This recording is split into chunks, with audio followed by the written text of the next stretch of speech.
Hello, guys and gals. Welcome. So, we're gonna do another countdown for beta video. How many has it been now? What are we at? So we're at number 6, and I named this one "The Horrible Wait."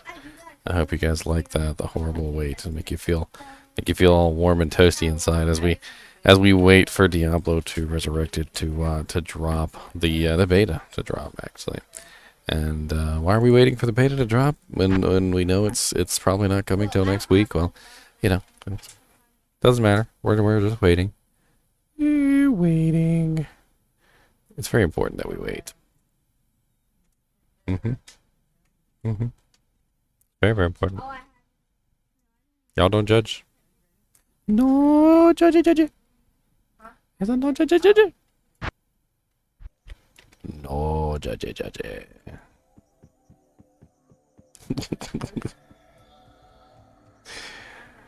Oh man, I'm freaking heckin' tired. Double shifts at work and get enough sleep and all that other bull crap. Just days and days. I'm off tomorrow though. Get to sleep in, so that'll be fun.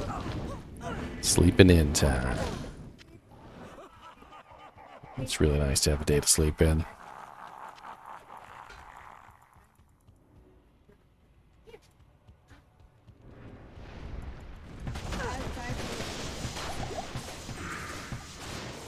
This character is already level 53. She's going to be well on her way to a productive member of Hell Society before too long. Pretty cool.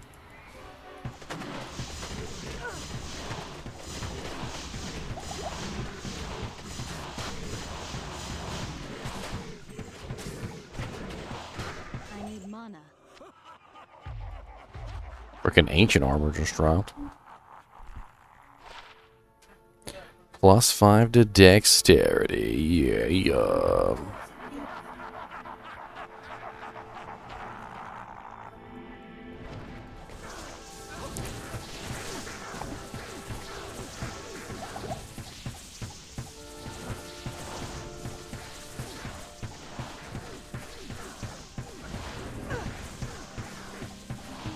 Not enough mana. August 17th on beta, huh? I believe that falls in line with my prediction, which is, well, August 17th would be a Tuesday. That's interesting. Why don't they do beta on a Tuesday? Usually they do the announcements on Tuesday. But of course the Xbox beta and the PS4, PlayStation beta could be at different times. What's up, Silent CS? If you buy Diablo II Resurrected now and pre-order it, you'll have access to the beta, but it doesn't necessarily mean that you're going to be able to play right this second. No, unfortunately, that's not how it works. So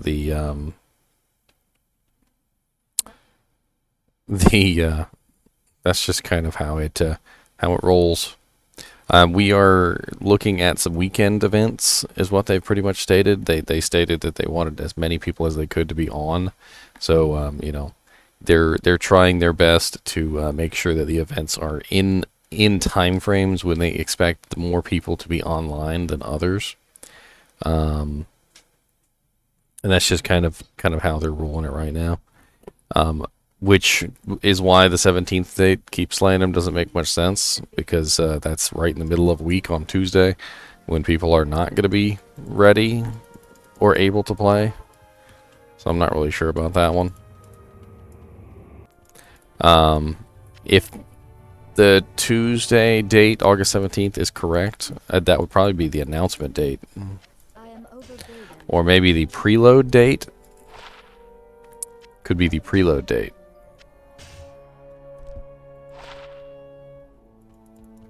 I had theorized that if they did announce the beta, it would probably be on Tuesday, because it's the same thing they did last time. And if they announced the beta on the same day, they would probably announce that you can preload the game, or, when it starts. So that actually kind of makes some sense.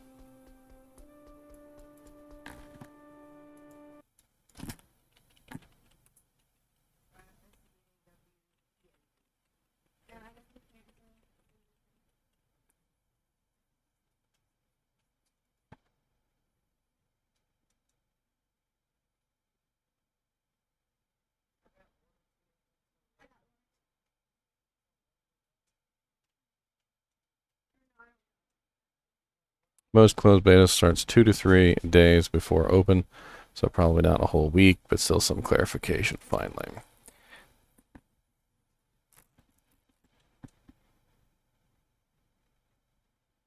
It says here that the 17th date is for the non-pre-orders. Keep slaying them. So apparently the pre-orders are going to be getting that earlier, which would line up with a weekend event. So if we're looking at the event starting on Thursday, which is the 12th, that would be 12th, 13th, 14th, 15th, and then 16th, because the weekend event seemed to, for some reason, include Monday. So the 17th would be the end of the weekend event, and the end of the weekend event might equal the end of the pre-order special status.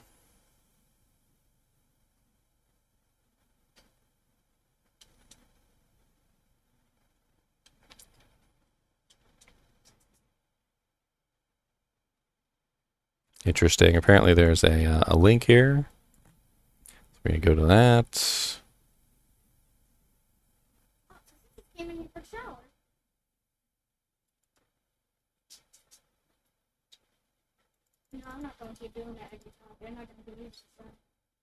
Why is the link all broken up? Because they're trying to get past the censorship. What's the point of the censorship if you can just get past the censorship like that?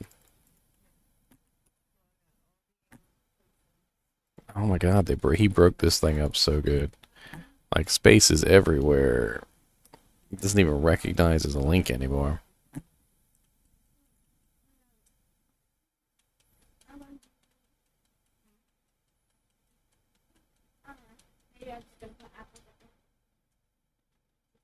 Yep, 817. Interesting. We'll go ahead and pull this up on camera for everybody so you guys can see it. Give me just a second.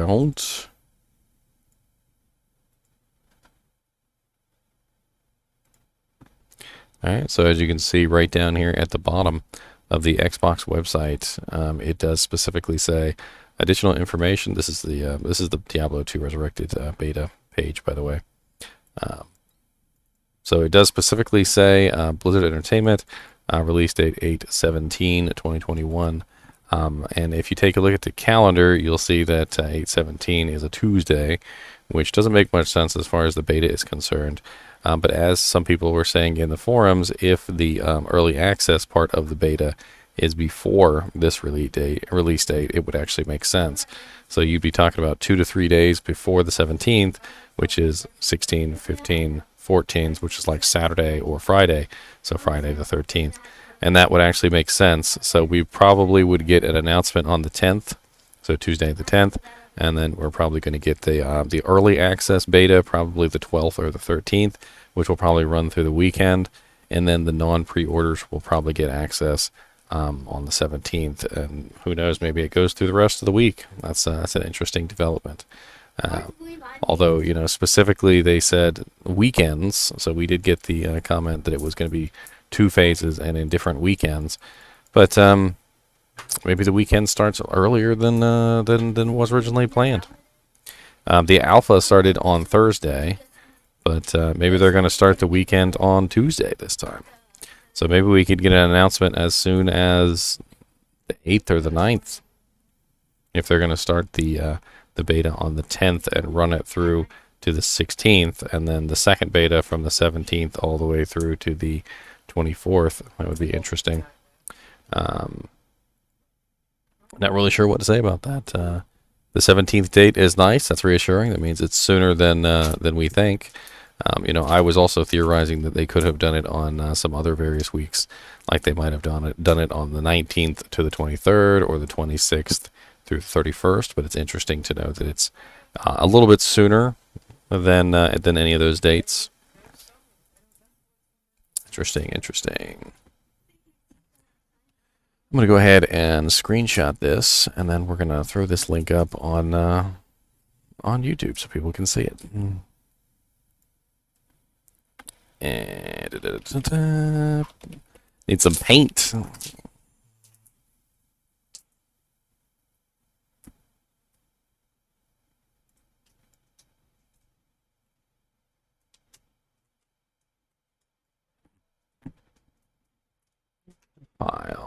New, don't save, paste. File, save, Xbox.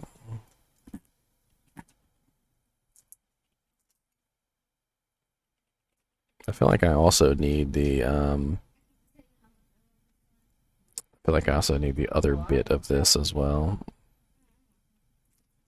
Let's do the Diablo Resurrected beta on the Xbox.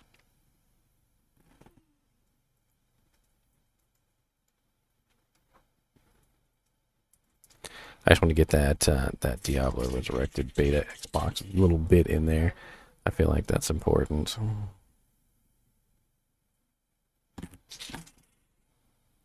Okay, file open recent. Sorry, this is all important stuff. You get important information like this, you gotta get it out there. You gotta make sure people see it, right? It's important.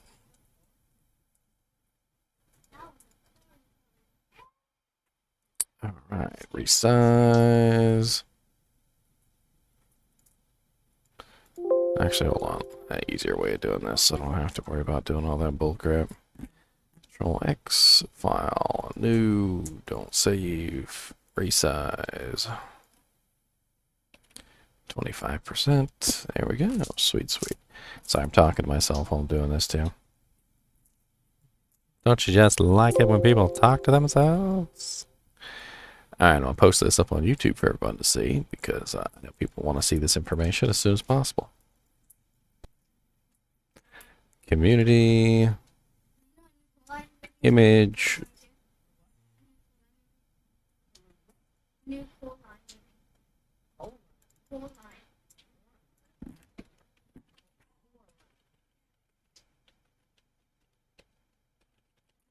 Yeah, I think it says February.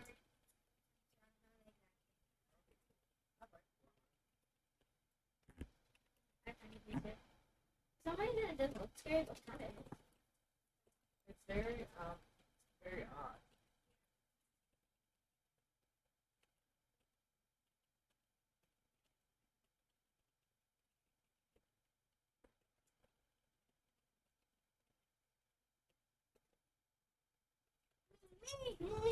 You're probably gonna get people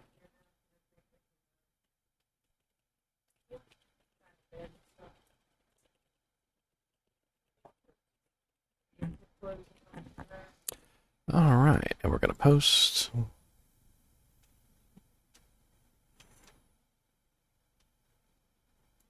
Sweet.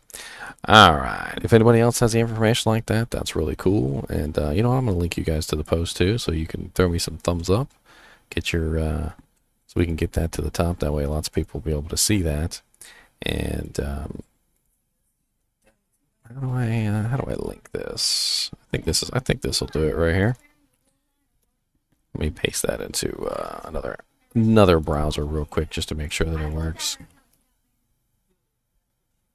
Yeah, that works pretty good. So yeah, throw me some thumbs ups over there so we can get that that visible for everyone, so that that way, you know, we'll have we'll spread the word, spread the good news. 8/17 is still much sooner, I think, than a lot of people thought.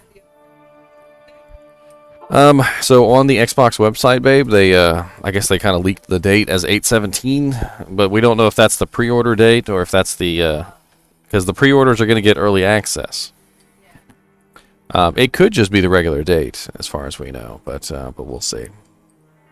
Look at little mini-me up there. See a little mini-me? A little mini-me. He's playing some Diablo 2 Resurrected Alpha. I'm not that lucky. Little mini-me, he gets the alpha early. I don't get nothing. Don't get nothing except the regular version, the old Diablo 2 Lord of Destruction. The Diablo 2 LOD.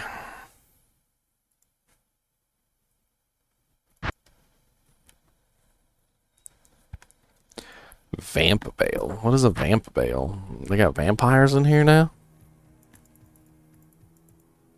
Van Helsing himself has risen from the grave. Alright, I think they're in chaos, aren't they? Oh no, they're in Warstone Chamber with no portal up. Is this a, okay, cannot be completed here. TP? Or they're probably fighting Bale. It's probably almost over. Yeah, it's over. Huh. You know what? Let's do a little bit more research on this Xbox date. I'm curious now. Somebody on the forums said, the only question is the date accurate? Does it mark the start of open or closed beta? That's what we're saying. What should we do for September? He did say weekend, and that still confuses me. Well, if Tuesday is the 17th is open beta and we get early access, surely that would be Friday the 13th, next Friday. True, it seems odd. Maybe Xbox has separate beta for timeframes, or maybe the shop just added a placeholder date. It also says the date is subject to change and refers people to check Diablo 2 news for dates. So, you know, this could always be just a placeholder date. There is the possibility of that. And we don't necessarily know 100% whether that's, like we're saying, a placeholder date, the open beta date, or the closed beta date. Sometimes the companies do leak stuff like this, and sometimes they, well, sometimes it doesn't. So I guess we're just going to find out.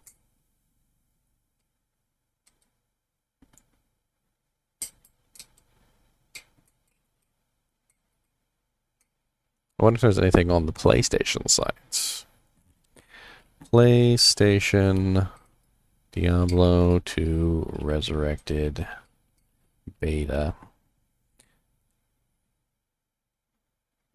See if we can actually find. Here we go. Store.playstation.com.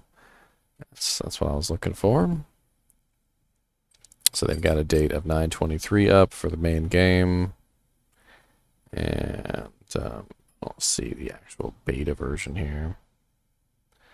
Probably don't have things set up the same way as the Xbox company does. I'm not sure where the beta version on the PlayStation would be listed.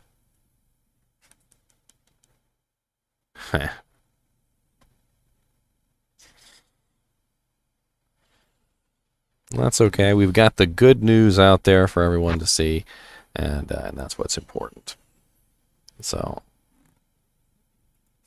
I'm going to go ahead and bookmark this page too, so that we can come back here and we will look and check this page later to see if you know, there are any changes. I'm also going to go ahead and go through my bookmarks real quick of some of the other things that I've been holding on to specifically for the you know, to check to see if things are getting updated, like the press release page and whatnot. Let's take a look at those. So there's currently no news on the press release page. Is no news good news? That's the question. We also have no change to the official Diablo 2 Resurrected beta access page. So that is that's a bust. I'm also going to double check the Blizz tracker real quick just to make sure that there's no more updates on the Blizz tracker. No more posts by Pez Radar. There's quite a few posts by somebody named Filthy Rich, but he doesn't seem to be talking about Diablo 2. Mainly talking about Diablo 3, I think.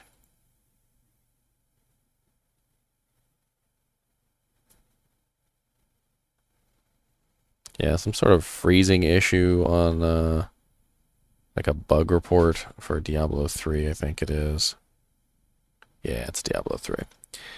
Alright, so no information past the Xbox information. That's still pretty cool, though.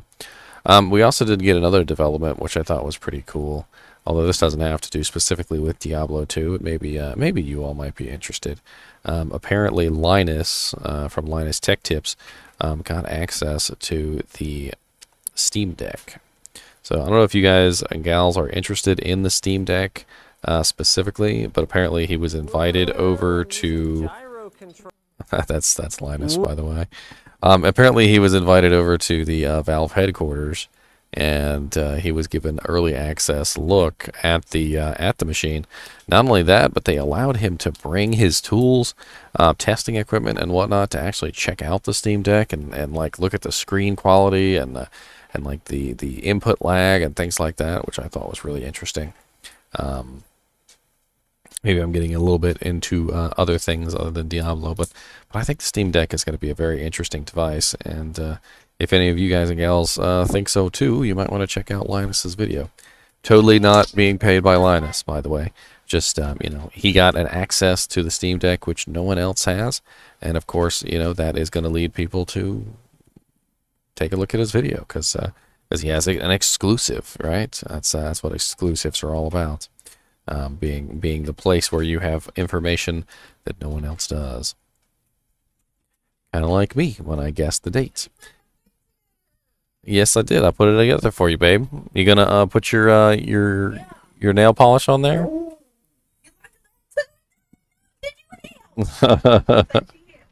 Woogie didn't help. She just played Minecraft while I put it together. And hid my screws.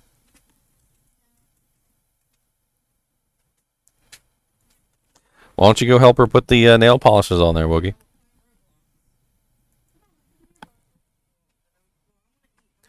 I figured you could probably also get some sort of little container and put it underneath of it.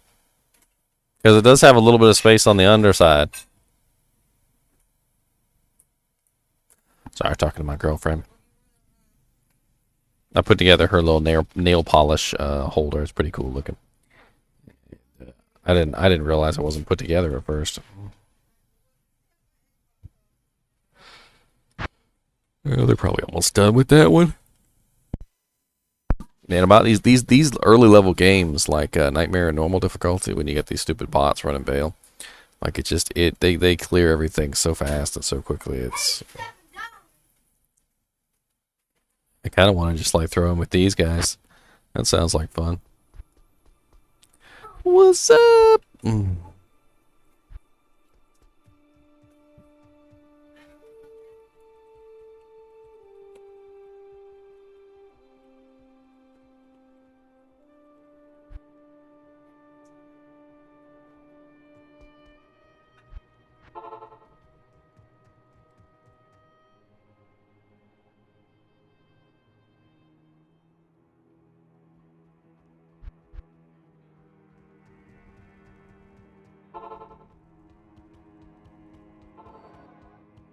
I'm stupid as all get out. I literally screamed out in chat, "They aren't bots, thank the Lord."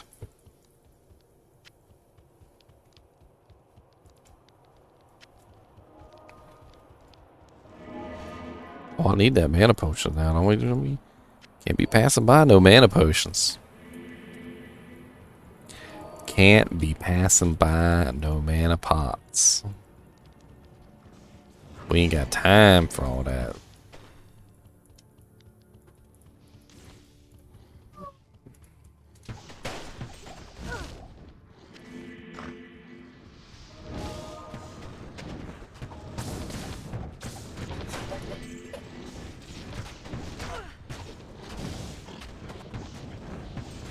Yes, excellent. We got a full summon necromancer in here. I think we got 2 full summon necromancers.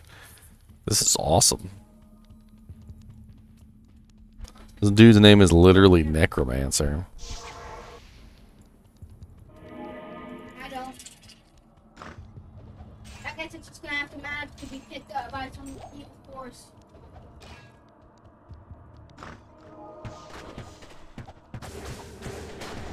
Yeah, boy. Oh, moving on up. To the east side. Got that deluxe Amazon with her whiz and draw bow. Moving on up. To the east side. Just jamming with the songs that we're singing. Moving on up.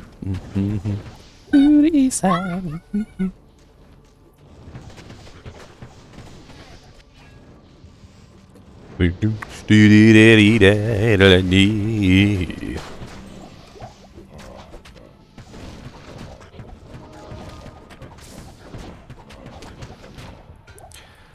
Trying not to destroy all the corpses. Need all potions.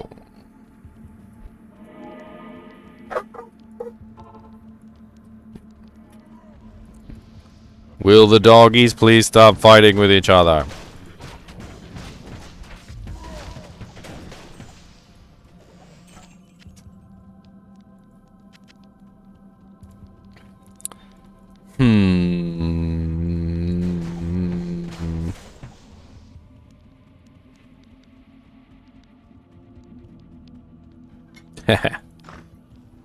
I was just thinking about that that little tidbit of information we got, right? Just the tiniest little tidbit of information, and it leads to a massive amount of speculation, especially with combined with, you know, the other tidbits of information that we've gotten. And I was like, you know, could I make a video out of it? Could I make a little short clip? And you know, the funny thing is I don't think it's enough information to really make a clip out of. I mean, yeah, it's a date, but it could be a fake date, and making a whole video out of that would just be silly. And then on top of that, you know, it's a whole thing. Oh, he's got conviction. I freaking love it. Where'd you go, conviction boy? Freaking conviction pally with a cold damage. It's Amazon, hell yeah. Bring it, conviction pally. Everything shall die.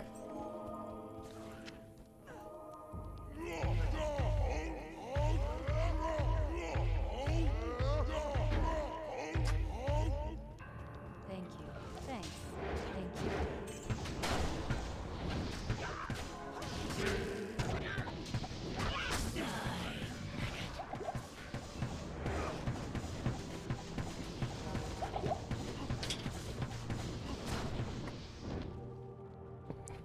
Long battle bow.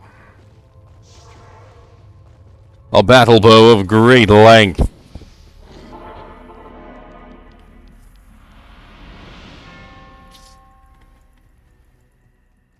Did I mention that it was long? Of the longish type?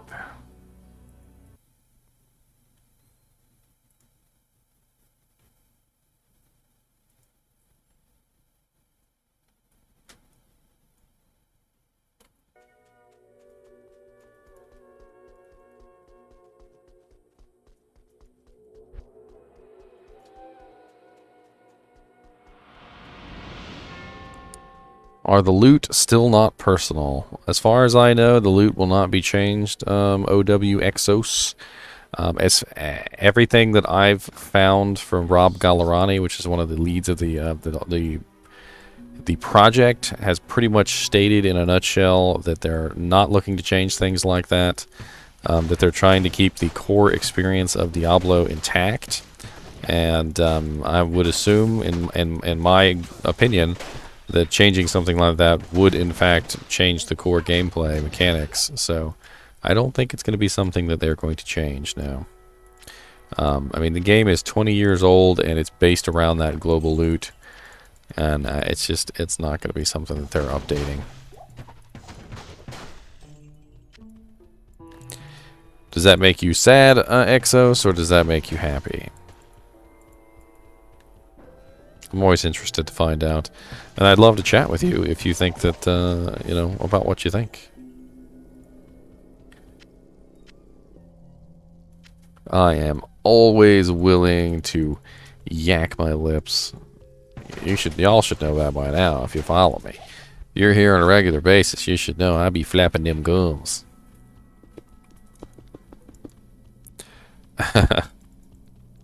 Me too. I was really hoping that they would in fact keep things the same.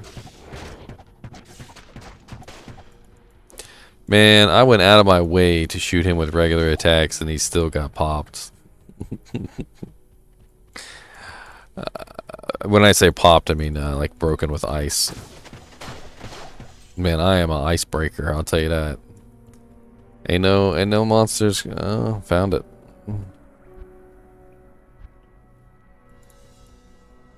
The first clicker gets everything. I mean, I've never really felt like it was a big issue. On bosses, I will say this, on bosses there was an issue because everyone was ready and everyone was waiting and everyone wanted to make sure they got that good piece of equipment. But, you know, here's the silly thing about that. If it was a paladin shield, usually only the paladins would go for it. If it was a, you know, an Amazon bow, usually only the Amazons would go for it. If it was a, you know, like a ring or an amulet that everyone could use, then yes, of course, everyone would dive in for the ring or the amulet. But But in general, if it was a specific piece of equipment for like one particular person that dropped from a boss, a lot of the times people were nice enough just to give it to the person that it belonged to. You know. And there's a heap and load of charity in Diablo 2. Yeah, it's still gonna be global loot as far as anyone knows. They specifically said they don't want to change anything that's gonna remove that Diablo feel. So I would assume that yes, it's still gonna be global loot. There was even a comment by Rob Gallerani a while ago where he specifically said, you know, it's not soulbound, it's not personal loot, you know, and he kind of confirmed in a nutshell that it was going to be still global loot. It's on one of my Q&A videos from a while ago. I'm not sure if I could I find it right off the top of my head, but it's in there. Let me see if I've got it. Let's do Q and A and see if that pulls it up. Ah, yes, it's this one right here. It's about 34 minutes long. It's me going over the question and answers by this particular, you know, person, and then I also have another Q&A. This one is a Korean reporter. This one was also very interesting. That one's only 16 minutes long, so a lot shorter than the other. But it really they're both very telling, because when you if you listen to both of them and you combine what both of them are saying, what you find out is, you know, they're interested in restoring Diablo like it's an antique. They don't want to create a new game. They want to make the game into the same amazing game that it always was.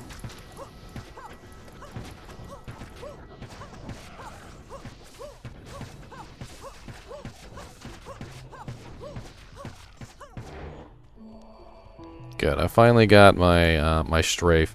However, I want to put my freezing arrow on the main click and strafe on the right click. It feels wrong for that to be on the left click. Yeah, not to pull you away from the stream or anything. You can watch those on your own time. I just figured that you'd you know, you'd want to see what it is that I'm talking about specifically.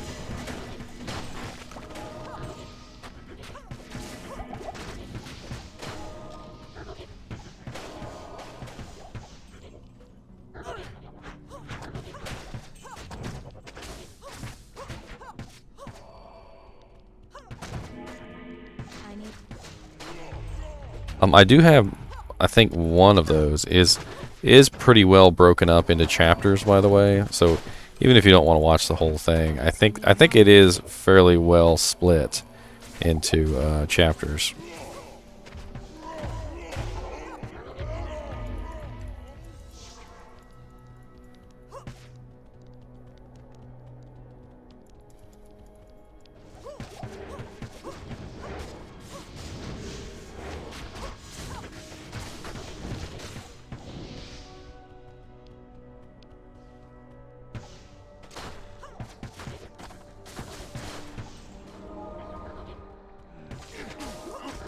Man, this is a 1, 2, 3, 4, 5, 6-man game, and I am just ripping these things to shreds with conviction.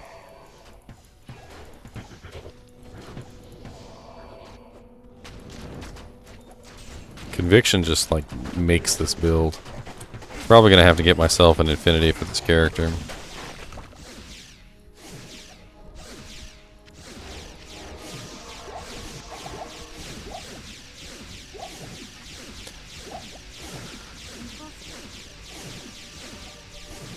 Did I already do it? I already did it. Okay, so I don't even need to. That's not my book. It's not my book.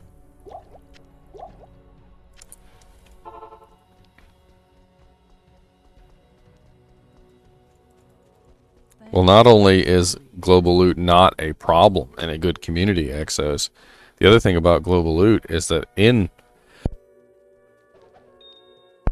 a good community, global loot is actually an asset.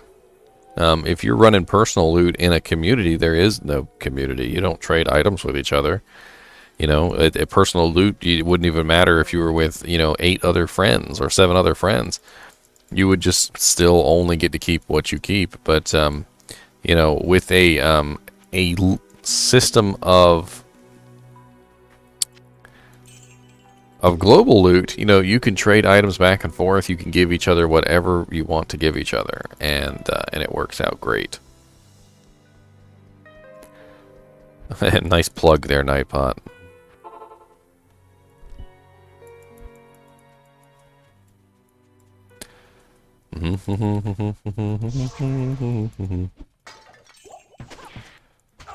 Look him there, sir. Man, this is interesting. Strafe and freezing arrow together. I'm not really sure about this combination. Gonna have to play around with it a little bit. I'm gonna have to play around a little.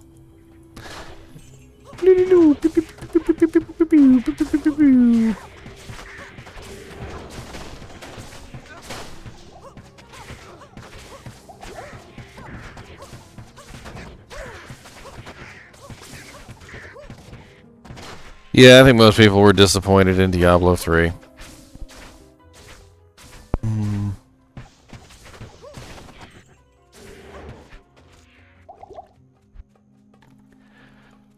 Are you a returning veteran, or did you play when you were a kid back then, or I mean, I know I played when I was a kid, but I don't know how long you played for. I mean, I played Diablo 1, I played Diablo 2, I played World of Warcraft, Warcraft, I played Warcraft 2, Warcraft 2 Battle.net Edition. I was pretty into the games back then. I remember I played Warcraft online until that freaking cheat that they had. I never went back after that cheat. I hated that thing. Somebody had figured out how to like permanently and break the upgrade system for the soldiers. You could always upgrade your soldiers, and one of the things that they did was they would basically make it so they could upgrade a soldier infinitely. I'm not sure if I can explain this as correctly as possible, but in Warcraft, you used to be able to upgrade your soldier to level 3. That was like the maximum that you could upgrade your soldier. And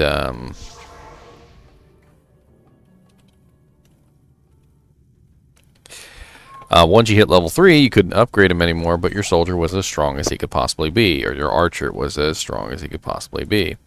Well, somebody had figured out a glitch where basically you could continually upgrade your soldier past level 3 into the realm of ludicrousness. So basically, you could have like a level 50 soldier. And I remember the first time this glitch happened to me while I was on Warcraft, I was literally playing, and they sent in one soldier into my base. One soldier. And he annihilated my entire base by himself. And I had quite an army built up at that particular point because I was getting ready to, assault the enemy. And so not only did this one soldier rip everything I had to shreds, but then proceeded to destroy my base and everything in it. And it was just really, really, really frustrating. And later on, I started to encounter this bug more and more, although it was used a little more subtly. So like people would upgrade a soldier to like level 10 or level 15 or something like that, just enough so that it would tip the balance of encounters. And I don't know, it just started to get worse and worse after that. So I stopped playing online, and that was the end of my Warcraft career.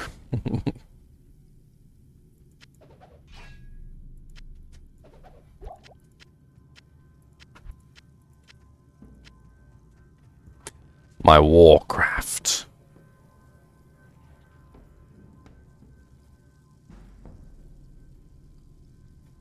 What the hell's going on? It's got an email about something about my account being paused.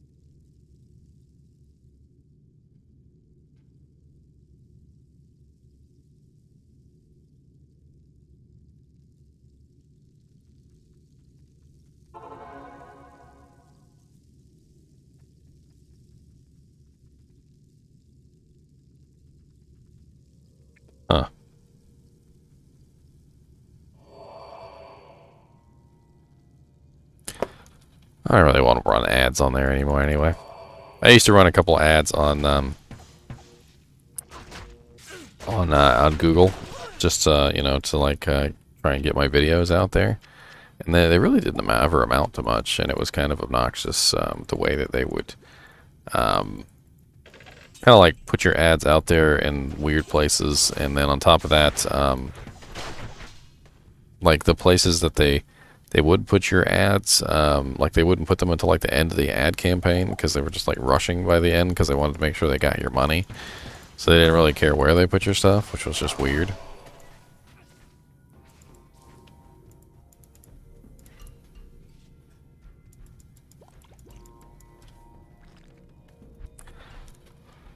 Heh. I started playing Diablo 1 when I was 14 or 9. So 19 for Diablo 2. So many good memories grinding these games out. Sounds about right. Sounds very similar to me. I think I was like 13 or 14 when Diablo 1 came out, and then whenever Diablo 2 hit, I can't remember exactly. Somewhere in that time frame. What's up, Zozilla and Diego? Zozilla and Diego.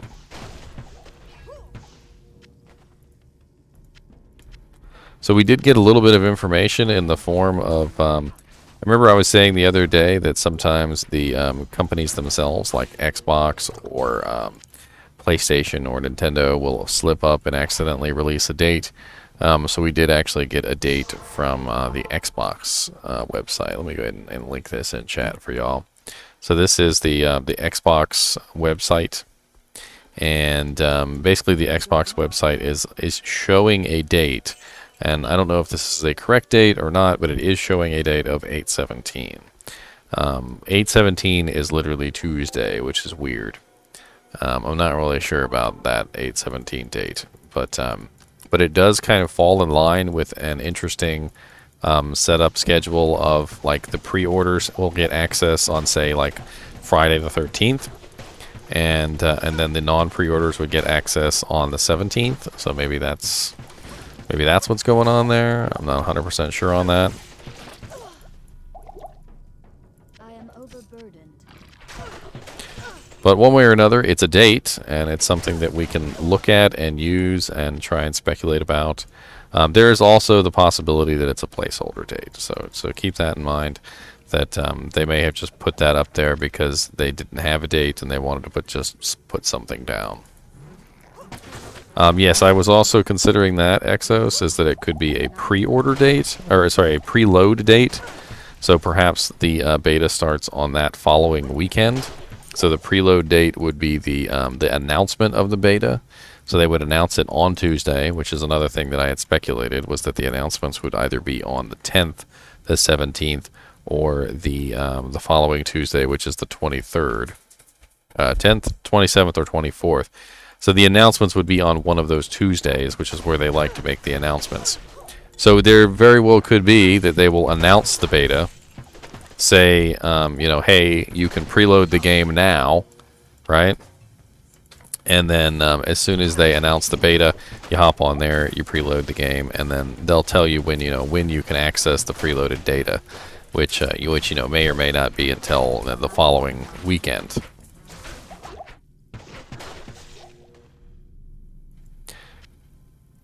It's interesting, though. It is definitely interesting. I'm not going to say there's no date. I mean, we have a date. We just don't know if it's correct.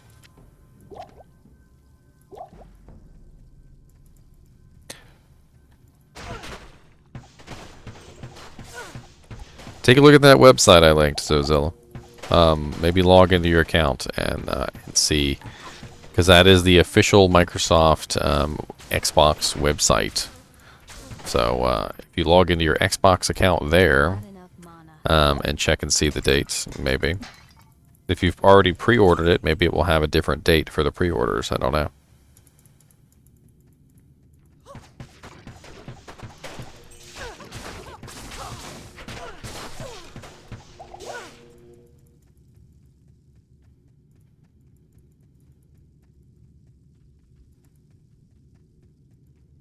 I watch on Twitter every hours. You so excited, huh, Zozilla? Sound like me. I'm checking at work. I'm checking when I'm going to sleep. I'm checking. I'm always checking. Just checkity checks. Checkers. Oh, look, let me recheck. I need money. And then, you know, even after all the checking that I do, somebody will come in like keep slaying them, and they will post something like the August, Xbox date. And then I'll go take a look at it. I'll look it up. I'll get the information from there, and I'll make it work. I'll post it and get it out there for everyone to see. And I can't do it without people like you guys helping me out. So I've definitely gotten a lot of good tidbits of information from y'all.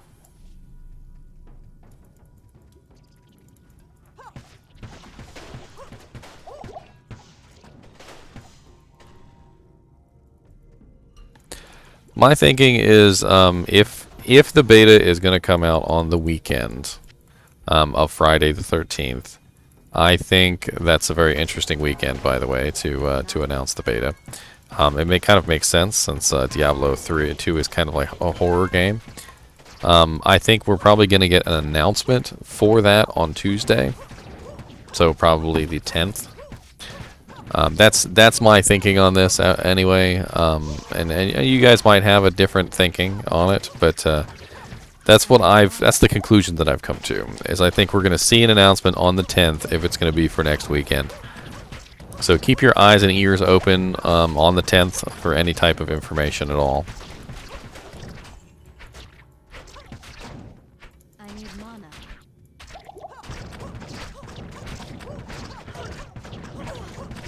Not enough mana. I need mana. How are you still alive? I swear I killed you. Not enough mana.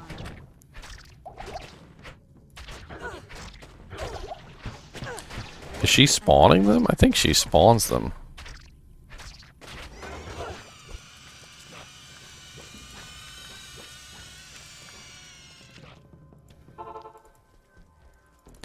Oh my god, don't kill my merc.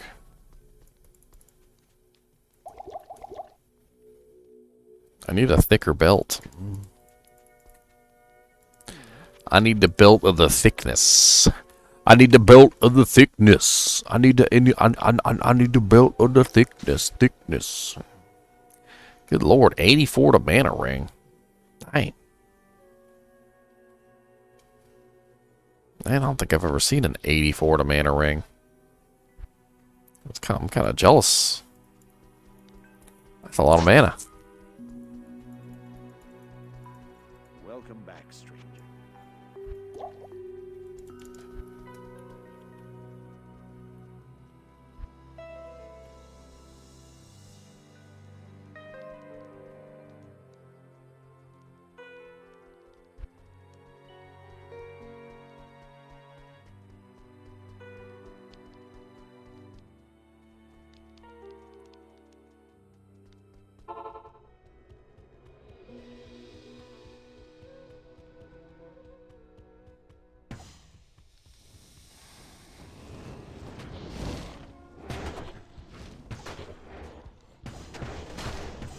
I got a fan. What's up?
Eh.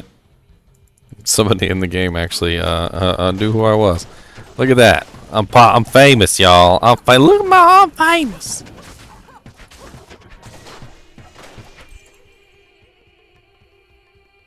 Oh, well, thank you, sir.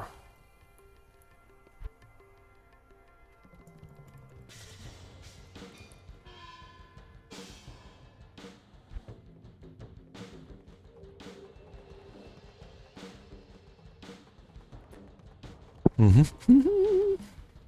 are we going? We in Palace level 3 already? Actually, I already dropped all my gear on some people, didn't I? I was just thinking about that. Oh, we hit a waypoint. Yes, excellent. I'm gonna meet them at Arcane.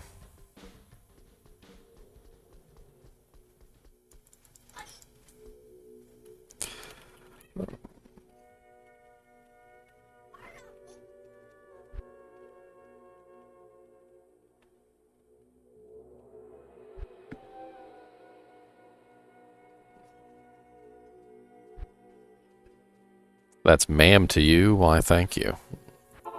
Ma'am, what's up, Peacho Rican? Yeah, see, I never know. I never know if you're a ma'am or a sir. I can't tell that over the computer. It's not possible. And actually, I pretty much always assume it's a dude because so YouTube has this like algorithm thing where it shows you like all of your viewers and like whether they're men or female or how old they are, like all sorts of stuff like that. And I'm sure there's some sort of margin of error for the data, but 99.9% of my viewers are male, according to the according to the system, which I think is rather hilarious.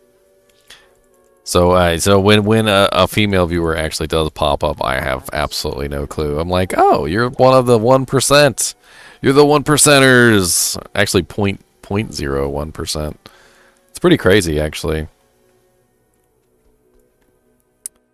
I really don't know why that is the case.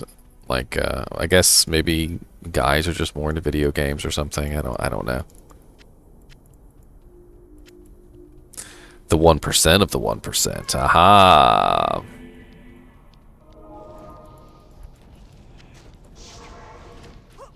I mean, my girlfriend's a gamer, and she absolutely loves, you know, playing video games. But I don't think she's going to be into Diablo. And maybe that's really the thing, is that not that girls don't like to play video games, but maybe most of them like other types of video games. Like my girlfriend, she really loves Stardew Valley. She really loves playing like Dead by Daylight. Dead by Daylight is like a online PvP kind of like horror game where you go up against a killer, or the killer goes up against the survivors. You know, one or the other. And you know, it's interesting.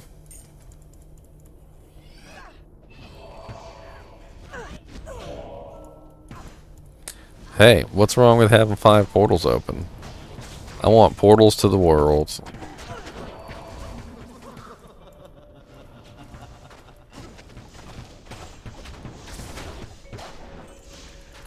Portals to the world.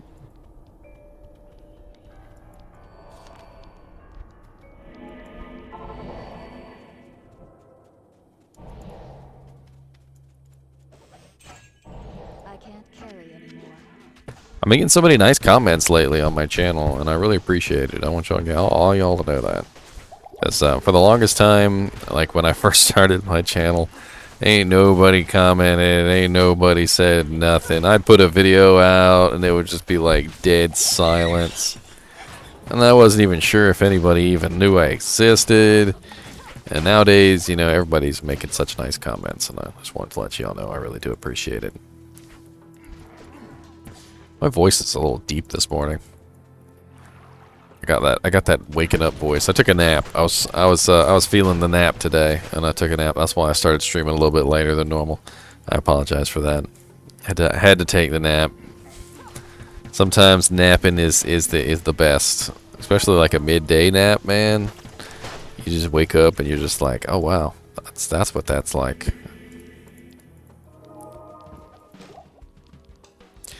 Oh, which friend is in my group, Blazing? Is it Are we still? Is it Decro? Is Decro your for Decro's friend, or is it somebody else? What symbol is it? I don't know who actually knows what the symbol is.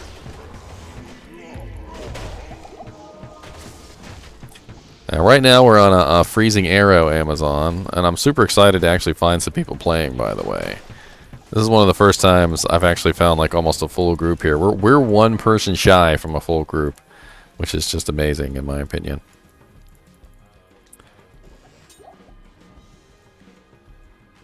Large charm.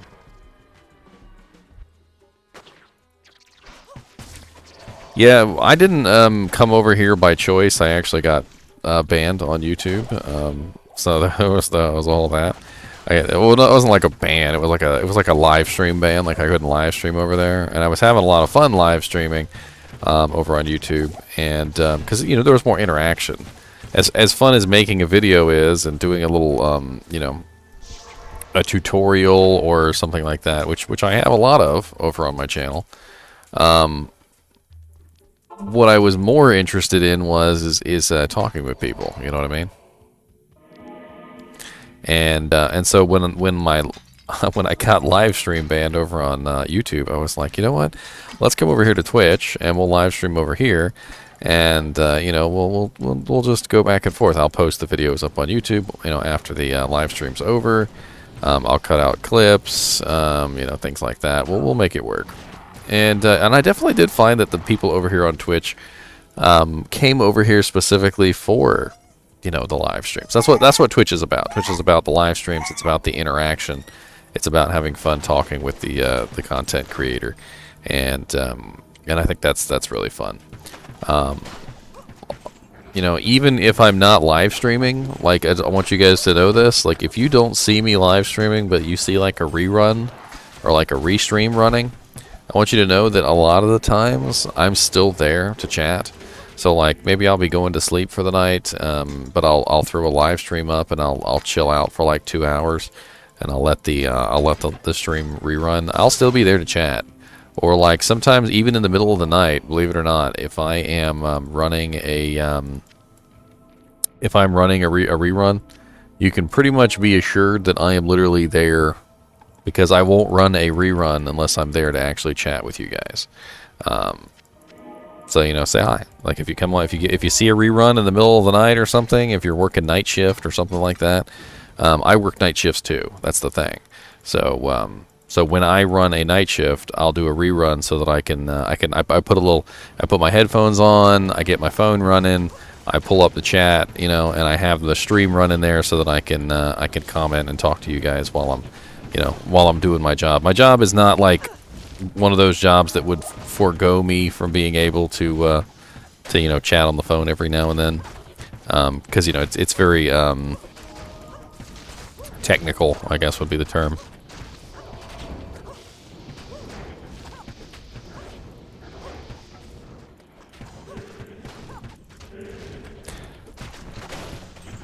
Man, did our frickin' paladin with the conviction aura leave? Oh man.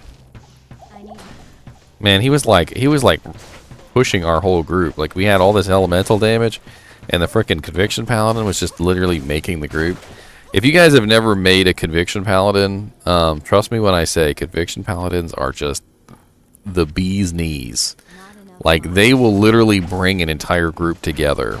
Like the negative defense, the negative resistance that conviction offers and brings to the table will literally bring annihilation wherever he goes. Because if you have a group full of like sorceresses, javazons, like elemental amazons, all sorts of stuff like that, it annihilates. And before you know it, you're just destroying everything in your path.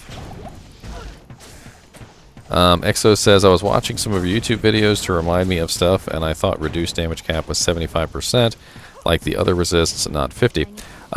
You are absolutely correct, Exos. It was 75%. It was brought down. So it was actually nerfed, would be the term. Apparently it was too much for it to be 75%. Apparently they felt like it made things too easy or something along those lines. And because of that, they actually did nerf it. So it got nerfed from 75 to 50%. You're not remembering wrong. You're just you need to catch up with the patches. I believe they changed that in patch 1.09 or 1.10. I want to say 1.10 was when that one changed. Mr. Noon said, "Could you help me? What could I get for 4-socket Archon plate or Dusk Shroud? Got one of each at the moment." What's the defense on both of them? Because that tends to matter a lot. The Archon one is probably going to be worth more than the Dusk Shroud. People tend to really go for those Archon plates, and just in general. Trying to think whether I really want to go with Strafe or not, or whether I just go with Guided Arrow for the fun of it. A Guided Arrow could be my my Mana Steal. It could be my guaranteed hit. And then Ice Arrow could be my regular hits. 506 on the Archon is actually very, very good. You could probably trade that for... I don't want to like specifically say a Jaw Rune because that seems a little high now. But 506 I think is pretty close to like the highest that an Archon plate can go. Let me look that up real quick. Archon plate D2. And then we're going to look up the base defense. So the highest base defense that you can get on an Archon plate is 524. So you're pretty close to being the highest that it can possibly get. The Dust Shroud, on the other hand, probably not a lot. 373 is pretty low on the defense on that. And most people are looking for something closer to the 450 range, I think. Like they're not really looking for a lower percentage. Mainly because a lot of those armors, like especially some of the ones that people use a lot, like Treachery, don't have any plus to defense. So Treachery gives you no plus to defense whatsoever. So if you're building a Treachery, you want to make sure that that base defense on that is as high as possible before you put your Rune Word in there. I mean, the Dust Shroud's not useless. You could make a Rune Word in there, maybe like a lower level Rune Word, and use it on one of your like your Sorceress or something like that. Because I do remember the Dust Shroud has a very low strength requirement, which does make it pretty nice.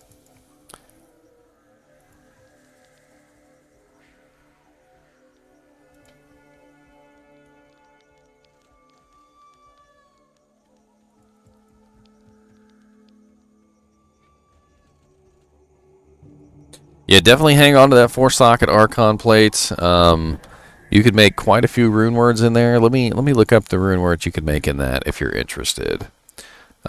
So I'm going to go to Diablo2.io. That's my favorite website now for looking up Rune Words. Bar none. It's just so freaking fast, and it's so easy to search for things. Like I don't even know how to explain it to you other than that.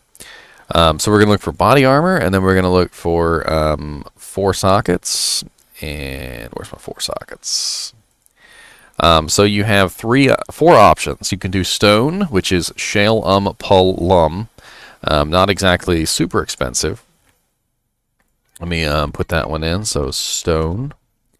That one is 60% faster hit recovery, 250 to 290% enhanced defense, 300 defense versus missile, 16 to strength, 16 to fight, 10 to energy, all resistances 15 with some charges of clay golem and molten boulder. Not the best armor. Maybe for a mercenary or something like that, it might be all right. Then you have fortitude, and fortitude is actually a really awesome armor, but I wouldn't recommend making a fortitude in that plate because fortitude is not the greatest in a low defense plate. You would definitely want to make that in the Archon, though. The Archon plate would make a nice fortitude.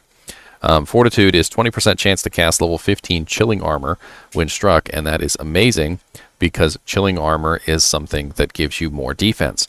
So not only does the armor itself, give you really nice defense, but then you've also got this chilling armor which is going to stack the defense up on you.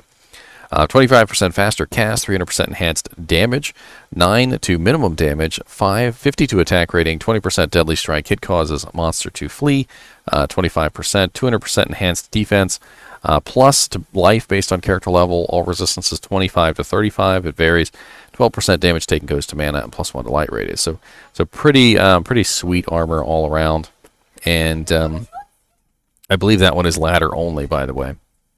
And then you have Chains of Honor, which is Dol Burr. Chains of Honor. Chains of Honor is a little bit more difficult to make, but it's still pretty sweet. And that one is plus 2 to all skills, 200% damage to demons, 100% damage to undead, 8% lifesteal, 70% enhanced defense, 20 to strength, replenished life plus 7, all resistances 65, damage reduced by 8%, and 25% better magic items.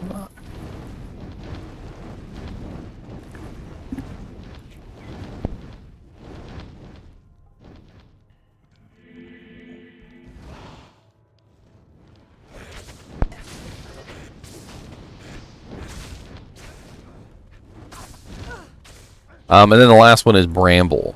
So Bramble is a very interesting one as well. It's a Thorns armor. Yeah. What's up, Sashimi? Bramble is actually a little bit easier to make than some of the other ones. It's Ral, Ohm, Sir, F. So not super hard to make, but it still requires a Sir rune and an Ohm rune, which are a little bit difficult. Resolution is bad. You check and make sure that it's set to the highest resolution. Sometimes it does like auto detect at lower resolutions. I can always check the stream just to be sure, but of course it's on my phone.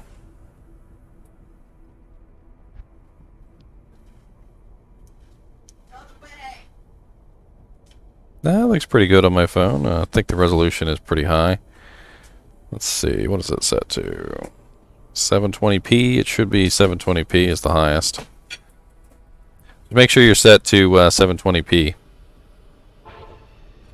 I stream at 720p just simply because 720p is a little easier to digest for some people who are watching from like mobile devices. I would rather stream at 1080p, but it's just easier to stream at 720. Mainly just because I want more people to be able to watch than less. So Brambles.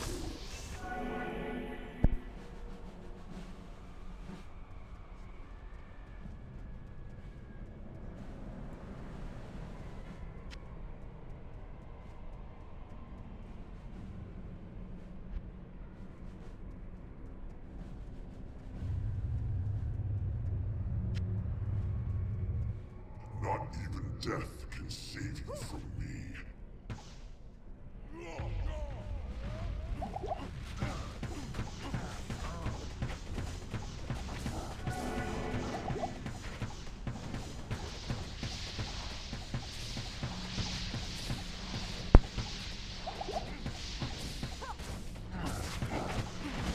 Sorry, I was talking to my girlfriend.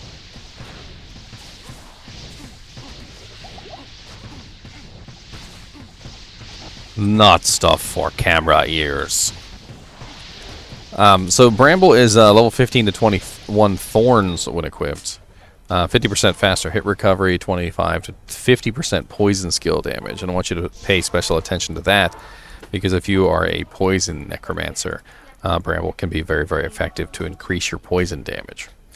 So 25 to 50% is a pretty large range there, though, so you might have to make a couple Brambles to get a 50% poison skill damage armor.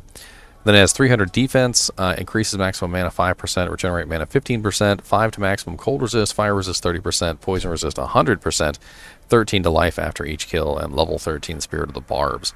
So it's a really interesting piece of armor for, like I said, a necromancer. It would be good for necros. What's up, Sashimi? It is not resurrected. That we don't have resurrected out yet. That's one of the things that we're talking about and searching for is resurrected. I'm trying to figure out when it's coming out. The latest piece of information we got was the Xbox piece of information. So. Good afternoon.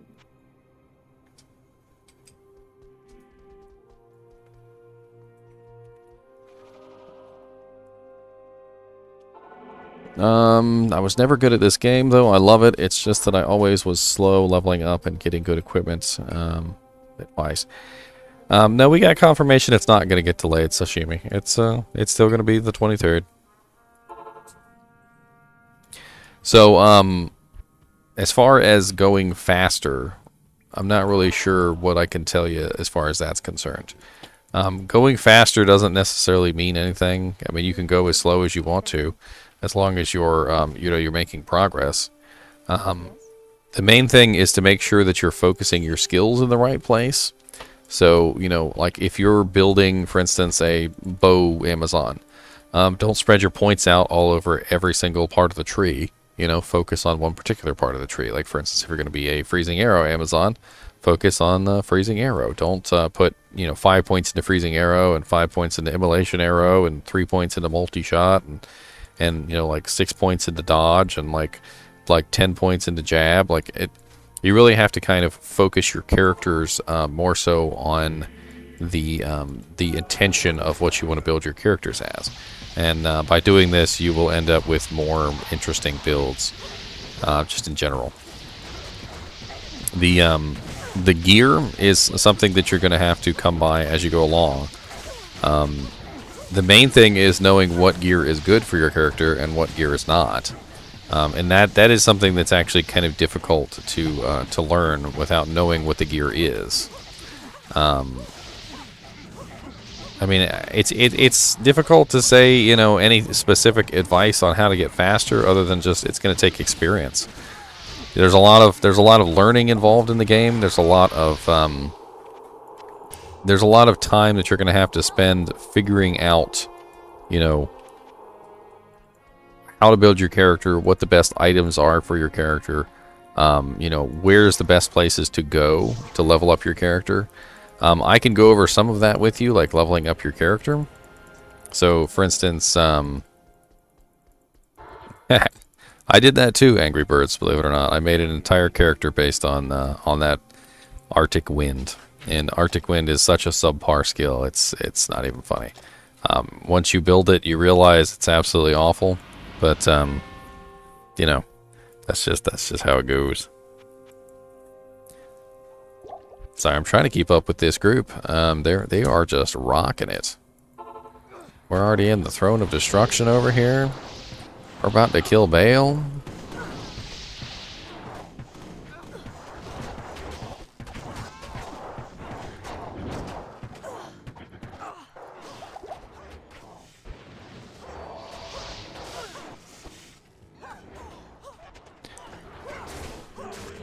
Oh, let me get some of this stuff dead real quick, and then once we've got this stuff dead, I'll bring the graphics up on the screen. I've got some graphics. I know you guys like graphics. Who doesn't like graphics? Alright, so I have two lists here, and they are not the same, so pay attention. This first list is the optimal levels for leveling up your character at any given point. So it's kind of like where you should be at whatever level you are, if that makes sense. So if you are a level 7 paladin, you should be in Tristram, doing lots of damage to freaking Deckard Cain's enemies. Clearing out and taking Wirt's leg.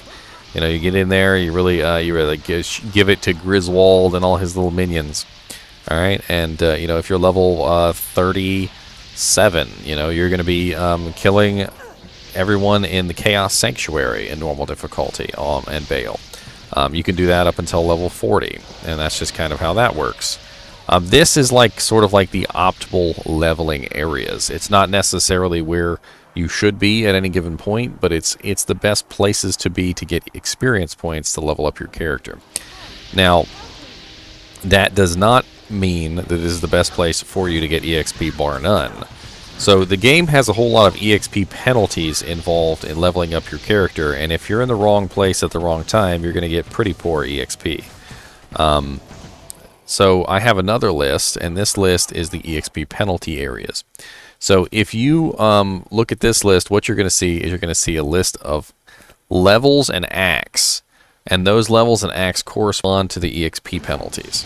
So if you're in the correct act and the correct difficulty at the correct level, you're getting next to no EXP penalty. So if you're rushing, if you're too fast, like for instance, I am level 56, And if you take a look on the list, it says that a level 56 person should be in Act 4 Nightmare. So right now I am in Act 5 Hell. And Act 5 Hell, I'm getting an EXP penalty. So my EXP is not optimal here.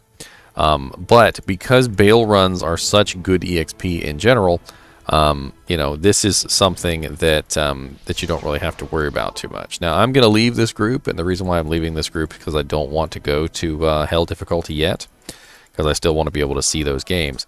Because if we take a look at list number 2, the first one that we popped up, or list number 1, you'll see that it says clear level 41 to level 60, repeatedly clear Chaos Sanctuary and Bale in Nightmare. So we're talking about that I need approximately, what, 3 more levels, 4 more levels before I can go to Hell, and I want to get that EXP in before I leave. If I leave the door, shut the door entirely.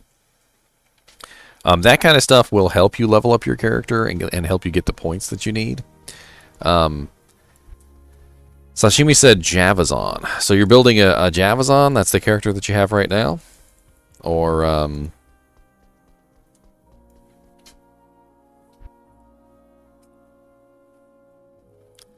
make a game for Hell Rush. I'll do Hammerden.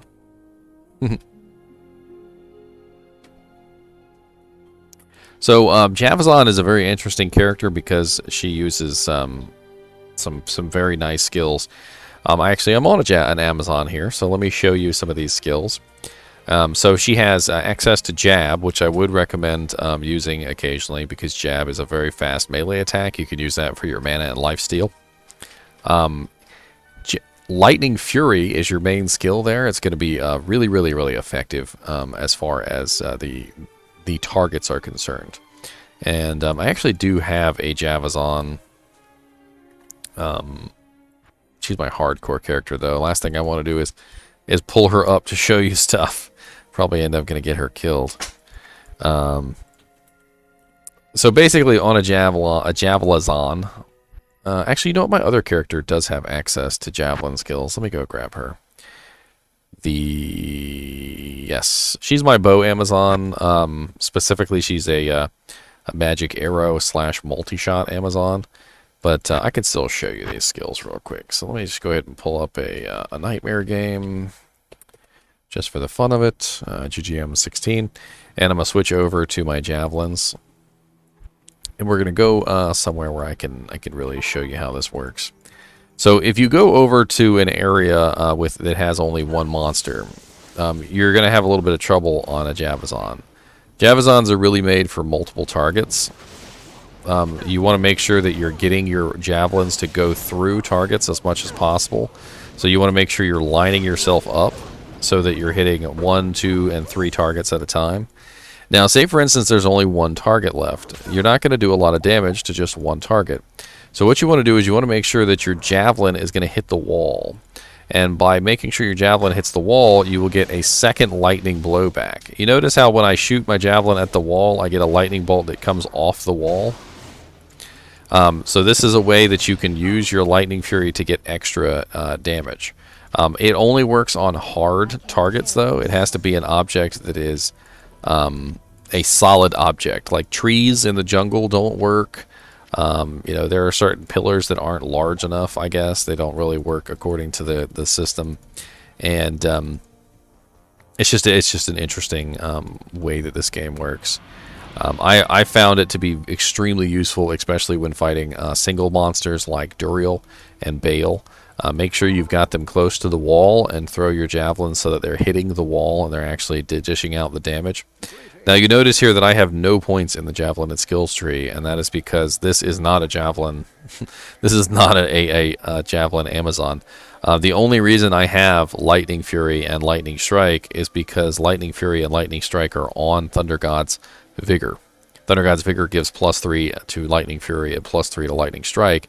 And then all of the plus to skills that I have, like the +2 from Treachery, actually Treachery gives to Assassin, the +2 from the Shield, the +2 from the Helmet, the +2 from the Titan's Revenge, the I think I have another +1 somewhere, a +2 passive from the Gloves. I think I have some other charms and stuff too sitting around. that aren't even sitting on me. I also have +3 from the Hellfire Torch. So in general, I'm getting a lot of plus to skills, which are then helping me get that level 14. Javelin Amazons, I think, are one of the most fun characters to play in cows. Just simply because there are so many monsters and so many ways that those lightning furies can really dish out tons of damage. Like, let me do a little a math problem here and show you guys how much ridiculous amount of damage lightning fury can do. All right. So you have to build Pierce. This is important. So you have to build your Pierce skill up. And this particular character has level 22 Pierce, so she's not very worried about it. She's got an 87% chance to pierce targets. They did actually penalize EXP in cows, but there are other reasons to farm cows, items and whites and socketed items and things like that. So it's a very important thing to do.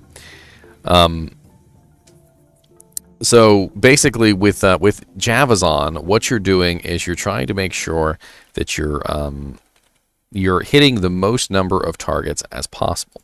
And I'm actually going to bring the calculator up on the screen here because I think it's funny. So let's bring this up on the screen. Hopefully you guys can see this. Yay, calculator covering everything up. All right, so we're going to do a little experiment here, and I'm going to show you how much damage my Lightning Fury can do. And my Lightning Fury is not even maxed, okay? I want you to think about that. My Lightning Fury is not maxed.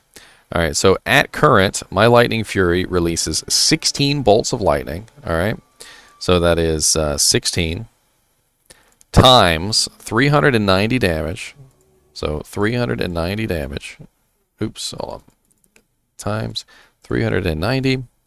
Okay, so that's 6,240 damage for one target being hit with a lightning javelin. Okay, so if I throw my javelin and I don't have pierce and it hits one target and there are at least 16 other targets there within range, 16 lightning bolts will come out, and those 16 lightning bolts travel through everything that they hit to get to their target, and they will do a massive amount of damage of 6,240. All right, but let's say we're in the cow level and I've got 50 cows following me, okay? And I have 100% piercing, which my character right now actually does have 100% piercing with the shark tail belt, which... Oh, wait, did I give the shark tail belt away? I think I did. So I only have 88%, which is still pretty good. All right, so let's say I throw my javelin. It pierces through 30 of those 50 cows, okay? 30 of those 50 cows. So we are going to multiply. Let's go to our history here. So 6,240. We are going to multiply 6,240 times 30. 6,240 times 30. That is 187,200 lightning damage dished out. Now, of course, it is variable, so some of those lightning bolts can actually do very minimal damage, whereas some of them will do maximum damage, and most of them will hit somewhere in between, more on an average. But 187,200 lightning damage, and I don't even have maximum lightning fury.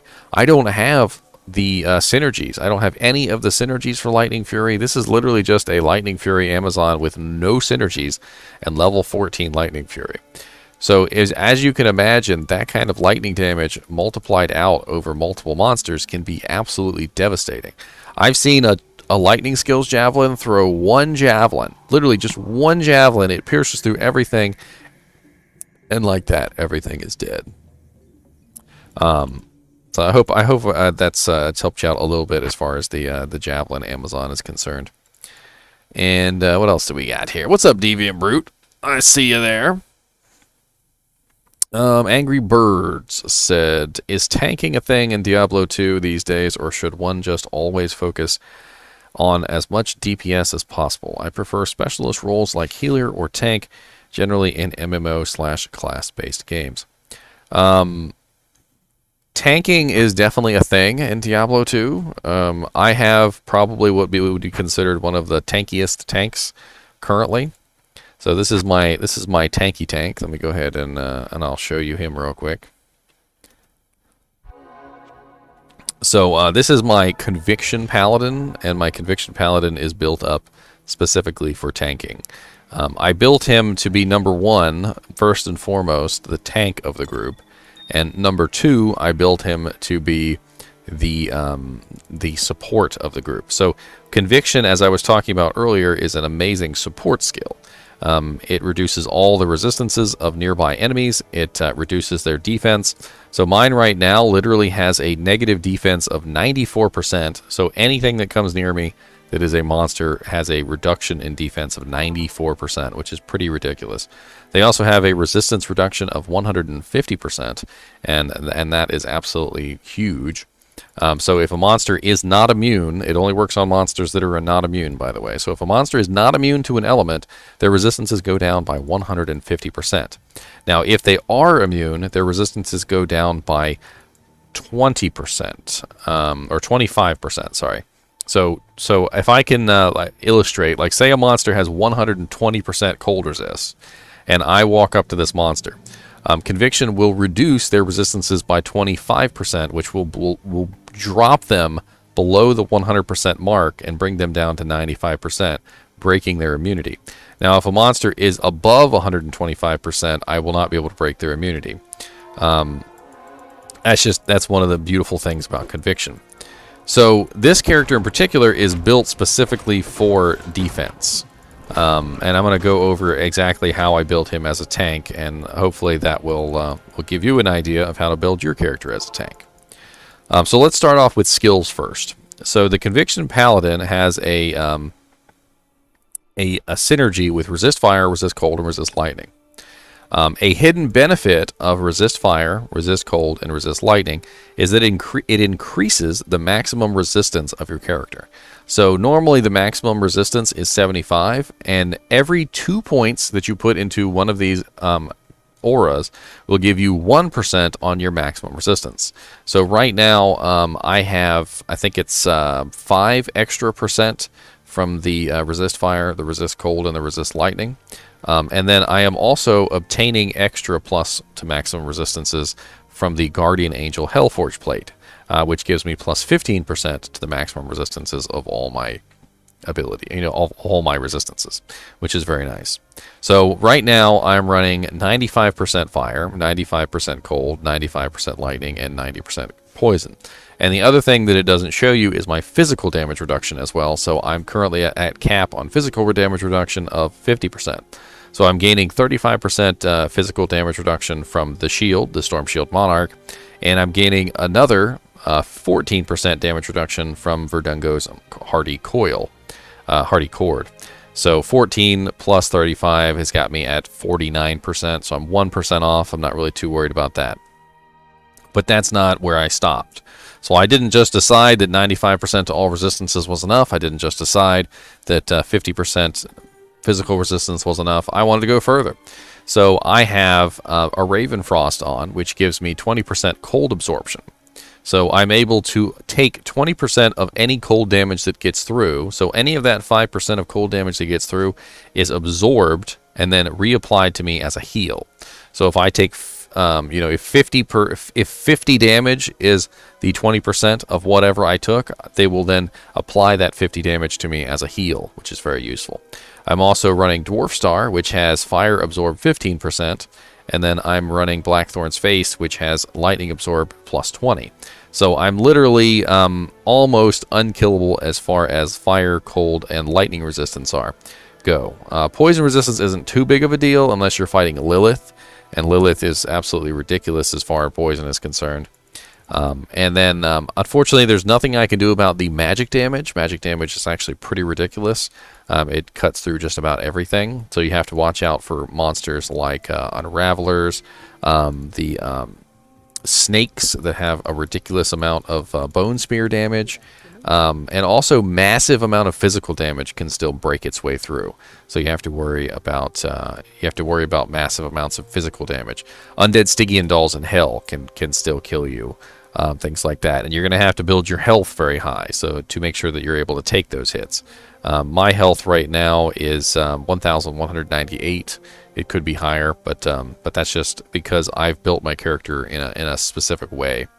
You'll also see that because of Holy Shield, which is a very nice defensive ability, I am running a huge amount of defense bonus. So if I switch away from my shield real quick, you'll see that my defense goes down to 1,990. So very, very, very, very low. And then when I switch over to my shield, because of Holy Shield, I am now getting a huge percentage bonus to my block chance. I'm getting a faster blocking, and I'm also getting 13,860 defense, which is very nice. Then on top of that, I've made sure to build my blocking as high as possible. So I have basically a 75% chance to block with a really, really fast block rate. I think I'm at 1 frame blocking so that I can block as fast as humanly possible. And that's all extremely helpful as far as keeping my character alive. And even with all that, even with the absorption, even with the physical damage reduction, even with the maximum resistances, even with the absorbs, you will still come across monsters that will rip you to shreds. And the reason for that is there are things like curses, like amplify damage will reduce your physical resistance by 100%. So even though you have plus 50%, amplify damage will bring you down to negative 50%. Without that 50% physical damage increase, reduction, you would be at negative 100% with amplify damage. So there are things like that which will completely bring you down. Now, this particular character is also extra tanky from the perspective of auras, because if you come across a conviction aura monster, conviction on you is just as evilly effective as conviction is on the monsters. So my conviction aura actually cancels out monsters' conviction aura. So when I go into a fight and another monster has conviction, I don't have to worry about it as a conviction paladin, because I am just sitting there laughing because my conviction is way higher than theirs. Yes, 75% is max block. However, it's important to note that blocking suffers a penalty while running. So if you build 75% max block, it's important to note that when you are running around, your block is penalized, and the cap becomes 25%.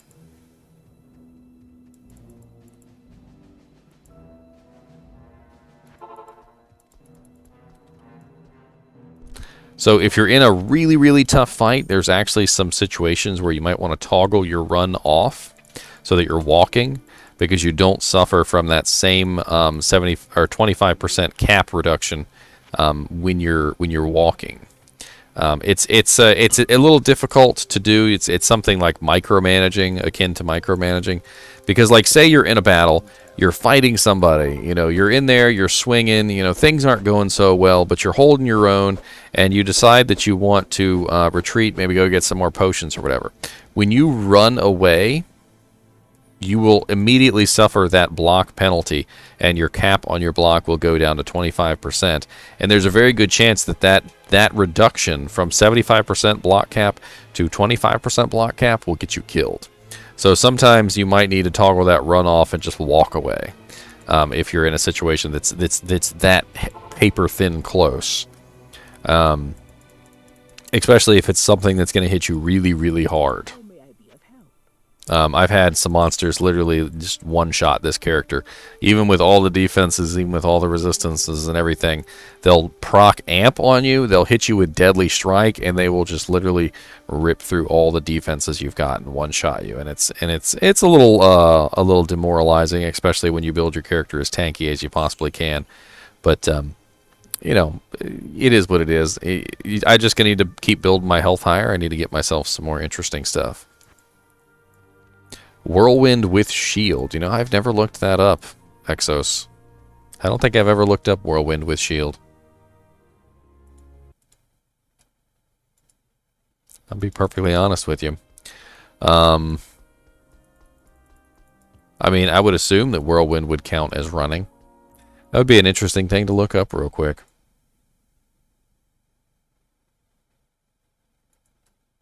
Let's see.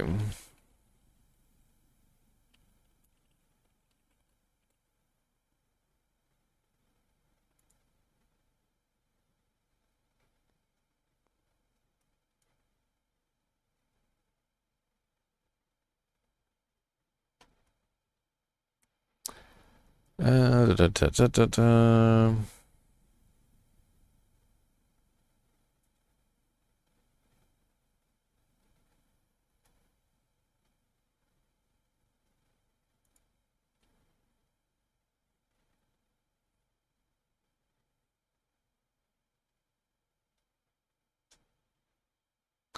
And nobody's really answering the question.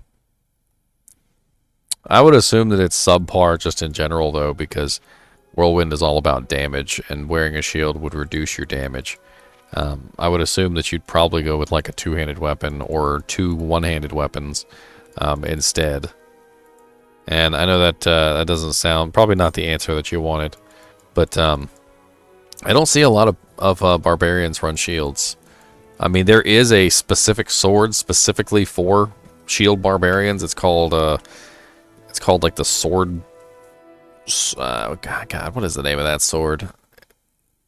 It's one of the larger swords, too. It's like a Zweihander or something like that, like the unique Zweihander. I can't even remember.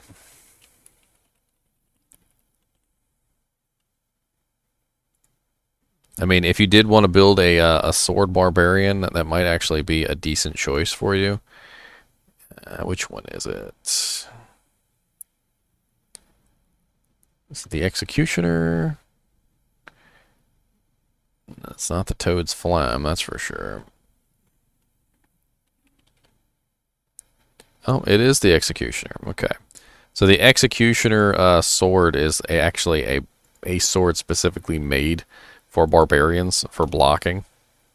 Let me link that in there for you. It has some very interesting stats for a character who wants to... I clicked on the wrong one. Hold on. Wrong link. Wrong link. That's for the base form. This is for the actual unique item. It has increased chance of blocking on it, and it's a two-handed sword. So if you think about that even for a half a second, you'll realize the only character in the game that can use a two-handed sword as a one-handed sword is a barbarian. So Sword Guard was specifically made for a barbarian who uses a shield. I don't know exactly what intention they had for that sword, but that is exactly what that sword is for, as a shield barbarian.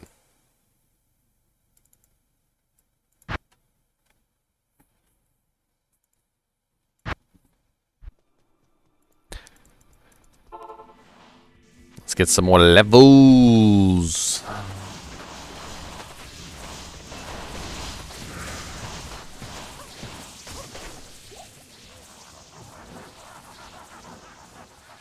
Lord Decrepify makes you so slow.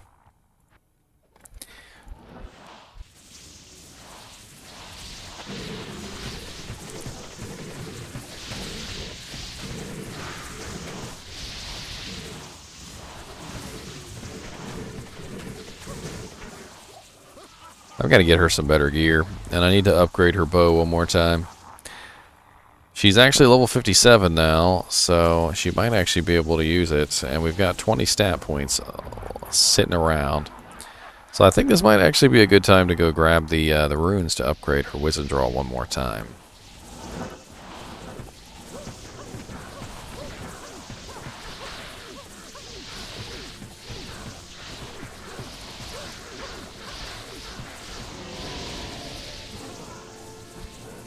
Yeah, let's go get that done real quick. It will not hurt at all.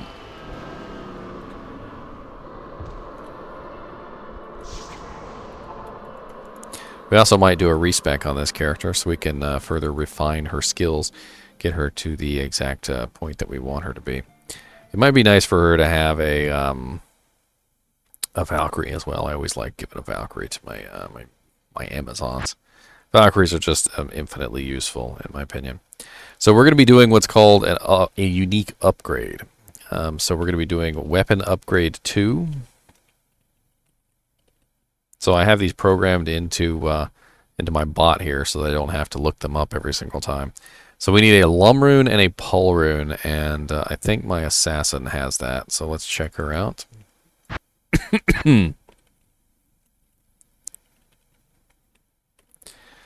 And now this is a nightmare game, so we need to be careful about this. But let's see if she's got a Lum and a Pull.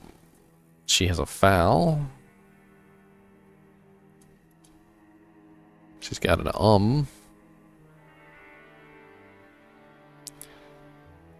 Io, Hell, Io, Foul, Hell, Thul, Dol. Interesting. I don't see a Pull.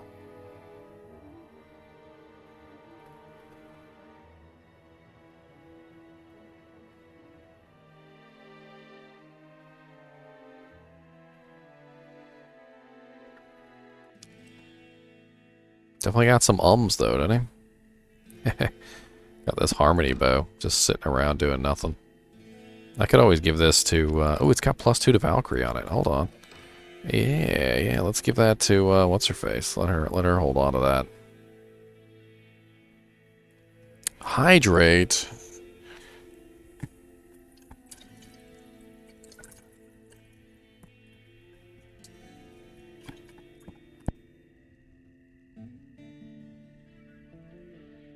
Delicious. Delicious and nutritious. I get a freaking Blackthorn's face.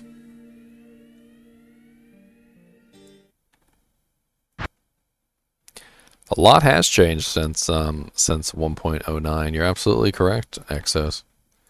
I remember specifically in 1.09 having a lot of fun with the guided arrow Amazon. I always thought that was an absolute delight, and that is that is no longer a thing. You remember how guided arrow used to be able to pierce through targets?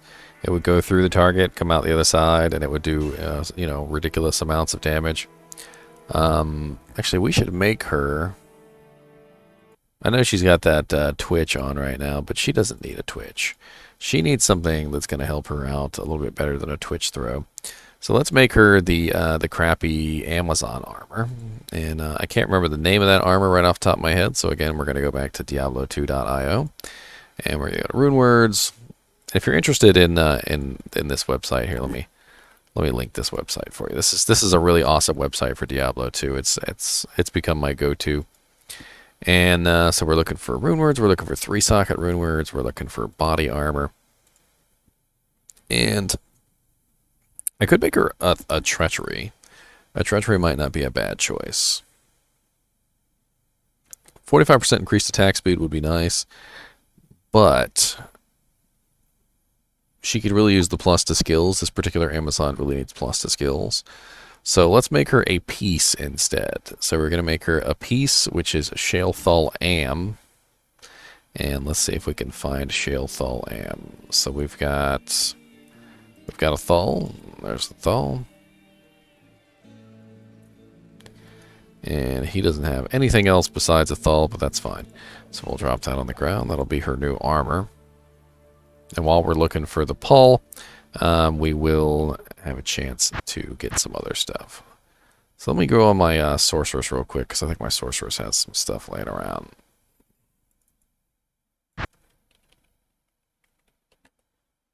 What's up, SNES? So SNES, we did get a little bit of news here. Let me link this for you. This is the Xbox website for the Diablo II Resurrected beta. And in this, they basically say, in a nutshell, that it's coming out on 8/17, which may be a placeholder date. It could be the date for the, what do you call it? The beta, but not the date for the pre-order access beta. It could be the pre-order access beta date. It could be the preload date, but we got a date. There's no specifics on what that date actually means. But at least we have something, which is better than nothing.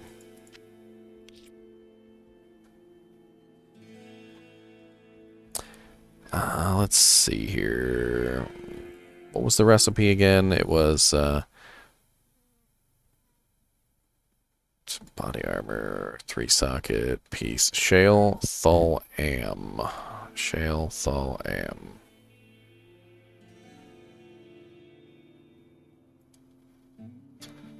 So there's Shale-Thal. I just need an Am rune. I'm also looking for a Pull and a Lum rune as well. Might not have those. I really don't know.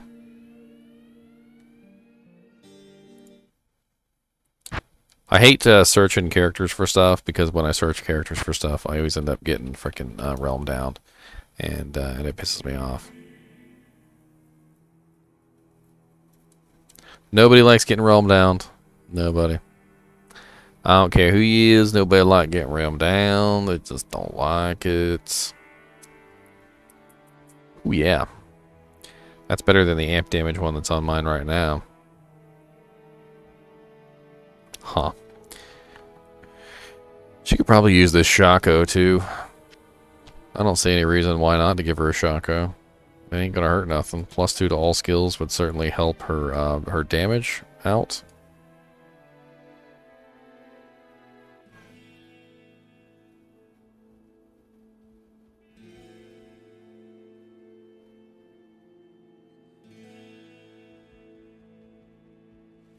Just checking out items. You know what? She could probably use this too, believe it or not. Let's go ahead and drop that for her. And I guess next we're checking, I don't even know if I checked him when I was on him. Let's go check him real quick. I do believe he has some runes on him.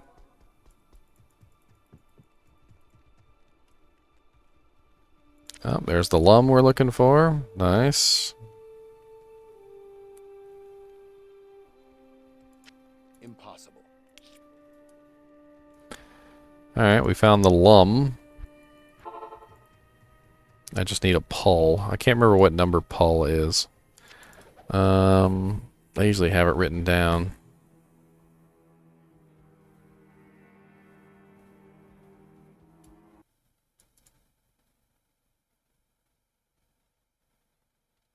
You know what I'll do? I'll drop a because I don't even know if I have one at this point.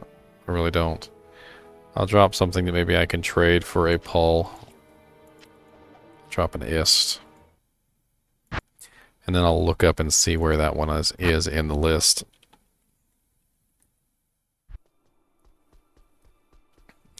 See if I can get some other runes too if it's too high. Oh yeah, and I needed something else too. A perfect emerald.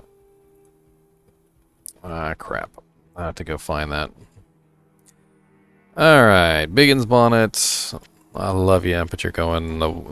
What do you mean you can't use it? Oh, it's level 62. Okay. Alright, Murky Merc, you're getting this weapon. I can't use that. And you can't use it yet.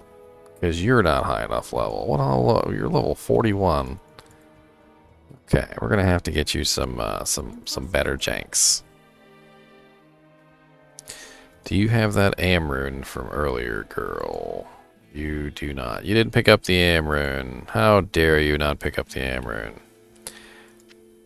Alright, let's take this Harmony Bow. Let's put it on the other side. It can be our second one for damage. Should have done this in a normal difficulty game. That's for sure.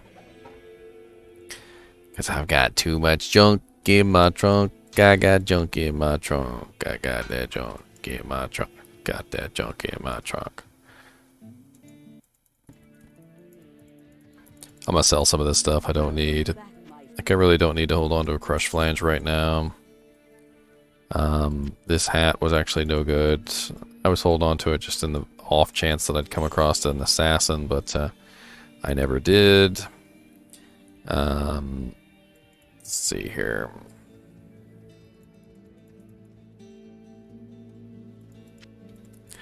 I can take this, put it in there. I can't carry anymore. Tarn helm I really don't need anymore. I really don't need that either. Hi there. Oh, hi there.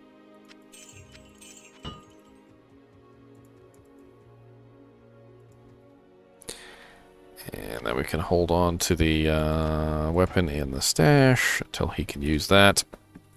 Not to just go refresh him. That probably won't be a big deal. I probably would use it as soon as I refresh him.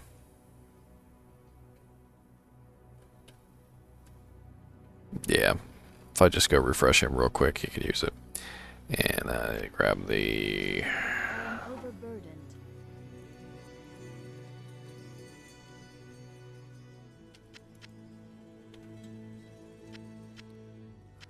Yeah, ball.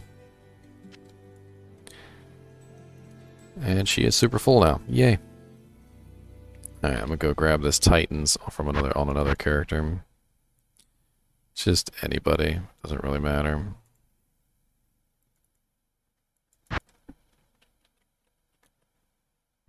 See if he has an Amrune while we're at it. I can't carry anymore.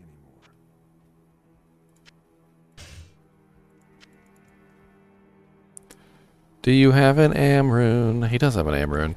Nice. He also has a foul rune and an ort rune.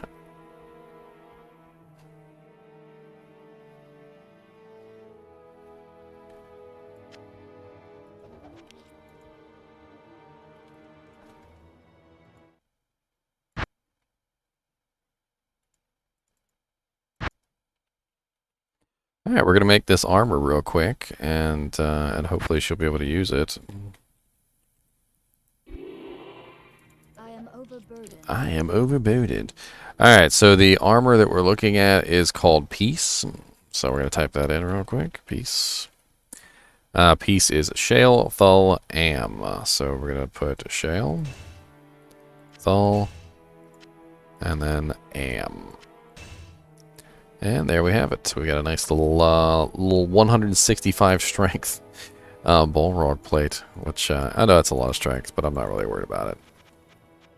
I will get a better one later. And we're going to do the reset so we can get our points correct, exactly how we want them anyway. We're going to have to make sure we have enough dexterity to use the harmony bow as well. So there's a whole lot going on right now. So first things first, let's grab our strength. We need to take off the twitch throw as well, because twitch throw has strength and dex on it, and we don't want that to throw off our numbers.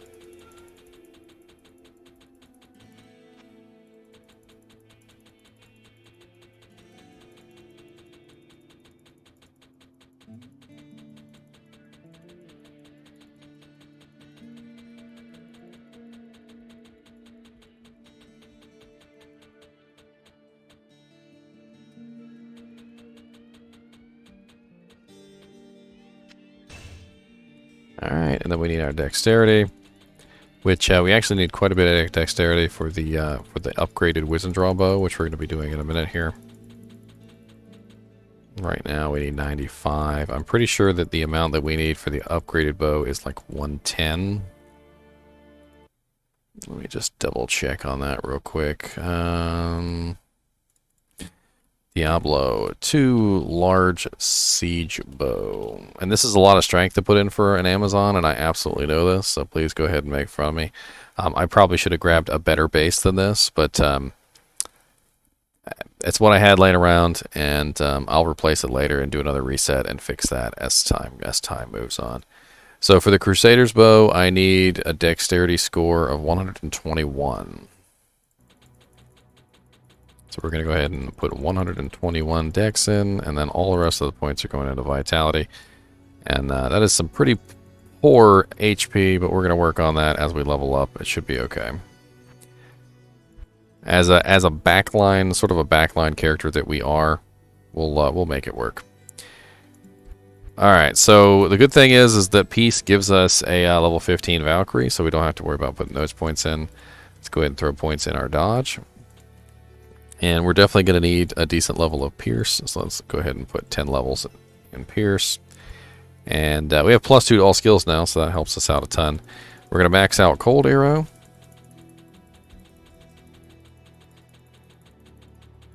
And we're going to max out Freezing Arrow.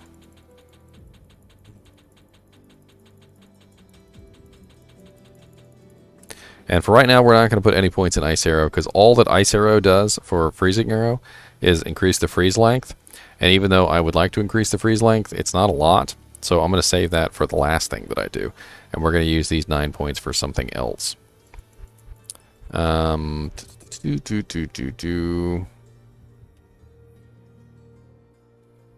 to think exactly what I need here. I'm probably going to need a pretty decent amount of attack rating, and having critical strike isn't going to hurt things either. So let's put like 3 points in crit. 1, 2, 3. And we're going to put quite a few points into penetrate. Just get that attack rating as high as humanly possible. And my poor Twitch. Alright, let's go get the Merc refreshed so that we can give him the new amp damage weapon. Good day. Make sure that you drop your mercenary's gear on the ground first before you hire a new one, otherwise all the gear will go poof into thin air. So we're going to grab a 55. Is that the highest one? Yeah, 55 defensive. That's the Holy Freeze Mercenary. We're stacking on the freezing effect. That's the whole point.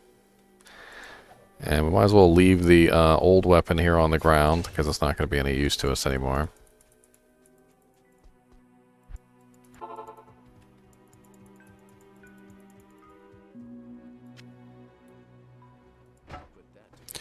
There we go. Now we freed up some space here.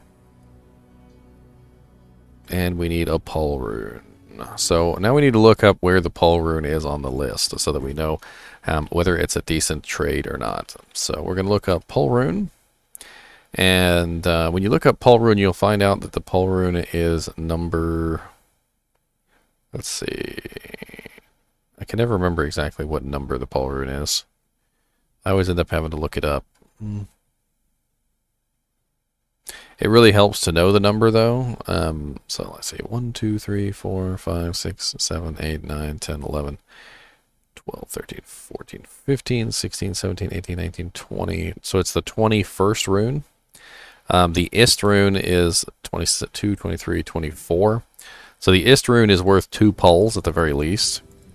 So what I'm going to do is I'm going to make a game real quick, and I'm going to call it 1 pole or 1 Ist for 2 poles, something like that, and we'll see if we can get a bite.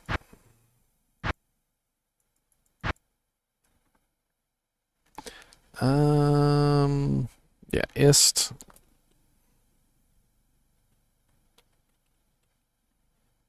And hopefully somebody will bite on that. Whether or not, I don't know.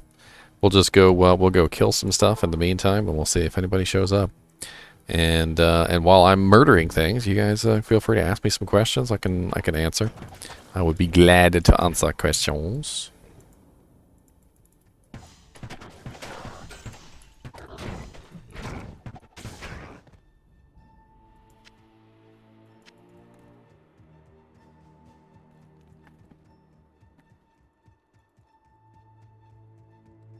I'm actually really excited to get this Wisdom Draw upgraded to its max level because I really want to see what kind of damage it does.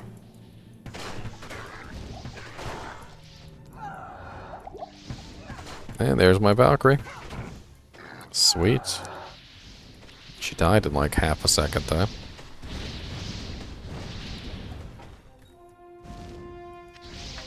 I swear there's something with the Valkyrie where if you don't actually have at least 1 point in the Valkyrie won't stay alive. I've noticed this about the Valkyrie. I might have to do this in a Hell difficulty game because you're going to get more bites in Hell. So in Diablo 2, you can't see games that are in normal and Nightmare difficulty if you're a Hell character, and you know, same thing goes for if you're a Nightmare character or etc.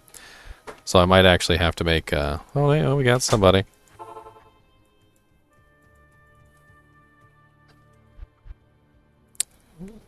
Okay.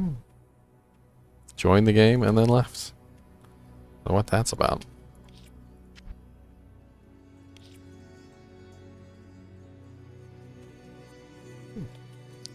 Hello.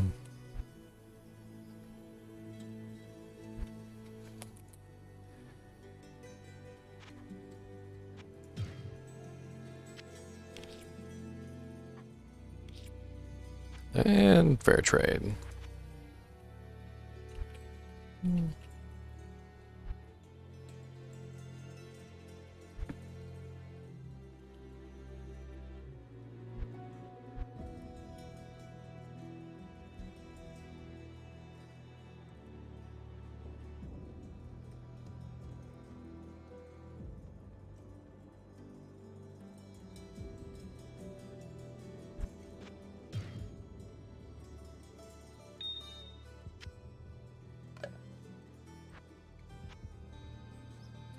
All right. Thank you kindly. All right, so we're going to do this upgrade real quick. It's going to be real simple. So if you guys have never done an upgrade before, pay attention because this is really cool. So basically in Diablo, you can do what's called a unique item upgrade. And the process of upgrading a unique item requires you to put the item in the cube with a specific combination of runes and gems. It depends on the item that you're upgrading. And we should probably leave this game so that nobody else joins and tries to trade us stuff that we don't need. Here, let me go create a private game real quick. And actually, my game is still open, so let's just go to that one. Alright, so I'm going to drop some items on the ground here, just so I have room to actually get this done.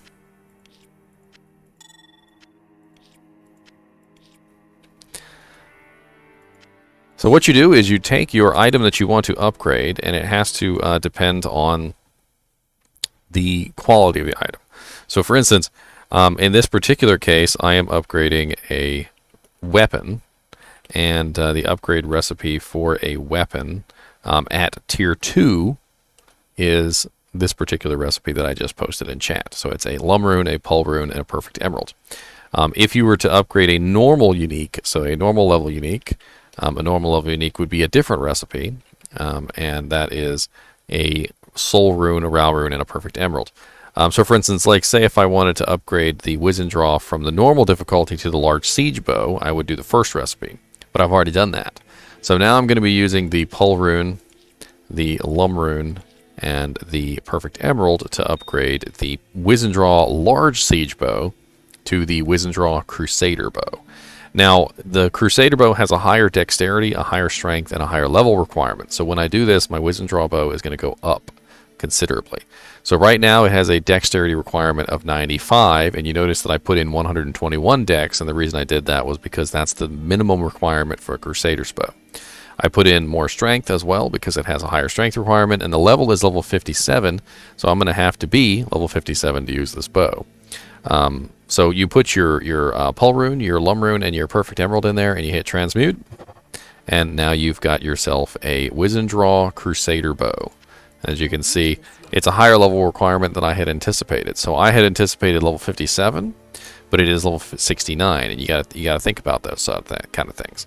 So that's why I gave myself another bow for the time being, which is the Harmony bow, just in case something like that were to happen. I didn't want to end up with no bow whatsoever. It is something you got to take into account when you're doing these upgrade recipes, which I did, which is nice. I'm glad I thought about that. Good big brain move, Daniel. No, I'm just kidding. I didn't know it was going to be higher level. I actually anticipated level 57, but you know, it is what it is. So let's go level up our character so we can finally get access to our new bow. Using the Harmony bow for right now isn't going to be like a super pain in the butt. It's actually not a bad bow. It's actually really easy to make too with Tier Ith Soul Co. So if you happen to find a decent 4-socket bow and you have a Co rune, Co is the only rune there that's really hard to come by. Tier Ith and Soul are actually pretty easy to come by. And it's a decent bow for a low-level character. It really is. And it has +2 to Valkyrie on it, which is kind of interesting. Alright, so we're going to do a little bit more leveling, I think. We're going to see what we can find. See if we can get our character up to the level we need to be to use our new Wizen Draw. So we got... no, that one's way too long.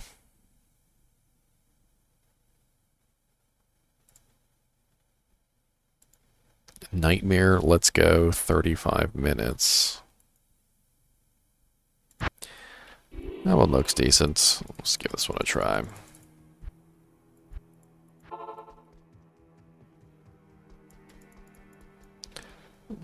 The Worldstone Chamber. So they're killing Bale right now. Okay, well that one's not very helpful. Exo said, just to be sure, Magic Find doesn't work on rune loot rate. No, Magic Find does not work on rune loot rate at all. Not even the tiniest little bit.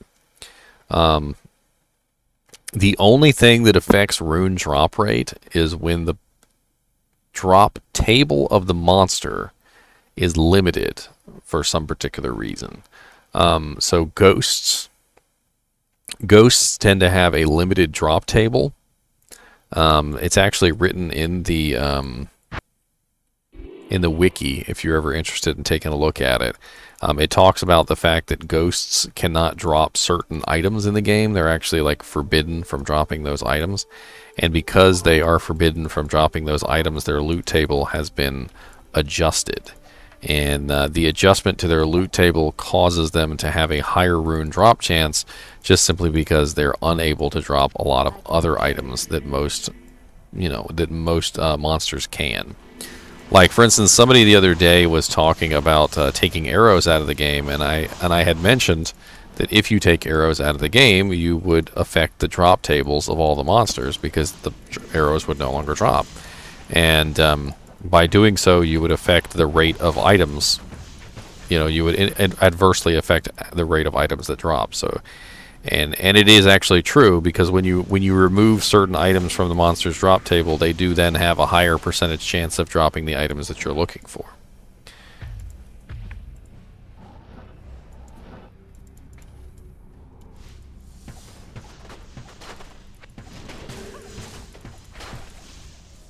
An Avenger Guard and the Horned Helmet. +2 to Grimward, +2 to Shout. Awful. +2 to Iron Skin, +1 to combat skills. It's blue.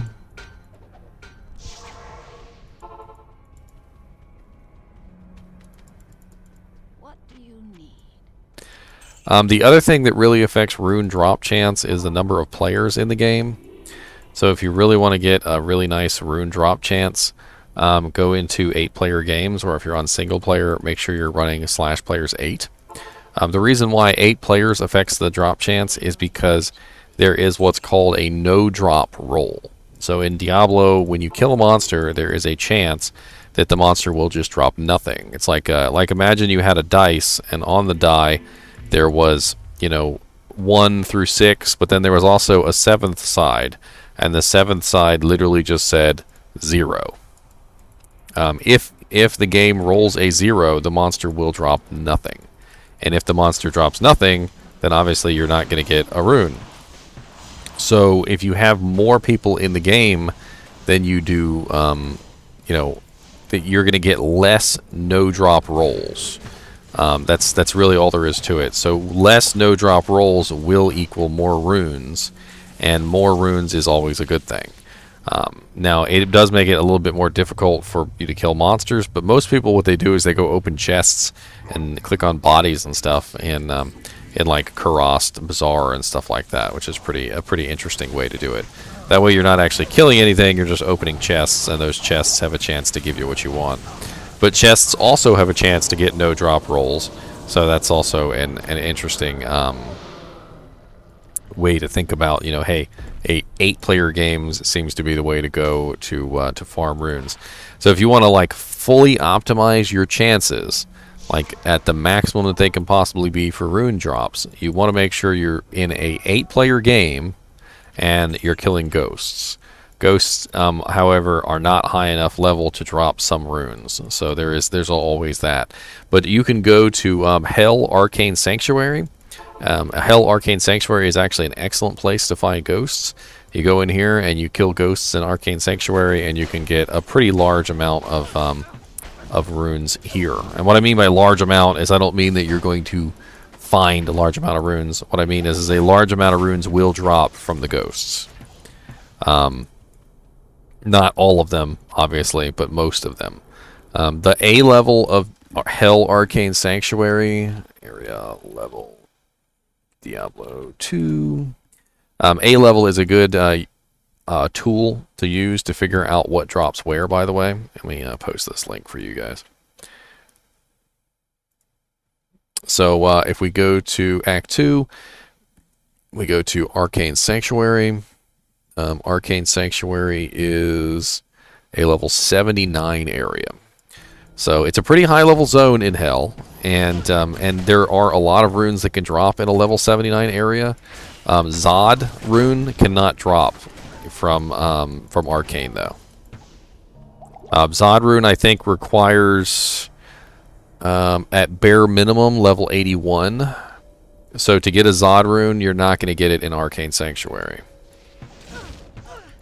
Like pretty much all the other runes can drop from Hell Arcane Sanctuary, though.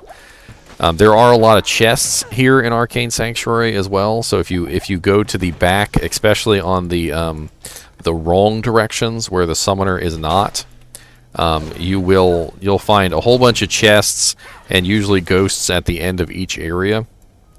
You can also kill the summoner while you're doing your rune farming, and you can get a chance to get one of the keys. This character is actually named GGM Keys. The only downside to farming ghosts here in Arcane Sanctuary, and I kind of need to point this out, is that if you kill the ghosts while they are not over top of land, they will drop nothing. So you notice how there's this little strip of land right here, and then there's empty space of death and empty space of death. If you kill the ghosts while they are over top of empty space of death, they don't drop anything. So you have to make sure that you're killing the ghosts over top of land. Otherwise, you know, you're just going to get crap.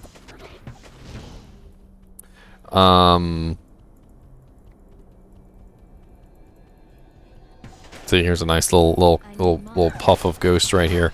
Now, of course, this is Nightmare, and the monster density in Hell is much higher.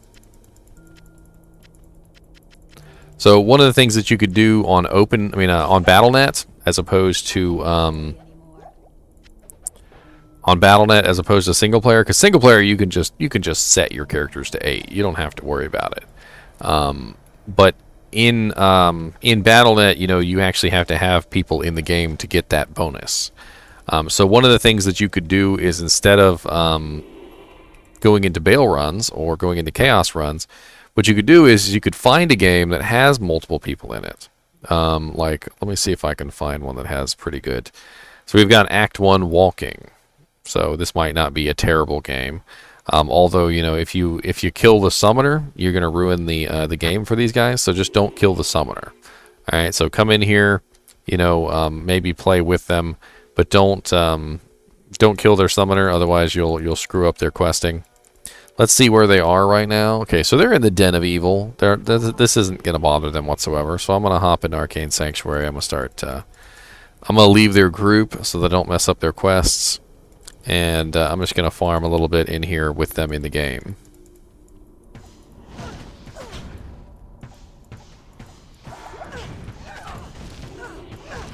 But as you notice, you know, monsters get a little bit tougher when the difficulty, the number of monsters goes up.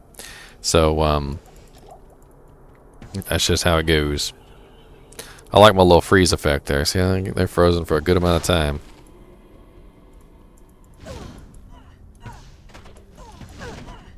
Let me see if I can find the little article, by the way, on the ghosts. Let's see, runes, Diablo 2.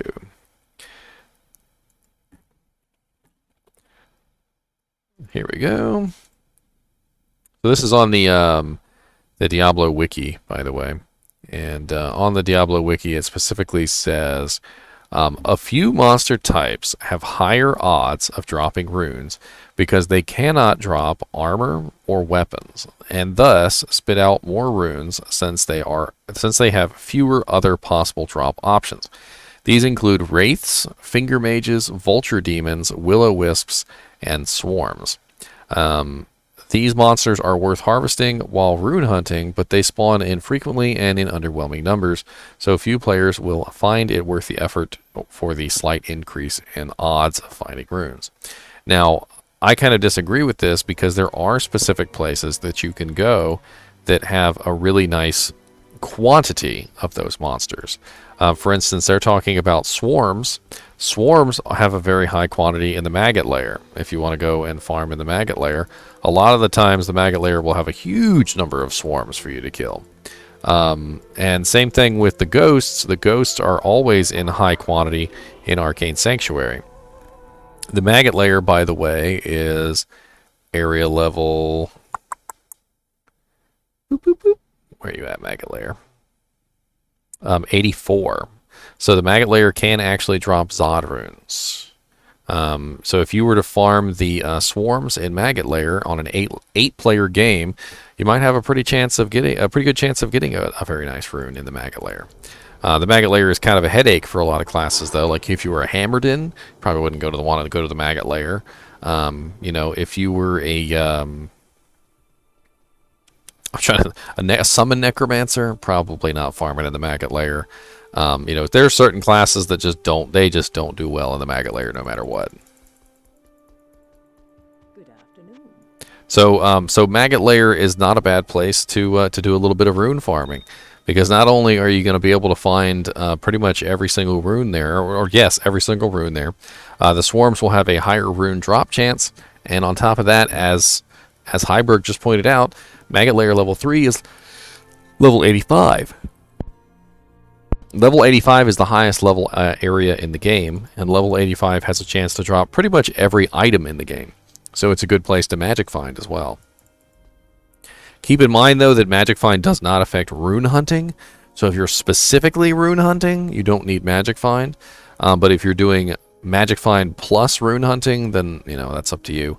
But just remember that because rune hunting is not affected by magic find, the quantity of monsters you kill is more important than anything. So killing fast is important. So having all your good equipment on, so you're murdering as quickly as possible, is going to have an effect on your the number of runes that drop, because you want to be able to literally just mow through as many monsters as humanly possible, so that you're getting more and more chances to get those rune drops. All right. Vampire bales and all sorts of booger bales and tomahawk. They already kill all the janks. I swear, every time I join one of these, they've already killed all the janks.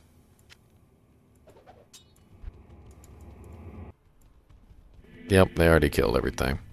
Let's follow along though. So Vamp Bale 28.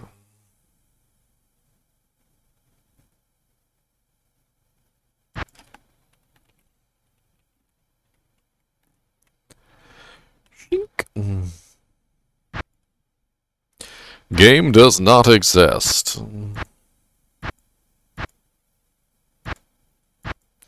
Did I type it in wrong? Is it a dash or something? Or maybe I'm just too fast. Stop clicking the buttons. Nope, I saw it on the list. I got it right. I guess he just hasn't made it yet.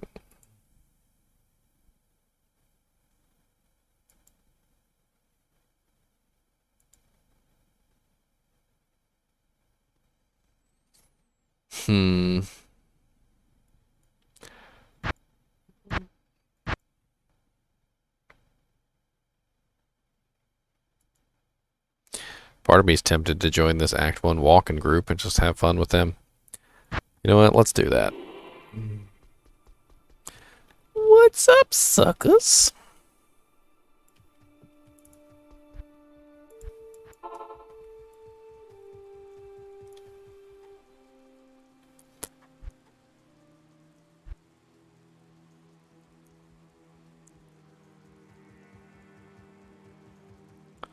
TP. By the way, these are the keys that I'm talking about up here. Let me show you. So these are the keys that drop from Hell difficulty bosses. So there are 3 different keys, and the keys are the Key of Hate, the Key of Terror, and the Key of Destruction. And the 3 keys drop from the Summoner, the Duriel, not Duriel, the Countess, the Summoner, the Countess, and Nithalak.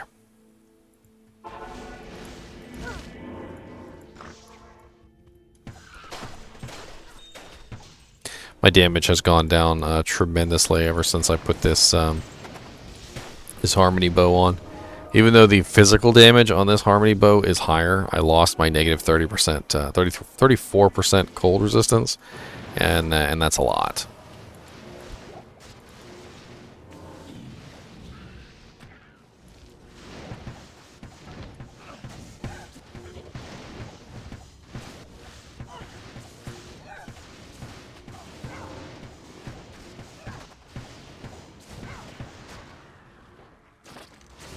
light plates.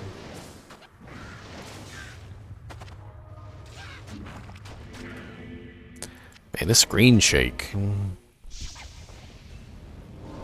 Who needs to click on stuff? Just have screen shake for days. We're not allowed to click on things. We just have screen shake. Just like, and if you pay extra, we'll send someone to your house to shake your actual screen.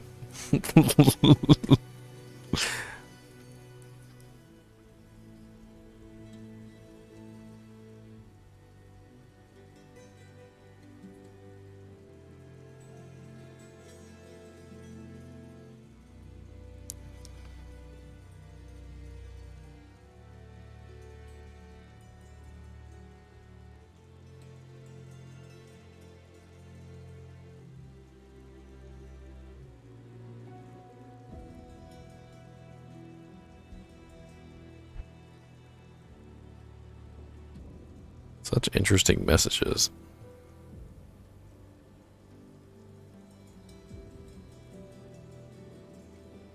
Somebody's asking if they're asking about their laptop and whether their laptop is going to be able to play Diablo II Resurrected, and they're worried that they're going to have to replace it before Diablo II Resurrected comes. And one of the things that I want to do when Diablo II Resurrected comes out, the beta at the very least, or maybe just if I don't have time on the beta, if the beta is really short, I might not be able to, but what I want to do is I want to install it on this old gaming laptop I have here. This old gaming laptop is like from back in 2015. It's a fairly nice model from 2015, but it's still a 2015 gaming laptop. And I kind of want to see if it can play the game. Obviously, not at 4K. Obviously, not at max settings. But if it can play the game on like 720p minimum settings, it'll be an interesting test. It'll be an interesting test to see if it can play it at all, to be honest. Ooh, that beautiful lily conviction aura. Oh, Lord. Give me all that conviction. I take it all you see. Makes my damage so high, you know it. Ripping through everything, yeah, yeah.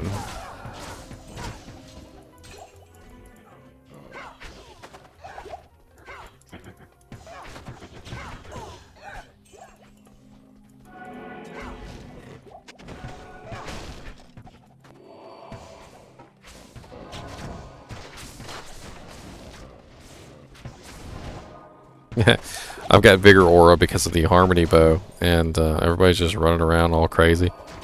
They're like, yeah, boy, got that bigger. Going around. What's up, Lord? Hey, what's your name? Oh, my name's Ginger Gaming Mentor. What's your game? What's your name? Oh, my name is Lord.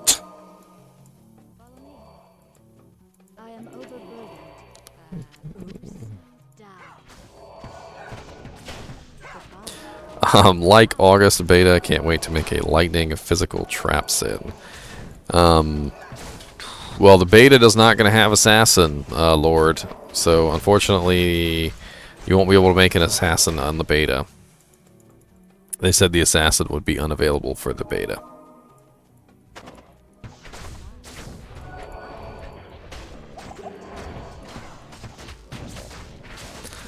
All of them except for the assassin and the necromancer. The assassin and the necromancer are not going to be playable in the beta.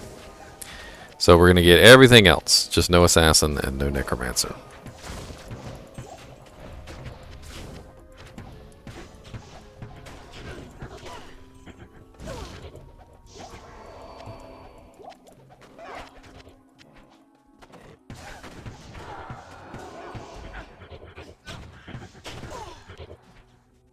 Those two are OP anyway. They were probably afraid that we were going to crash the beta servers with the necromancer. I know for a fact if they'd put a necromancer in there, I would have been full summon. I would have went 20 skellies I would have went 20 skeleton mages. I would have went one in a fire golem, and I would have went 20 revives, and I would have just been walking around with an entire army of the undead, spamming poison novas just to see if I could crash the server. So that's probably what they were afraid of. They didn't want us to crash the server day one.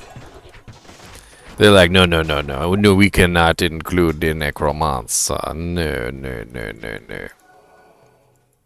No, no, no, no, no, no, no. No, no, no.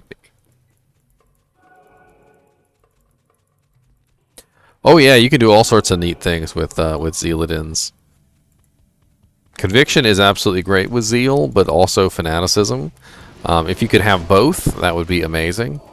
I would actually recommend, if you really wanted to have Conviction, go with Max Conviction on your Paladin, and then grab a Faith Bow for your Bow Girl. Grab a Faith Bow Girl, and that way she has Fanaticism. And then you'll have Fanaticism and Conviction at the same time. And that combination is amazing. Or you could go the other route, and you could grab an Infinity weapon for your Merc, and then run Fanaticism yourself. But I find that Conviction is much more powerful when run by the Paladin, just in general. Whereas Fanaticism will still do a fairly good job on a Merc.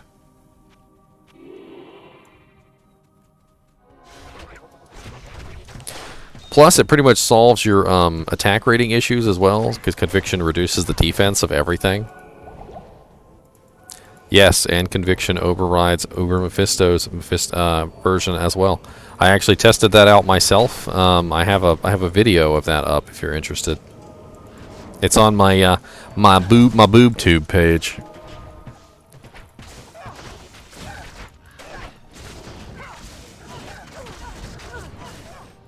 Let me see if I can find that video real quick for you, just in case you're interested.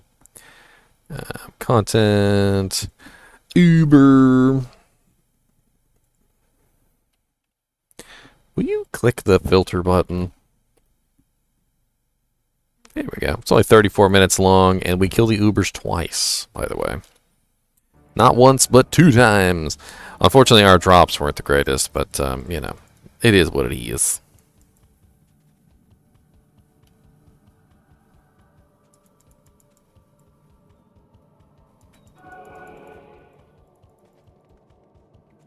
What's up, unknown Paragon?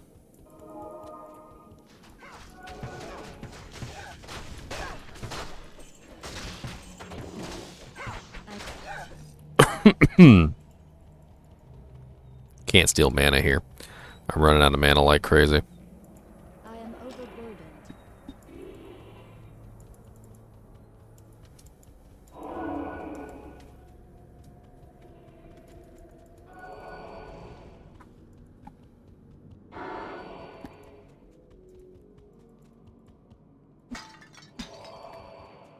You know, I post these streams on YouTube, and I've gotten a couple comments that my videos are too long, but you know, I don't know how exactly I'm supposed to split these streams up. It's not like there's chapters or, you know, like in Dead by Daylight, there's matches. And so like you can split your games up into matches.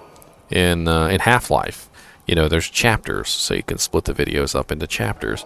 And for the life of me, I cannot figure out how I could split these streams up into segments. Like, I just don't know. I mean, I could just do parts and I could just split them up, but the parts, the breaks would be rather unnatural, and I don't know exactly how I could quite do that right.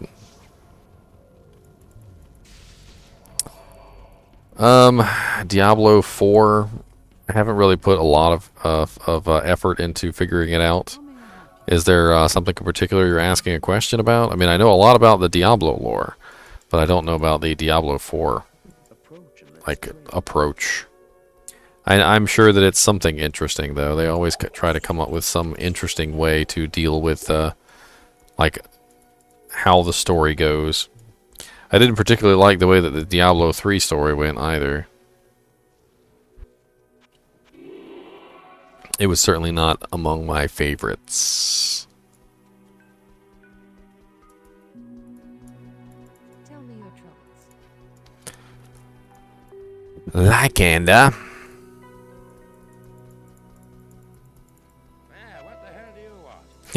Well, what the hell do you want?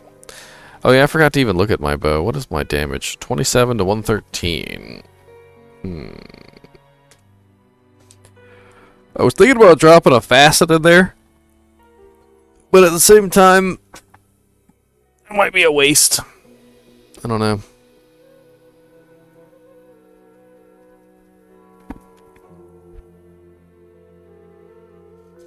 Maybe I should throw the facet in the Harlequin Quest Shaco instead.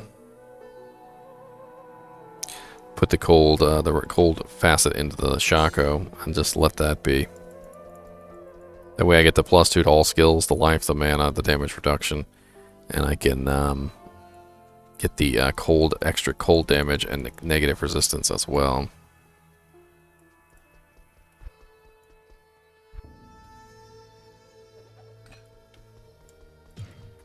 Saigon Sabbats. Where are they going next? Where's Jimorky? Dry Hills. I'll take a Dry Hills waypoint.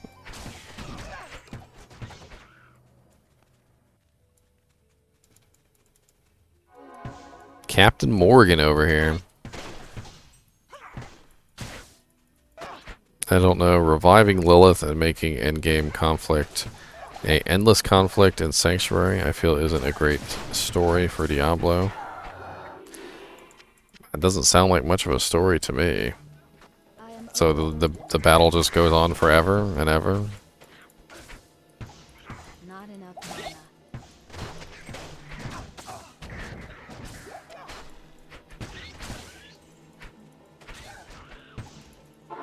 That sounds a little weird. I mean, we do kill Lilith, so I don't really know about that either. That seems a little weird. Oh, they're in Arcane Sanctuary. Captain Morgan's here too. Let's go.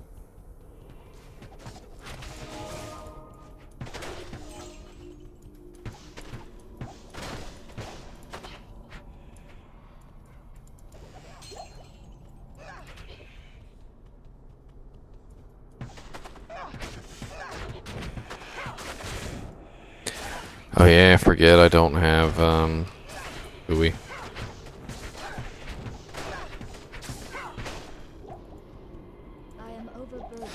I am overburdened.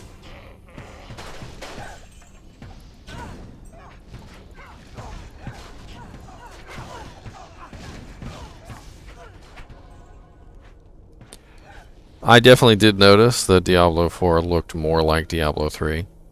That is certainly a aspect that I was that jumped out at me, I guess would be the term.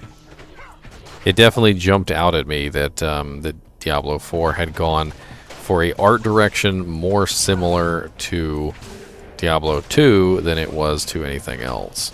And why that jumped out at me is because Diablo 3 went in the exact opposite direction and made an art style which looks more like, I don't even know. Looks stupid. Let's just say stupid. How about that? I never did enjoy the WoW art style. Yes, like a cartoon.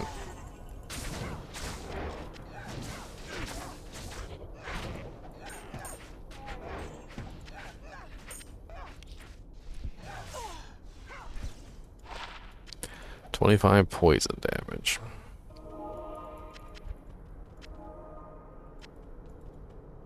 I think it pretty clearly went against the Diablo art style, which was very sad. I'm actually really excited that Diablo II Resurrected is going with the Diablo art style. So, you know, they didn't change it to some new ridiculous art style. They kept it pretty much the same, which I feel like was a probably one of the biggest things, which is really going to attract people. That darkness, that you know, kind of like down to earth, like, hey, this is like real demons that we're going through here. These are real actual demons. You know, they're tearing people to pieces. They're killing people. You know, this is not a game, son. That's sort of a thing. And like when I was looking through the Diablo 2 alpha footage, that's the feeling that I got, which was very much the same art direction as the original, and it was amazing. A lot of people had commented too about that the art direction really felt like it went in the right direction.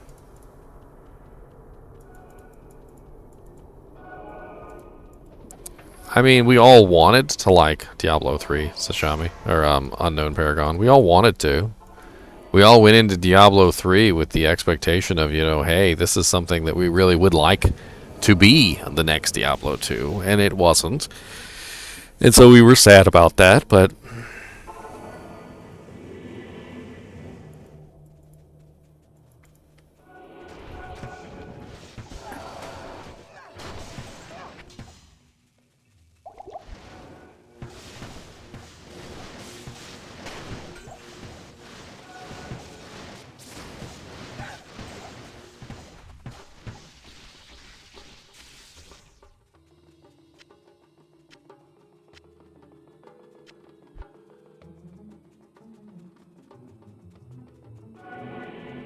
seems like many games trending at the same time were kind of in the same direction art-wise. Maybe also the reason was that when Diablo 2 came out, there were no suits behind it, haha, compared to Diablo 3. Money, money, money. Feel like Diablo 2 Resurrected even built on top of the original D2 game with great additional details and levels. Yes, I was actually commenting on that. Like during the alpha, you'll hear me talking about how they intuited like what should have been there. Like not necessarily creating something that wasn't there, but like when you're in a monastery and you see some very interesting things, like you see a bookshelf. They put some books on it. Like they made it look like it was a real bookshelf. Or when you see like these like demon summoning circles and stuff, like they kind of put some candles around it or stuff like that you would think would be there.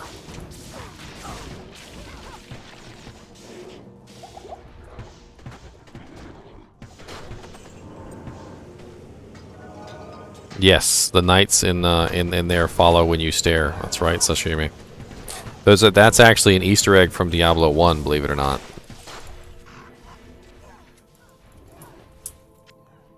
They follow you around the eyes.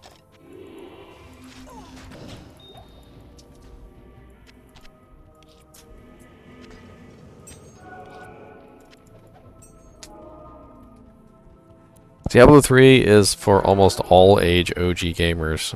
The other ones are for adults.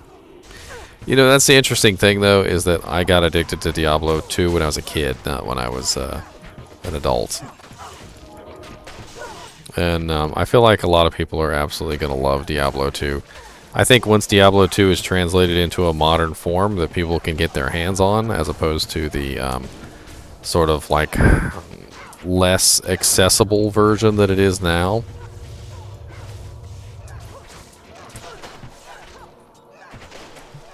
The hell? Did somebody kill Diablo or something? Oh, somebody just killed Duriel. Who is running ahead of everybody like that and just murdering everything? I don't understand. Like the whole group is in the tomb killing things and they're already in the chamber killing Duriel. What's up, XL coin? Are you truly an XL coin, or are you just a braggart? I need to know these questions. Are you like a half dollar, or like a full dollar, like one of those big like Kennedy dollars?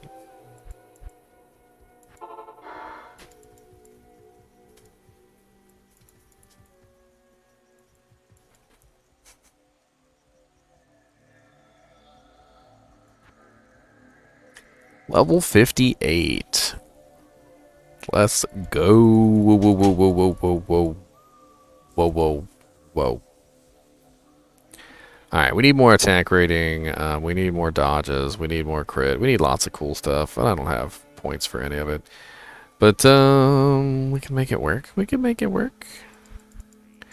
I really need to put some more points in Ice Arrow too for the extra freeze duration, but it can wait. It can wait. It can wait. Go and put 1 point in Inner Sight for now.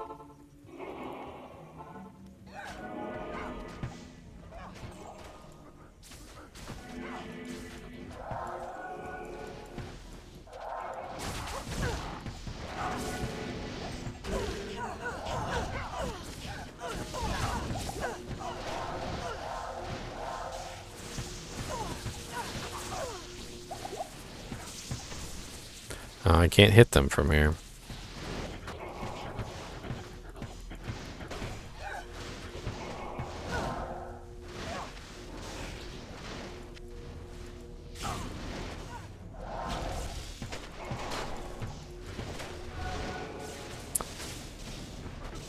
Big size. D2 and D2 LOD, what was Wirt's Leg's Easter egg, do you recall? Wirt's Leg is the Easter egg from Diablo. Wirt was from Diablo 1. If you've never played Diablo 1, I would definitely recommend to any of you to take a look at my Diablo 1 playthrough so you can get an idea of what Diablo 1 was like. Very, very fun game, and definitely worth a playthrough if you've never played it, especially to get even just the lore. There's a lot of lore in Diablo 1, which is very, very nice to go over. A lot of books, a lot of interesting information that will definitely help you understand, like, you know, the story of Diablo.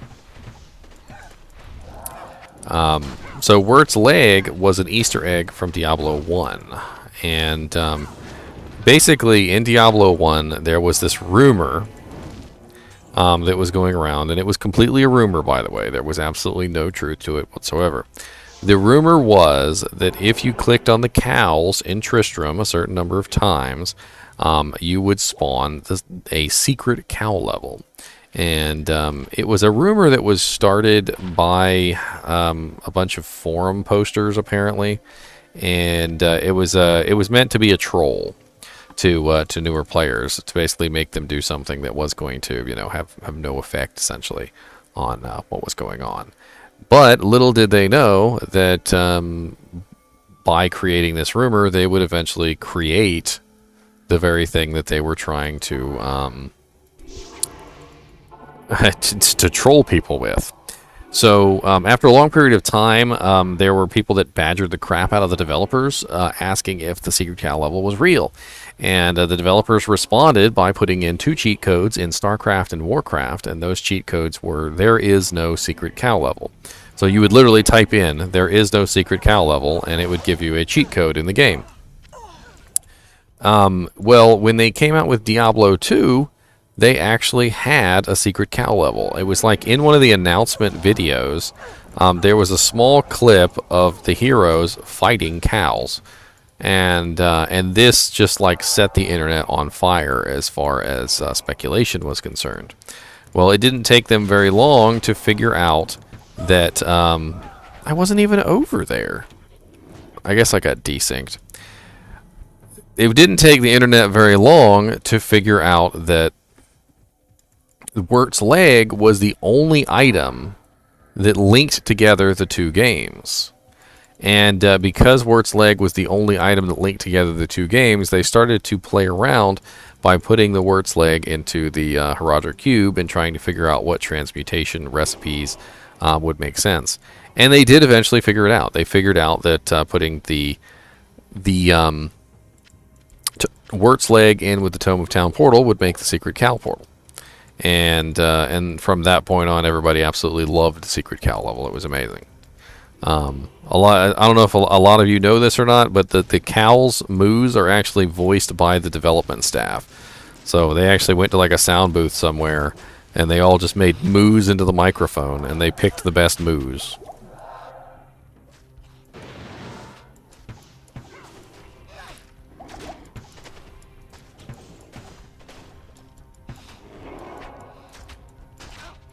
You know what? Speaking of which, let's go ahead and play them. How about that?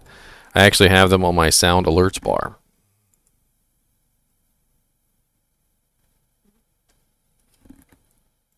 You ready to hear some moos? I hope you're ready to hear some moos. Because we're about to get some moves.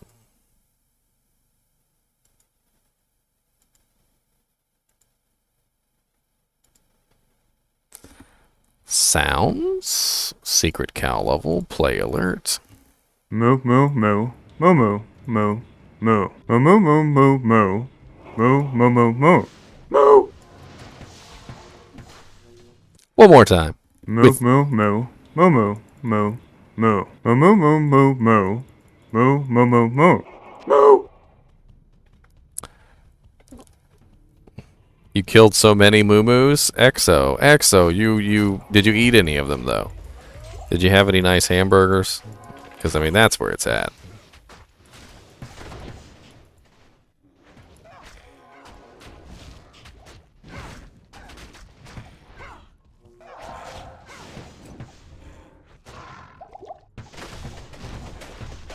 Oh, there's a lot of moos in there even that aren't even on that list.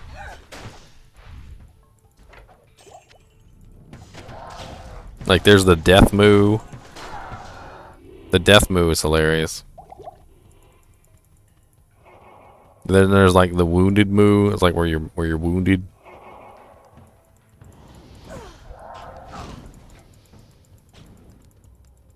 I need a key. Freaking undead Stygian dolls just murdering suckers. Answer me, bro. Will you will start the new D2? What do you mean? Will I start the new D2? I'm freaking a D2 streamer. Praz, of course I'm gonna play the new Diablo 2 when it comes out, when it's actually here. I think it's gonna be Friday the 13th, by the way. We're probably gonna get an announcement on the 10th. That's my guess. And on the 10th, they're going to let us know the details. And it's probably going to be Friday the 13th. That's probably when it's going to start.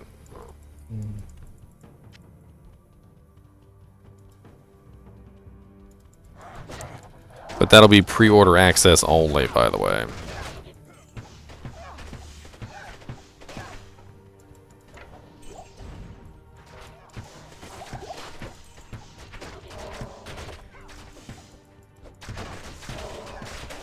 I mean the Resurrected, bro. Okay, we are waiting for that till 23rd. Well, we're going to get the pre-order beta, Praz, so we're going to get it a little bit sooner than the 23rd. I will have some footage up here of the beta when it comes out.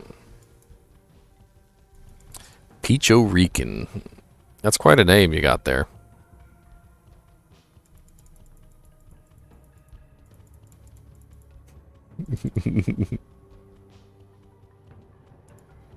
I mean, I like it. I'm just saying, it's quite a name.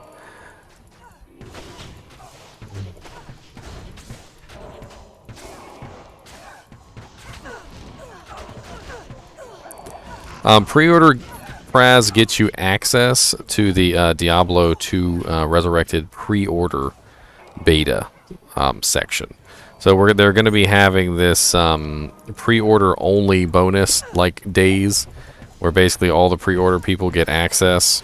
And they're going to allow the pre-order people to play early.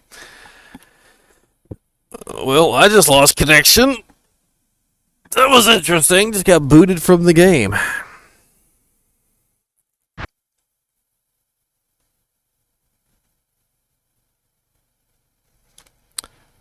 Oh, that makes perfect sense. You're Puerto Rican and you live in Georgia, the land of the peaches.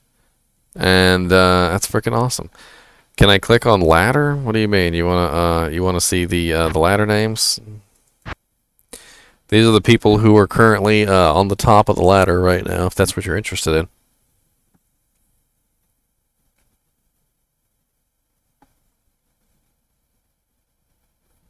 Paladin, alright, click on Paladin.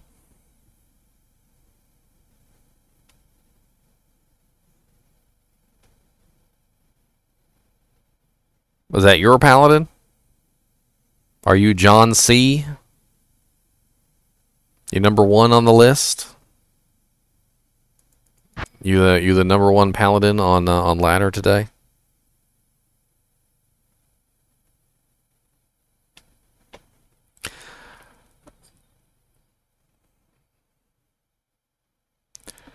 Mertiden. What's Mertiden? Where's that?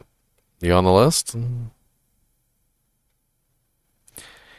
John C. Rambico.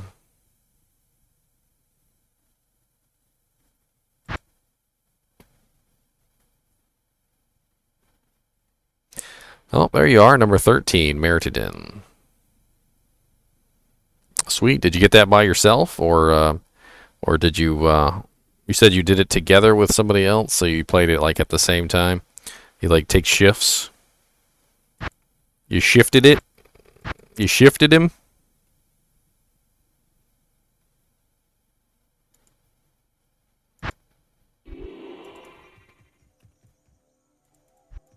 Well, I was having fun playing with those people, but I don't know how I got booted. That was a little weird. It's nice to see so many people on. It's been pretty poopy past a little while. Poopy. That's exactly what it's been. Poopy. I need as many mana potions as I can get. Dear Lord Jesus, give me all the mana potions in your belt.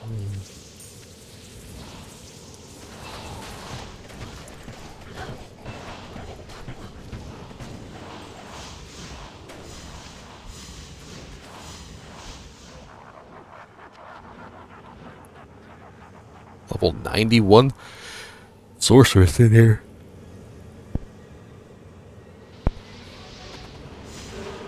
Well, congratulations on making number 13 on the ladder. That's a pretty nice achievement. Getting to level 99 is certainly not an easy task. By no means. I met this guy at Bail Runs, and I asked him if he wants to create one paladin together, because I was very powerful in this game, trust me. My paladin was almost perfect except the levels, and by the way, he said me, yes, let's create, and we can create this paladin to level 99. And he was so close to perfect. What did you make, a Hammerdin? Seems to be the go-to paladin these days, is a Hammerdin. The go-to pally.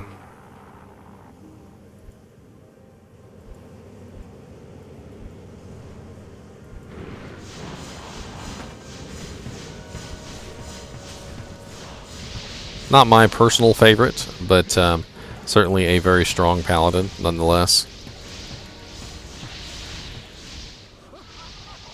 Short bow. It's hard to argue with magic damage that can't be resisted. You can pretty much dish out a huge amount of magic damage to every single monster in the game as a paladin. You can't specifically single target monsters, but you know, it's a very interesting class, that's for sure. Or build, I guess would be the term.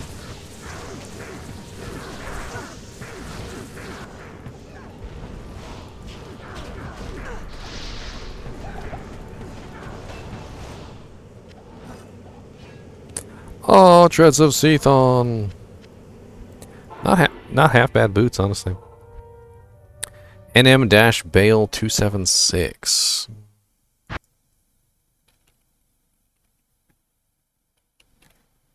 So 277 would be the next game. I need to get high enough so I can use my Wiz and Draw.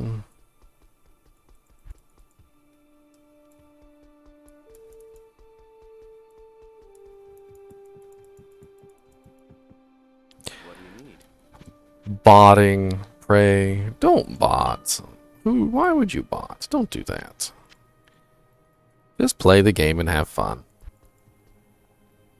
I feel like anyone who is botting is doing themselves a disservice.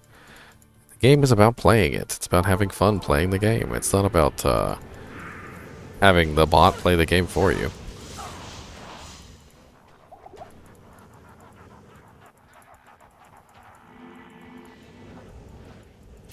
And if it was only that, Praz, maybe. But it's not only that, and you know it. It's far more than that. Far, far, far more than that. You make it sound almost innocent.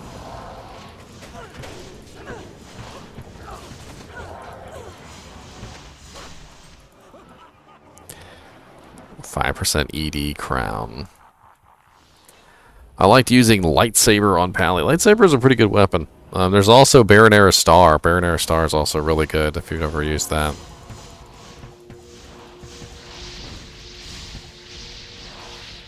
Yeah, but you don't just give up. Like that's kind of what they did, in my opinion, was they gave up. They were like, we can't combat it, so we're just going to give up.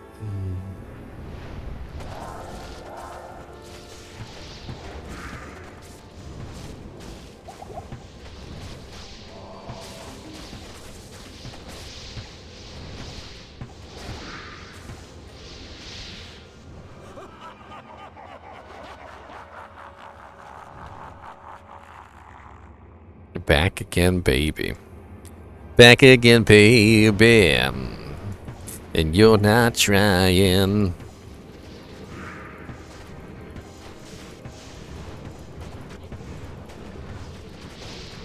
Please stop decrepifying me. Oh, I got a lot of little tidbit songs, Praz. You need to check out my little playlist where I sing. I got a lot of singing little playlists. I got my trolley song. These are all like little 30-second ditties, by the way. They're not like really long super songs or anything.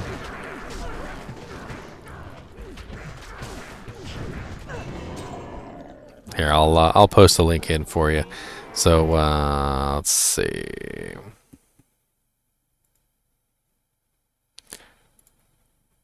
Boom, boom, boom, boom, boom, boom, boom.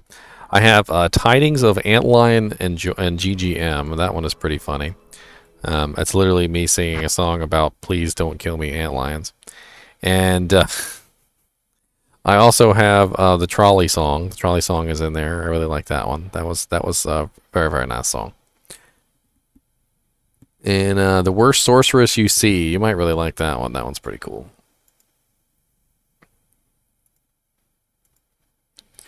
This one is the worst sorceress you see.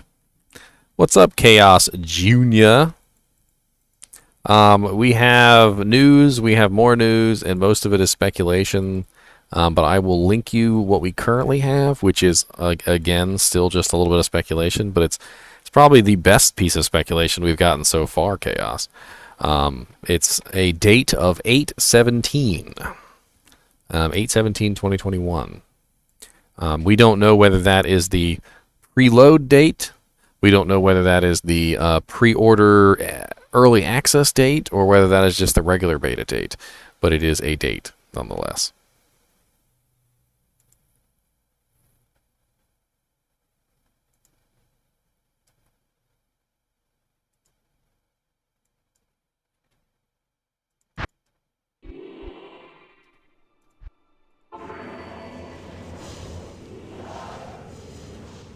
Have fun speculating with the rest of us. Greece is on fire? What's going on with Greece? Greece. Wow, wildfires. Wildfires in Greece. No end to Greek inferno as wildfire rages into the night. Wow.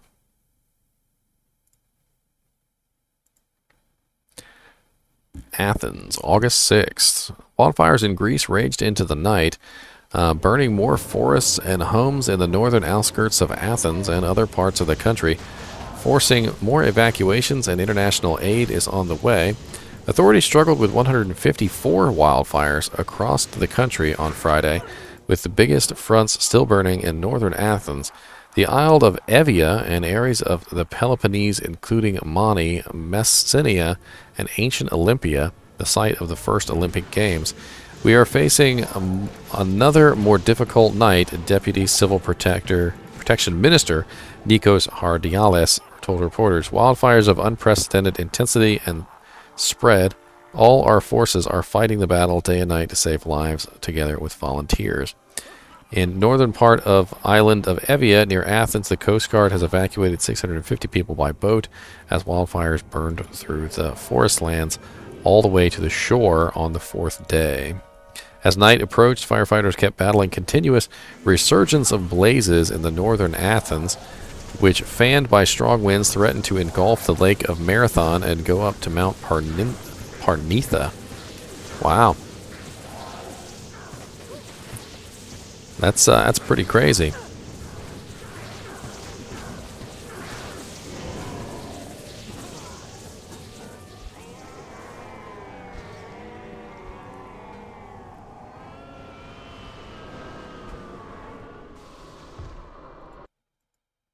Well, my thoughts and prayers definitely go out to you guys over there.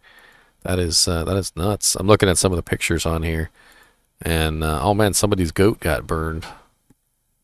I guess the goat was inside the house. Got the helicopters rolling in with the water.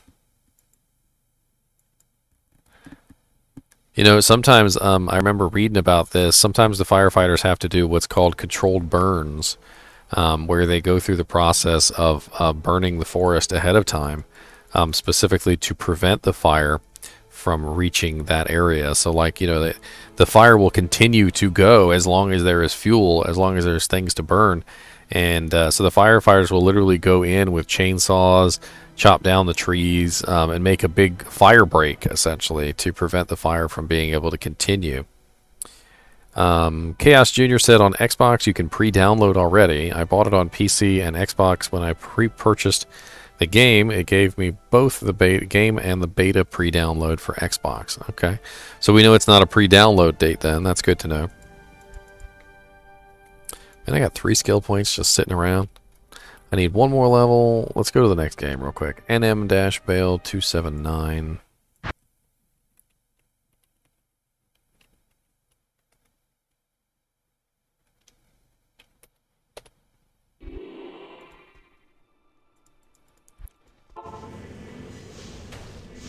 I can finally use my Shaco.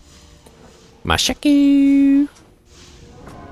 I'm going to drop the bonnet on the ground, let somebody have it. It's 30% extra damage. It's actually not bad.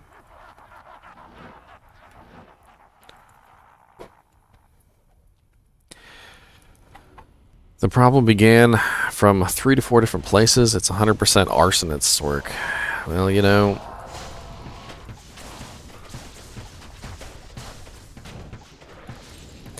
has it been a really dry time period over there in Greece?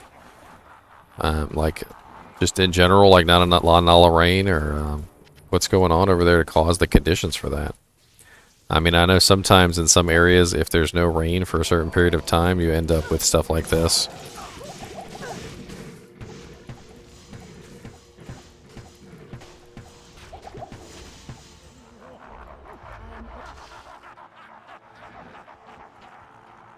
I mean, there's a lot of speculation going around right now, Chaos. My guess, and even after learning this this date of the 17th of August or whatever, yeah, August 17th, I'm still voting on Friday the 13th. That's my guess, and I'm also going to guess that we're going to get information on this. So we're actually going to get some information on when this beta starts. I believe they're going to announce it on the 10th. Their way of doing things has been to announce it like 2 days beforehand, and I think it's going to start basically on the 13th or the 12th, and we're probably going to get information on the 10th. If we don't get information on the 10th, then chances are it's probably not going to be till the following week. What level do I need for this bow? 69. Ugh. Ugh. Let's check our handy dandy graphic real quick and see what level we can get to. In normal difficulty, we want to get to around level 60. What's up, Woogie? This is a Woogie hand. This is a hand of a Woogatron. I will choke the hand. Are you ready? No giggling. You're not allowed to go. Save me. No.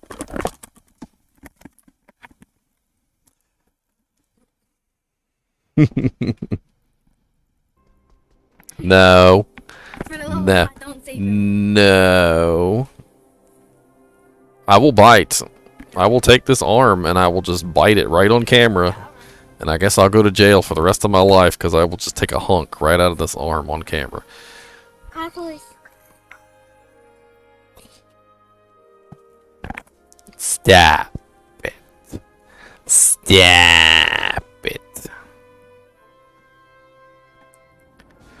What are you doing? Did you come to get ice? There's a Oh, look at that. That's pretty cool. Let me put it on camera here. This is Woogie's green Slurpee cup. Check this out. Oh, you messed up the camera. Come on, with you just mess with everything. This is her green Slurpee cup, and I have my green screen on, so this is invisible according to the camera, so you can't actually see this cup. It's pretty cool.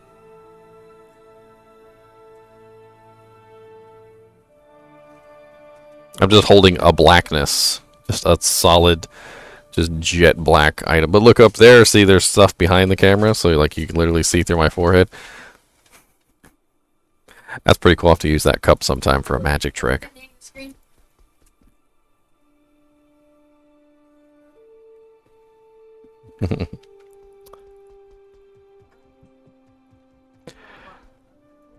Where am I from, Praz? I'm from Virginia, over on the East Coast. So, hey, you might find it weird because we people from the United States, we tend to answer with our state, and I noticed that as an oddness because most people answer with their country, not their like the city that they're in or something. But the United States is a very large country, and so it makes better sense to answer with our state than the country. So Virginia is over on the East Coast of the United States. We're near the ocean.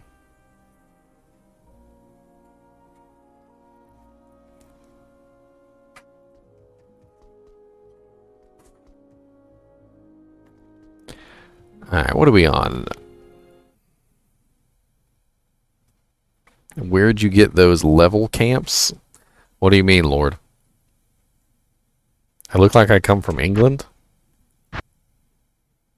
What's up, Ice Point?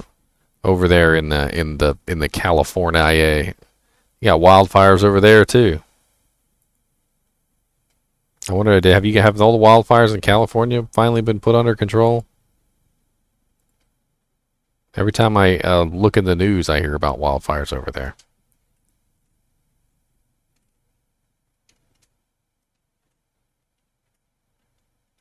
Oh, you want to screenshot the level guide? Well, you don't have to do that. I have it all. I have it all on YouTube for you. Hold on. Let me. I'll post you the link. I even go over everything. So.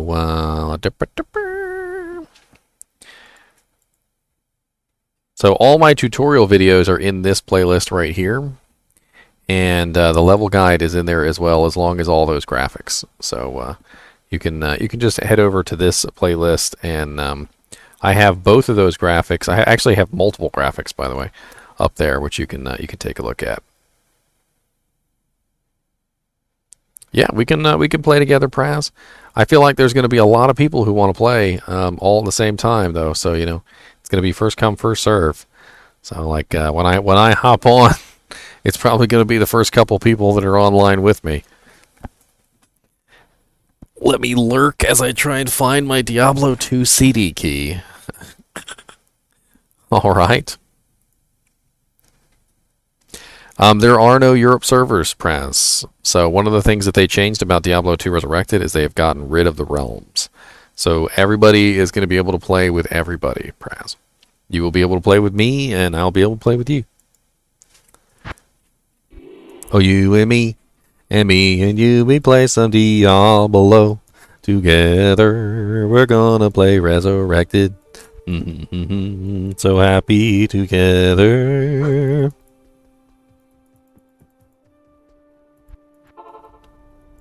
No more realms that will separate us. Na, na, na. Acre String and General's Tando Lagal on the ground there.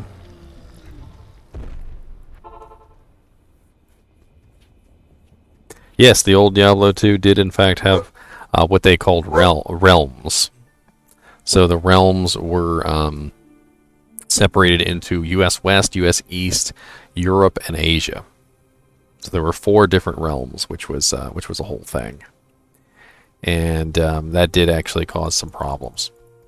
Because if you were trying to play with your buddy, and your buddy was over in California, and he was on the West Coast server, and you were on the East Coast server, well, you were just screwed. Couldn't play with each other. And every now and then one of the servers would go down, and everybody would go over to one of the other servers and be poor peasant knights, and I always thought that was pretty funny.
Alright.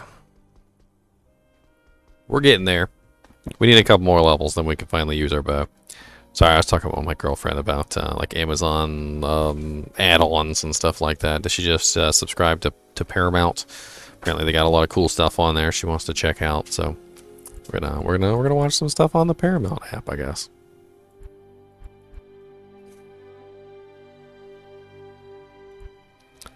Trying to think what's going to be actually more worth my time. I really do need penetrate. I need that attack rating.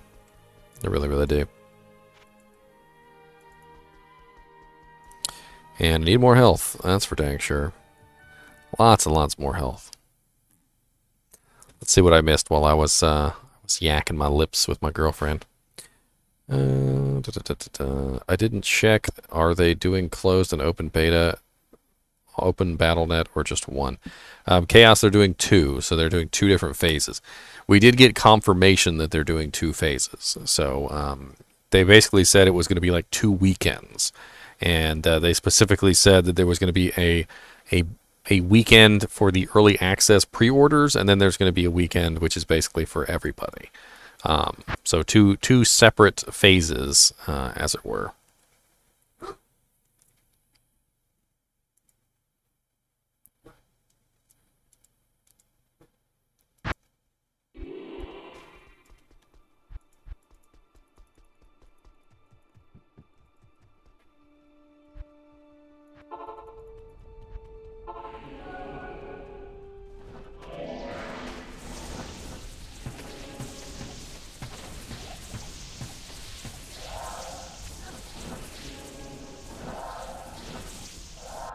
Oh, no problem, Lord. And you know, if you want to know anything else about the game, I've got tons and tons of tutorials on there, Lord. You know, take a look. I could explain for hours on here a lot of that stuff, but you know, that's why I made the videos, so that it would be more to the point. And I also tend to be a little long-winded about things as well. So you know, maybe that's a good thing for you. Maybe you would like to know the ins and outs of the way things work, as opposed to just simply knowing, you know, how to do something. Or maybe you just want to know the how, and you don't want to know the why. If you want to know, if you don't want to know the how, then or the why, then chances are I'm probably not the best YouTuber for you, I'm afraid, because I love to explain things even when I don't need to explain things, and that's just how I do my role. There's some other YouTubers out there who do like very specific build videos, and they don't really tell you why they make certain choices. They don't really tell you what those choices are for. You know, they don't really tell you, you know, what skills you're supposed to use in what order, you know, and like go over like the very specifics of things. I love to go over the specifics of things, and that's really all there is to it.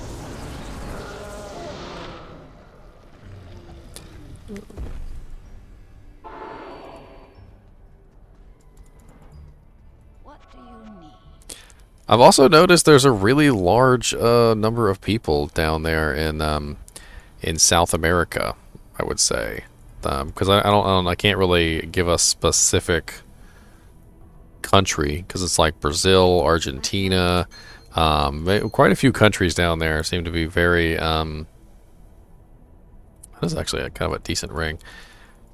A very large number of countries down there tend to be very excited about Diablo II Resurrected, I've noticed. And I'm excited that you guys are excited. Like it's a whole thing. I actually did a Facebook ad, a very cheap Facebook ad, by the way. I only spent like $1 a day, and wouldn't you believe it? The most number of responses and views and clicks that I got were all from like Argentina and Brazil and various countries down in South America. So you guys must really love some Diablo down there. It's amazing.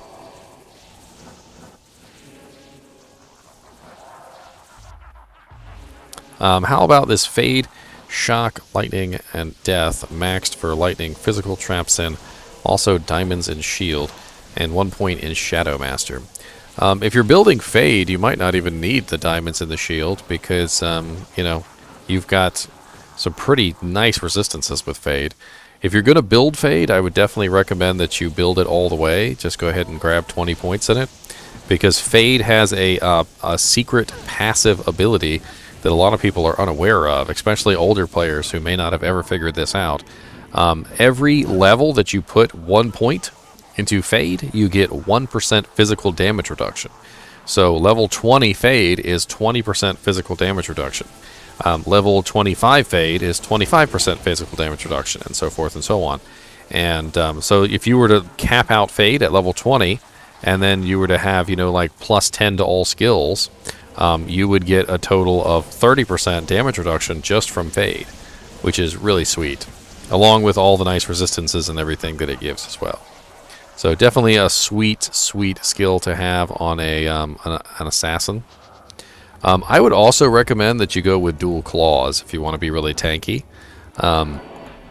Assassins have the ability to block spells with their claw block ability, and that can actually be really, really effective to keep yourself alive. Of course, if you want to just do a sword and board, or like a claw and a shield, you know, that's not a big deal. You can do that too. But claw block definitely does have its advantages. being with the ability to block spells as well as melee and ranged attacks. And then on top of that, it also does not suffer from the penalty that block does. So block suffers from a penalty of 25% cap when running. Claw block does not. LDIA balls -86.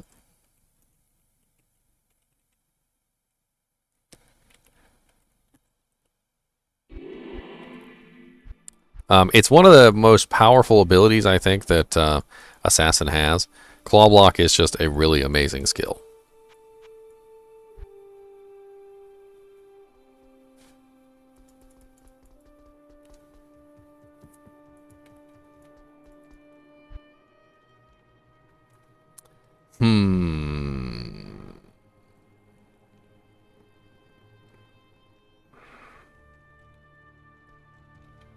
+2 to crit strike is nice. I like that.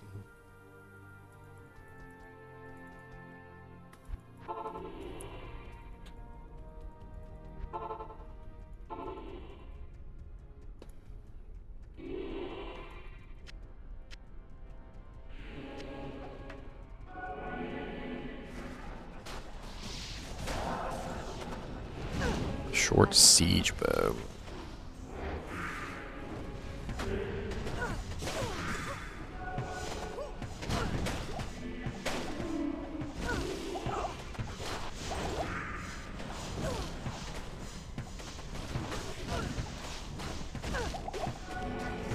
Oh god, the Decrepify. Strafe can be a very fun build, Chaos. It's definitely an interesting build. You're definitely going for like speed with a strafe build, so a faith bow would probably be a really good choice there. I have a faith bow on my merc. I can't remember exactly, but it's which character it's on. I think it's actually on my assassin, believe it or not. Yes, all damage reduction will stack up to 50%. And I'm not 100% sure on this, because I haven't tested it out myself. In fact, there's really not any way to test it right now in the current game. But I'm pretty sure that if you stack your physical damage reduction above the cap, when you are amplify damaged, so like if somebody applies amplify damage to you, like for instance,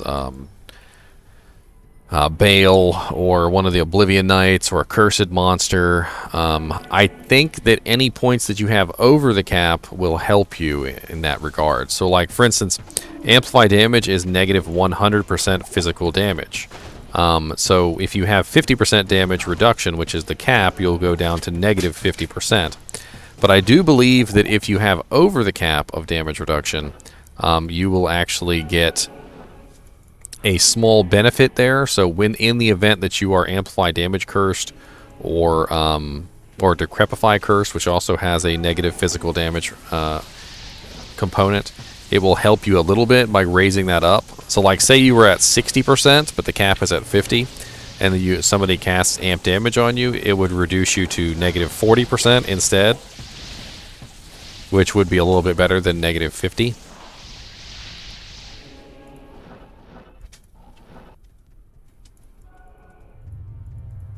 It's additive, Lord. However, slow's target buy is, I believe it's multiplicative.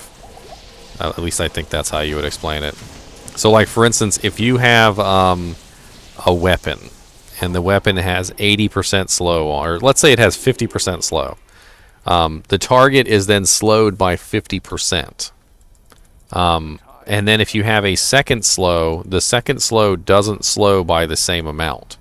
So if we were to use a calculation, like let's say for instance you had a target who had an attack speed of 10, and you were to slow that target with a 50% slow, they would go down to an attack speed of 5. If another person were to hit that same target with also a 50% slow, they would go down to 50% of 5, which would be 2.5. And then if a third person were to hit that target with a 50% slow, it would be 50% from 2.5. but it can never exceed 80% slow. So whatever the 80% of 10 is, which would be 2, it can't go any lower than 2. So the third person's 50% wouldn't reduce it any lower than 2. I know that those numbers don't make any sense from the grand scheme of things, because if you're thinking about attack speed, it doesn't really exist in those types of numbers. But that's basically how it works in a nutshell. It's an additive slow. Like it works, but it works on a case of he got slowed to this number, and then we're going to slow him again, but it's going to go off of his new slow number, almost like compound interest.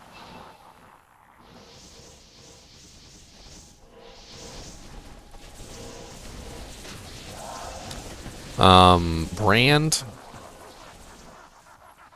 I mean, if you're a strafe Amazon, all you really need is amplified damage reduction.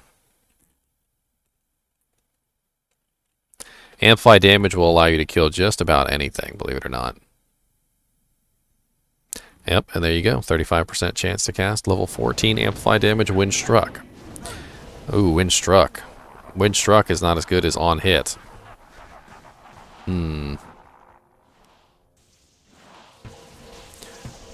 Not sure about that one. On a melee character, on struck makes a lot of sense. On a ranged character, not so much. I'm not sure.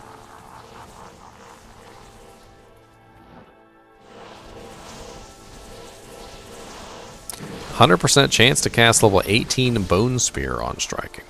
Very, very nice. That definitely could come in handy on a strafe Amazon for sure. Level 18 Bone Spear, even without synergies, I'm sure does a pretty nice amount of damage. And since most monsters are not immune to magic damage, that's a good little extra bit of damage that it would add to your attacks.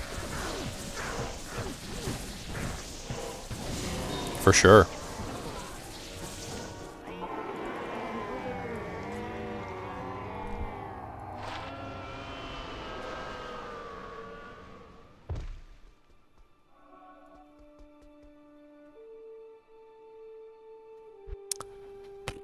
Wow, there's better wands out there.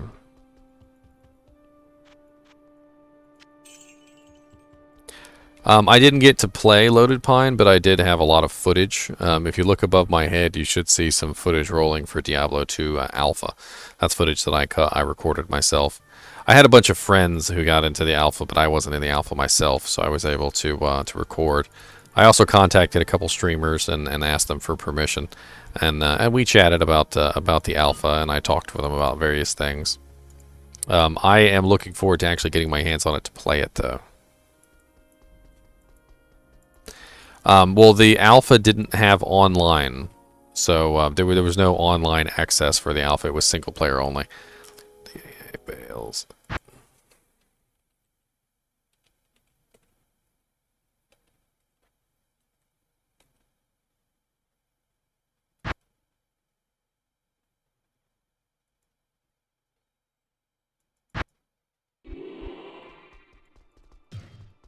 Yeah, I believe we're actually going to get a peek at the lobby. That's one of the things that we're actually going to be able to see, which we weren't able to see before. So it's definitely something to look forward to.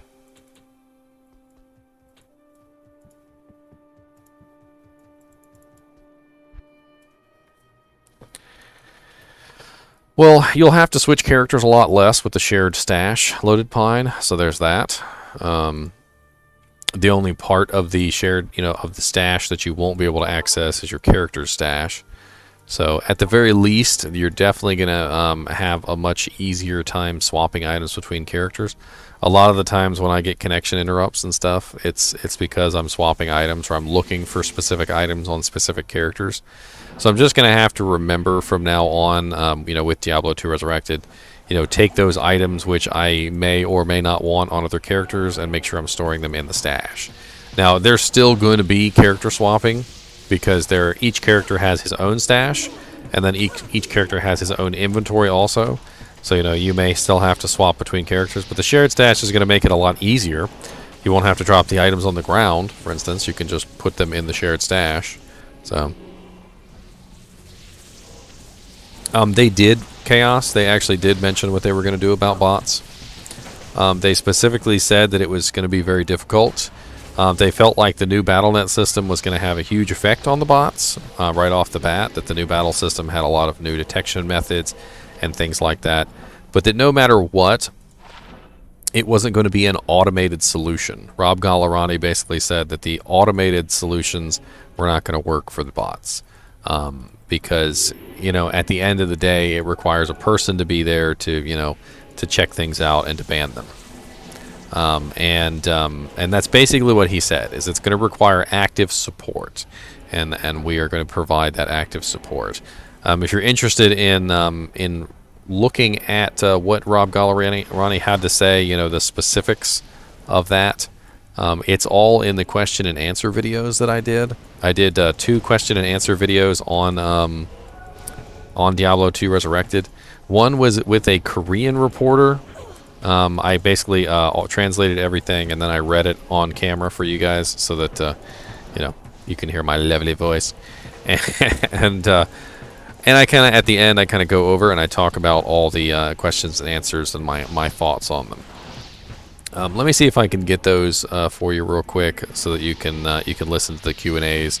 There's actually a lot of really good information in there, and it's very telling on what they have planned. What's up, 90s lover? We do have information on the beta. On the Xbox website, they've reported 8/17, and we don't know if that's the exact date or anything, but we do know it's a date. Oh, the burnt wand! I missed the burnt wand. No. Maybe the sorceress will sell it, although it's probably going to be worth like 1,000 million gold. You better stay away from my blanket, sir.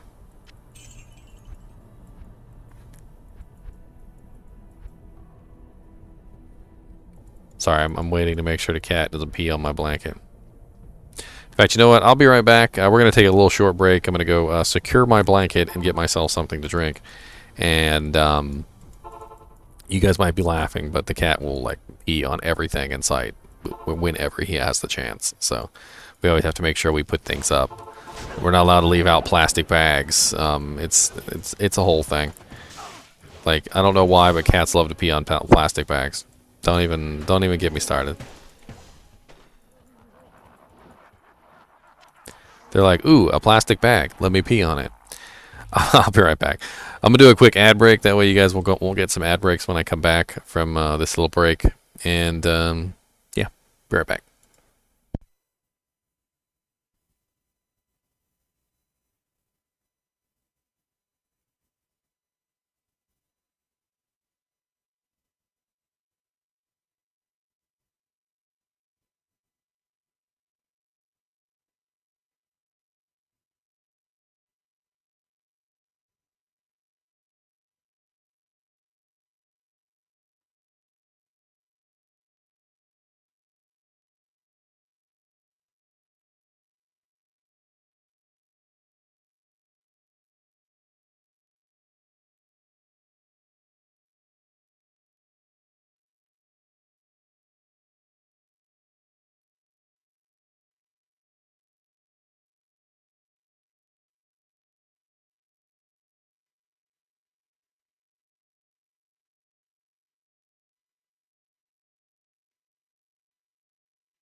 What's up, Squeebo? Stop making fun of my chair. My chair is epic. And I don't care what you say, sir. And you guys should be proud to see my amazing chair on stream. Neverworld, we got a little bit more information if you're interested. Right there. There's a date at the bottom of that page, which we don't know exactly what that date means, but we are excited nonetheless. It is very comfy, actually. You should be jealous. How may I be of help? Without a nail gun, you're gonna have some buff biceps. Lord, it does not have cross play, but it has cross progression, which means that you will be able to carry your characters over between consoles and PC. So as of right now, it's just it's just cross progression, not cross play.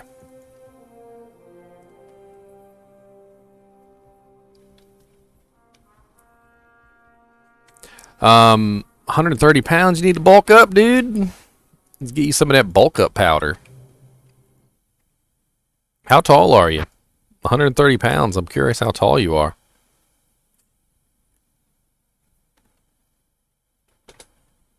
So you got me wondering now. 5'10". Wow, you're a skeleton. I used to be that. I'm 6'1", and for a long time I was only like 110 pounds. This was back when I was a kid, and I bulked up like real fast.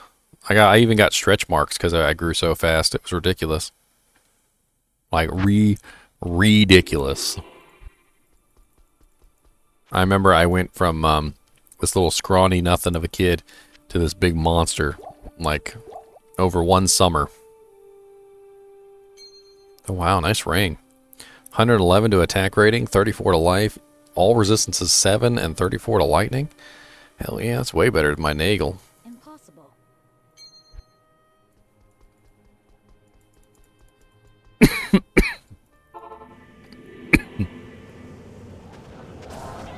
Well, it's also a metabolism thing, Squeebo. Fullcube.png. What the hell is that? I'm not clicking that booby trap link, sir. That jank booby trapped. Booby trap link.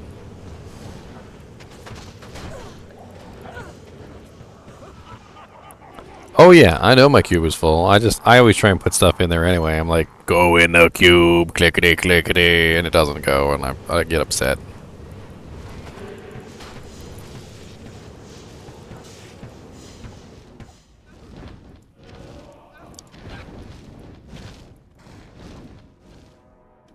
Full cube syndrome. What's up, Silveraku? Look at that beautiful little Chinchilla on your name. All these subscribers in here. You guys are cool, and you have cool emotes, and that's all there is to it. I went into another chat the other day, and I was using my emotes, and everybody was so jealous of my emotes. They're like, "Is that emote a chinchilla?" And I'm like, "Yes." And I was like, and then I did the chonkers, and they're like, "That one's a chinchilla too?" And they got super jealous. And they were like, "Are all of them chinchillas?" And then I linked this one, and they were like, It's like, there's still a chinchilla in it.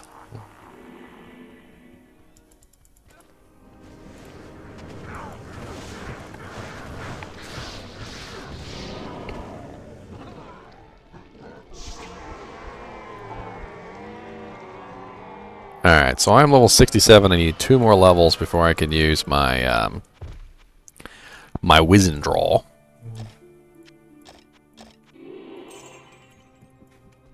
Vamp Bale 52. What the hell is going on in there? I swear cats are so weird.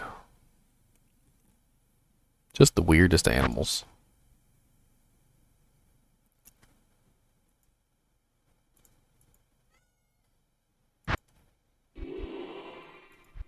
You know what I think cats are like, and y'all are gonna laugh at this. I swear cats are like intelligent creatures that have the ability of like human thought, but they are like overwhelmed by instinct. And like they have absolutely no ability to control their instincts. And so despite the fact that they're intelligent enough to know that they're doing something wrong, their instincts just like completely overwhelm them, and they're like, must pee in bowl.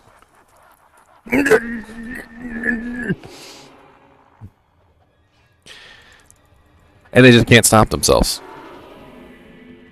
Impossible.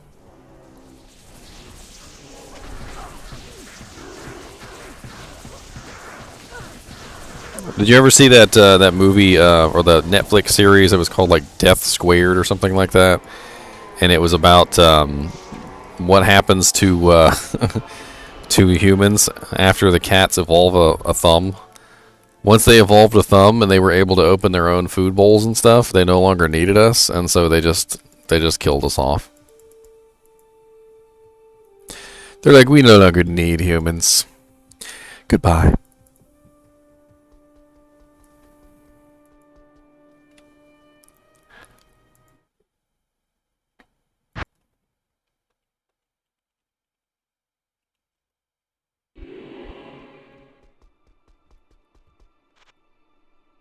Well, dogs, it was a complete accident, apparently. We didn't mean to do it. The dogs just followed us around everywhere, as dogs do.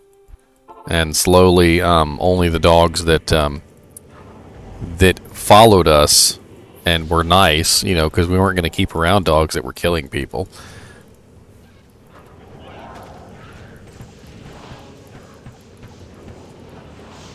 Toxoplasma is a common cat parasite and has previously been in the spotlight owing to its observed effect on risk-taking and other human behaviors. Yeah, and it only comes from cats, and it only reproduces in cats. I've looked it up myself. It is a cat-only phenomenon. It's very interesting that it infects humans, and it causes almost like a an addiction. It's kind of like where the crazy cat lady thing has come from. But the interesting thing about it is that it does not reproduce in humans. It only comes from cats. So to have toxoplasma in your body as a human, you have to have like a constant supply of it from cats. The deep thought on cats. What did you clip? The Simpsons cat lady? Meow. Meow. Play the clip on stream. I'm worried, Squeebo. I'm worried. I will laugh at myself. I always laugh at my own jokes.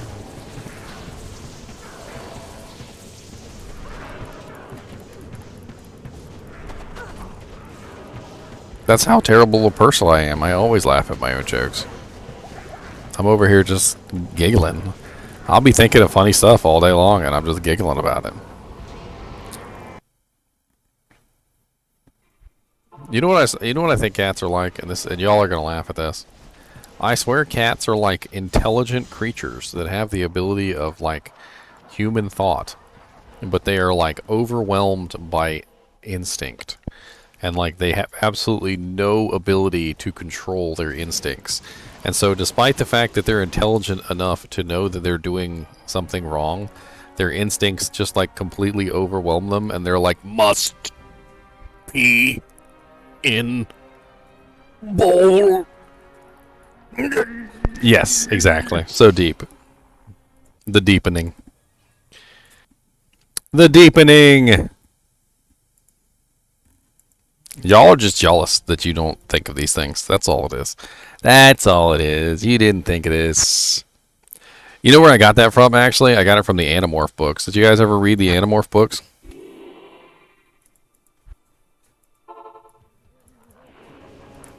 I mean, hey, you're trying to prevent yourself from doing something.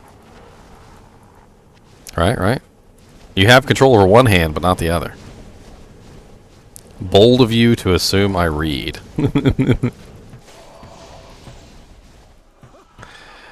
Hey, well, they're different though. Dogs are pack animals, and I don't want to say cats are pack animals because cats are like pride animals, and it's different. Like the interaction between two cats is completely different than the interaction between two dogs. Like dogs love each other. Like they're just like the most loyal, loving little creatures that ever existed in the world. And despite the fact that they'll steal your food behind your back, you know, if you were in trouble, they'd come to rescue you. Cats, on the other hand, number one, would not come and rescue you. They would not care. Number two, despite the fact that they're together in a group, for some reason or another, cats hate each other. Like, there's literally like this mutual hate between cats, and they're just like, you know what?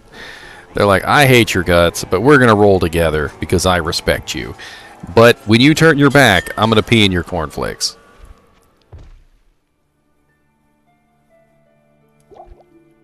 And they do pee in each other's cornflakes.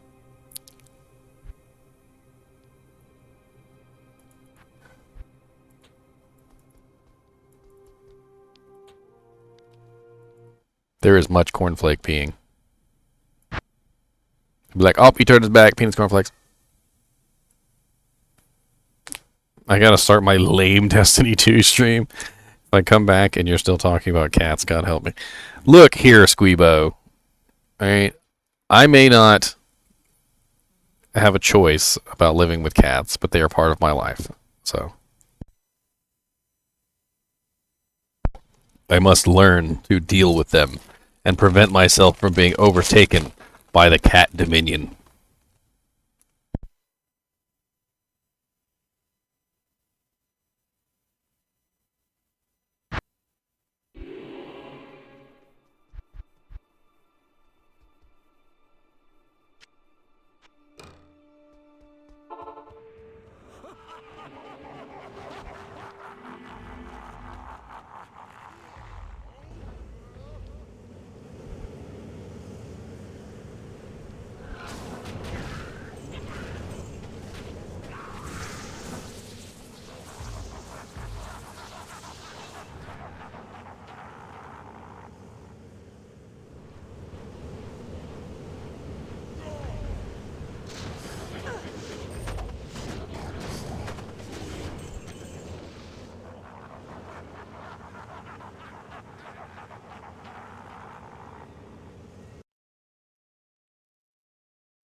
I'm pretty sure it does, Lord.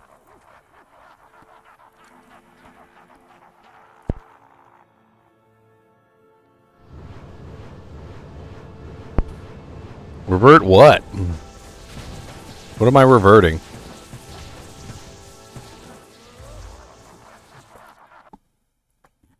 What the hell is going on in there?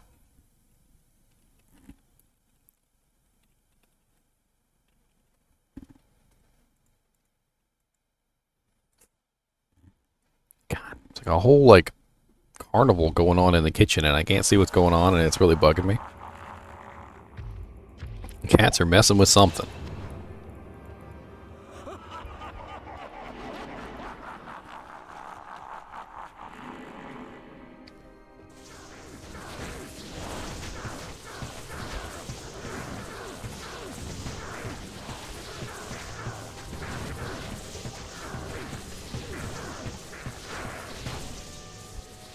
Num, num, num.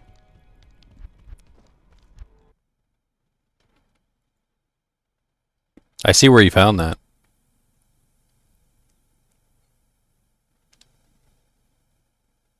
Weapon block does not work while walking or running. It's interesting. I mean, even if that's the case, it's still better than block. Block does not give you any chance to block any spells, and weapon block does. Weapon regular block goes to 25% reduction or cap when running. So I don't know. I still prefer weapon block for the spell blocking. I think it's absolutely amazing.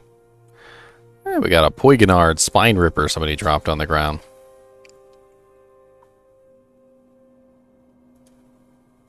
The Necromancer Dagger.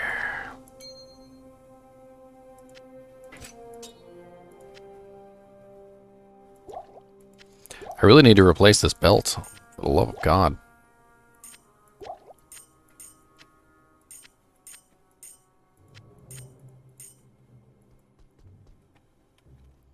Alright, I got my level 69. I am on my way to glory. I'm just going to go ahead and kill Bale real quick. Cat's Eye and Shaft Stop will be awesome paired with Fade. I mean, you can also go, like you said, if you wanted to go Shield, you could go Storm Shield. That would also cap you off.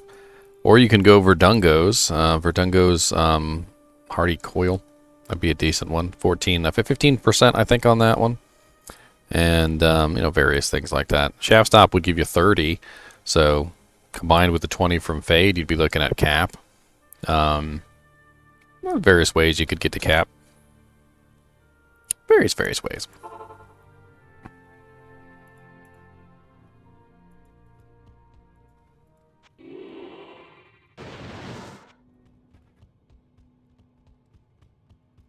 Where's my Merc?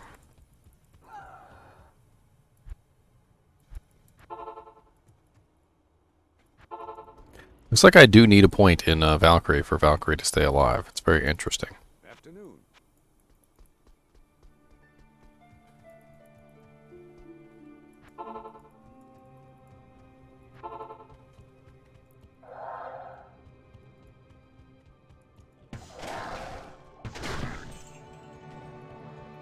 Oof, that damage.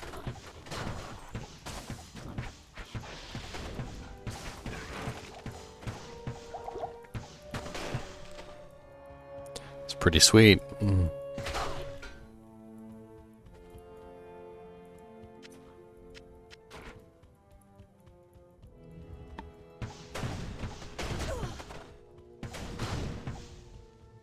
Trying to think how I could make this character even better.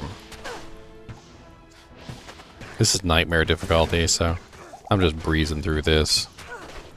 One of my main problems is when I get to hell, there's going to be cold immunes all over the place, and I'm going to have a way to kill cold immunes. So I've got to work that out too.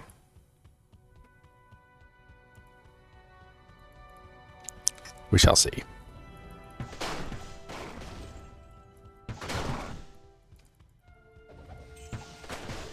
I would throw a word of caution out there to you guys and gals who are trying to plan these builds using very specific pieces of equipment.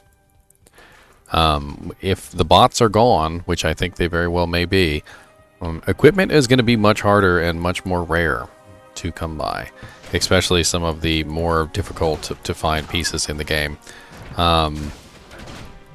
Don't plan your character around an entire piece of gear, because there's a good chance you might not find it.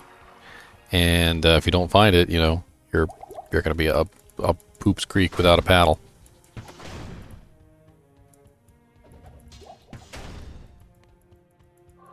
I'm not saying you won't find it, but I'm saying it will be a lot more difficult to find. Man, the damage on this frickin' ice arrow is ridiculous. I know it's only 1,379. But combined with the negative 32% enemy cold resistance on the bow, it's getting some pretty sweet extra damage there. Love it. And then, of course, the physical damage on top of that, and the crit strike, and then the various other effects that I've got going on, like a little bit of poison damage here and there. Of nautical propulsion. Whose nautical nonsense is something you'll miss. SpongeBob SquarePants.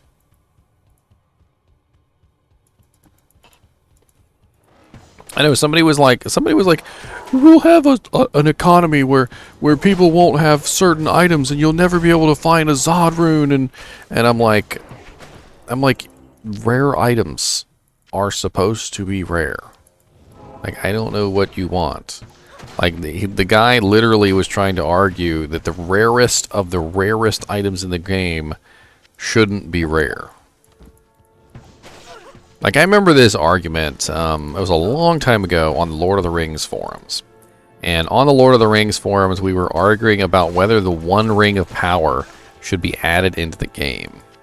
And the argument is that the One Ring of Power could be added into the game. It could be. But there would only be one. And that would be the entire thing about the One Ring of Power, is that only one person would be able to have it. And they could make it so that you could fight over it or something, or it would transfer between players, or I don't know, maybe there'd be some like contest of power where people could like go in and try and PvP and win it. But whatever it is, the ring you could only have one.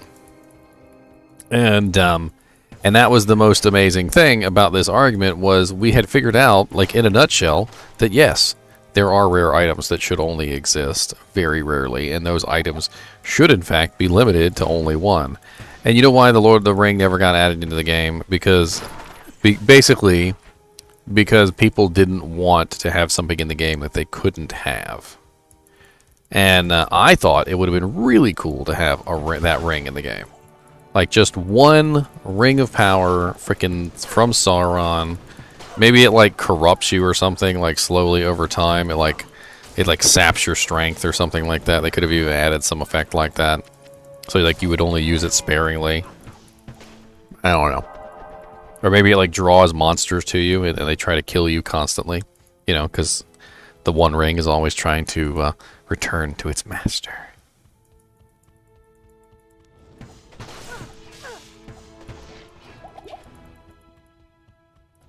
Quack on hit.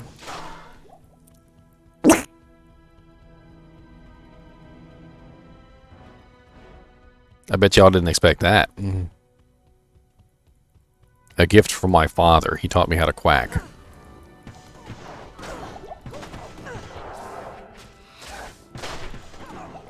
Oh, Lord. Immune to cold. Guess I'm going to Pew Pew.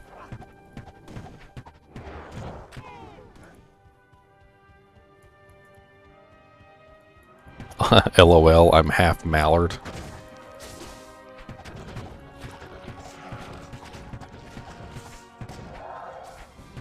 I don't know, my dad used to call it Daffy Duck. He used to do Daffy Duck stuff.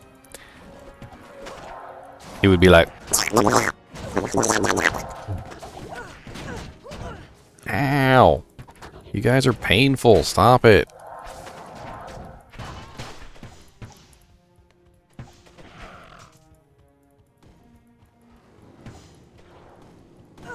Ugh. Ugh. So many of them little punks. Alright, let me buy some potions and switch up my skills a little bit here. I'm not prepared to fight those things. I still haven't figured out my killing cold immune setup yet. Although my damage is pretty nice with Magic Arrow. It could be better.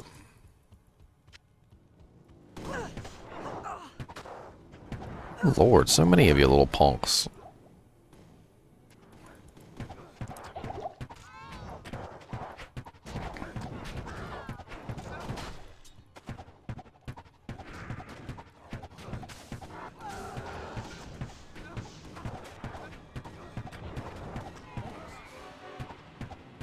No, my Mercanurk. Is that all of you? Or is there more? There's still more.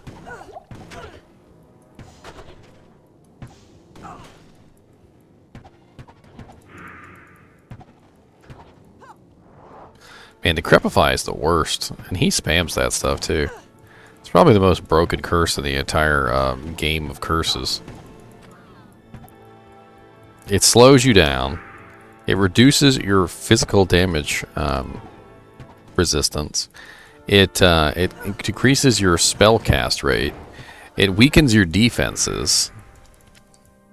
It lowers your damage. Like, it literally does a little bit of everything. And Bale just be up there like,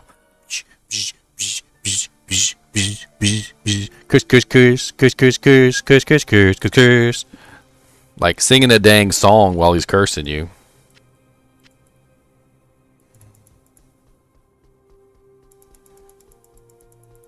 Yes.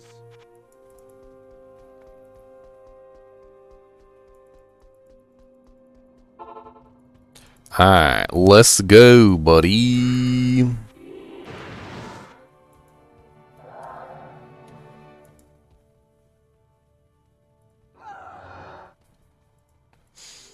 Dang it. I can't keep my Valkyrie up without actually having a point in Valkyrie. I should have researched that. Oh, I didn't know somebody was still alive. Hello, sir. Half mallard. Silveraku, you are a silly.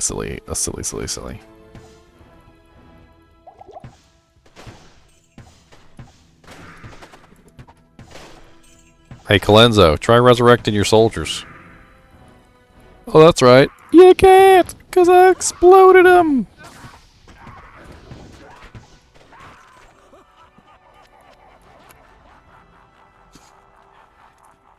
Ain't gonna resurrect nothing.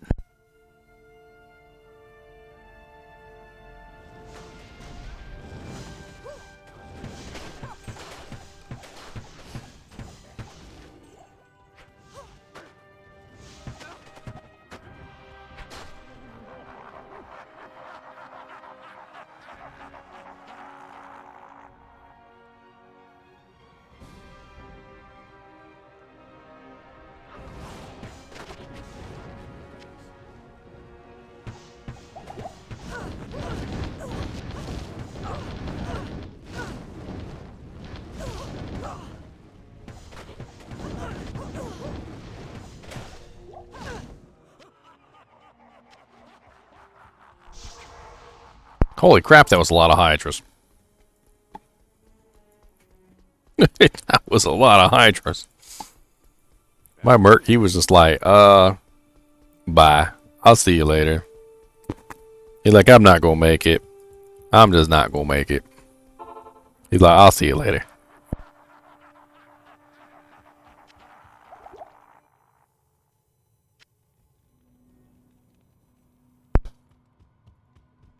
Yes. Curses override try bonuses.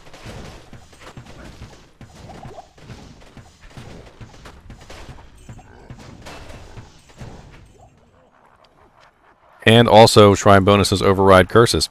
So if you are in a situation where you are cursed and you happen to walk across a shrine, go and click on said shrine because it will help you. Doesn't matter what it is. Stamina shrine, skill shrine, could be a regeneration shrine and you don't need regen, doesn't matter. It'll still cancel out the curse.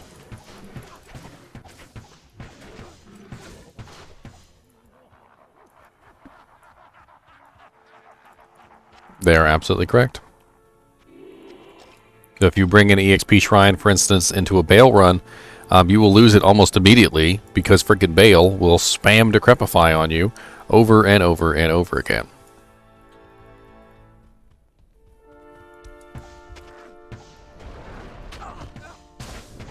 Can we kill Bale? That's the question. I don't know if we have the DPS. I will take you down, but it will be with a frown, because I am not satisfied with my build. I want to be an Amazon. I will kill everyone in sight. I will take you down with a frown, and my mercenary will die.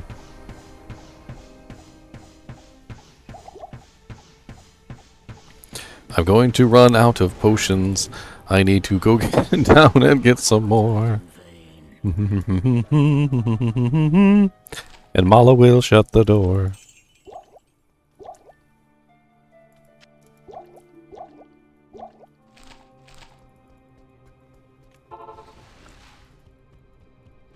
Let's go. I need more. Not enough mana. I know you could dodge that. Oh, did he drop me a freaking Wizened Draw? That's hilarious. It better not be a better Wizened Draw than the one I've got on. Oof, that's a terrible Wizened Draw. Arctic. My work here is truly. Alright, so let me explain this to you. This is what's called unique rolls. So every unique item in the game has a chance to roll with different stats. So for instance, if you take a look at my bow is negative 32% enemy cold resistance. I believe the cap on that is 34 or 35%. The Wizened Draw that I just found rolled negative 24% enemy cold resistance. So really, really poor. Definitely not a great Wizened Draw by any standards.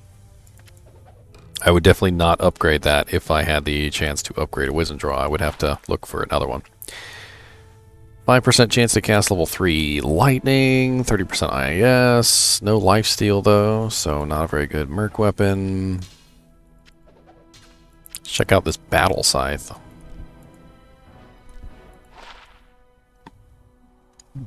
Meh. Greetings, mortal. You are on your way to hell.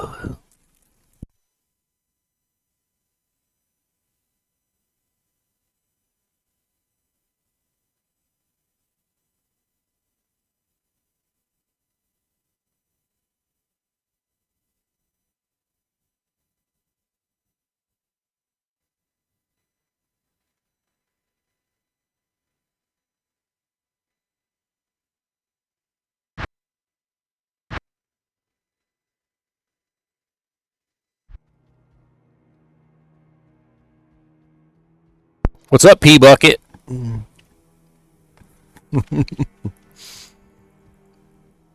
don't like me at all. I wonder why. Alright, so she needs a better belt, gloves, and better belt. So we're going to have to get that to her. She also needs to transfer some of this older equipment off that she does not need anymore.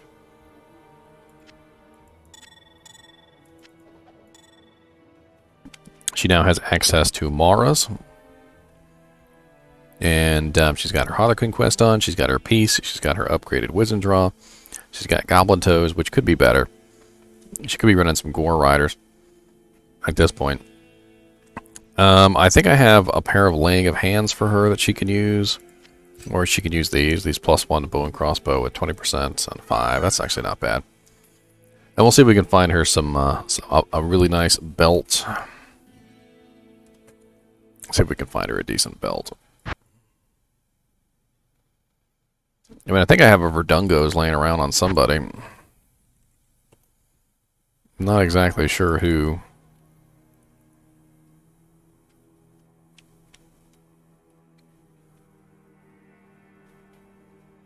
And she could probably really use a Ravenfrost. Would be nice right about now. So yeah, let's give her a Ravenfrost.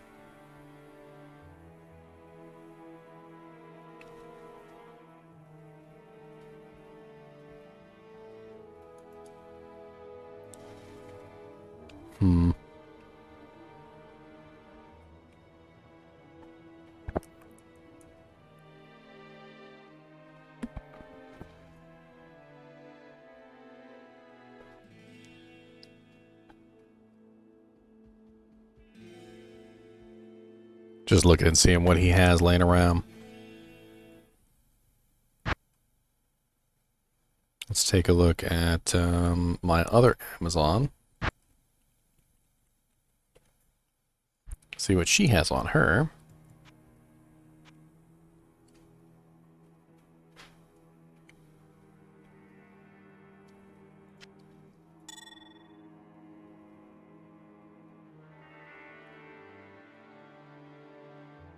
She has a Carrion Wind as well. What is she running? 2 Ravenfrosts? No.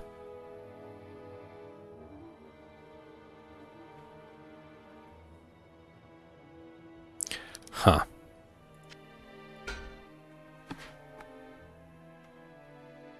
I'm kind of curious whether I should give that to her.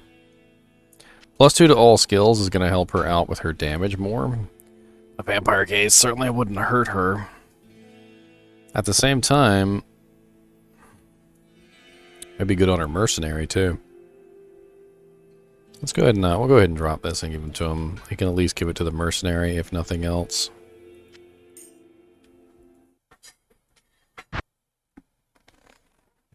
At least that way we'll have a decent merc.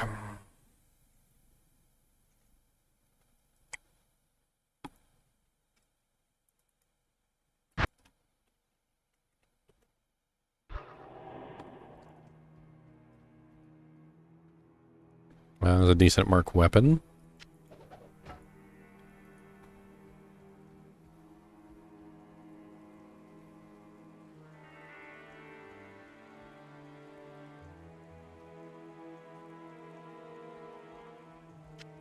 Drop that ring too, just in case. That's a nice ring.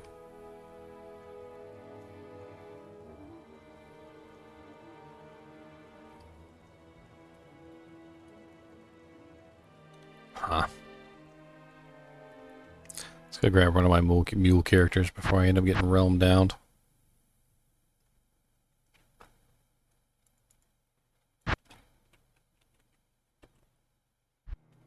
She still needs a belt. I am overburdened.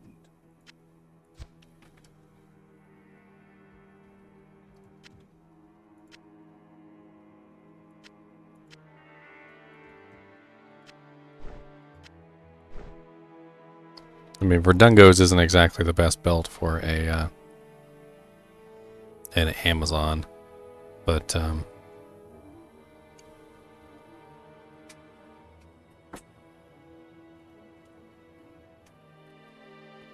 ooh, actually, you know what? I think I have a +1 to all skills belt. Who is that on? The Sorceress, I think? It's on the Sorceress.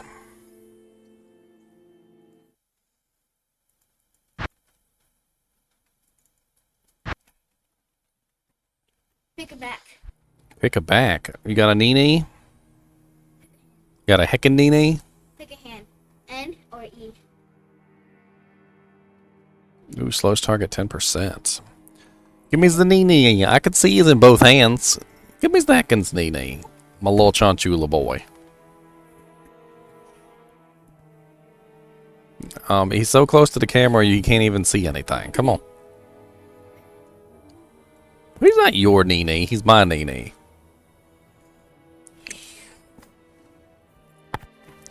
What's up, heckin' NiNi? Me and Mom are watching Rockets Run Live. Why aren't you in there watching it with her? I want to give a beer flu. What's up, little NiNi? That's the little heckins NiNi. That's like a boy. You want to do a helicopter tail for the viewers? You want to do a helicopter tail? What you think? Yes? No? Alright, y'all ready for this helicopter tail? Hold on, it goes.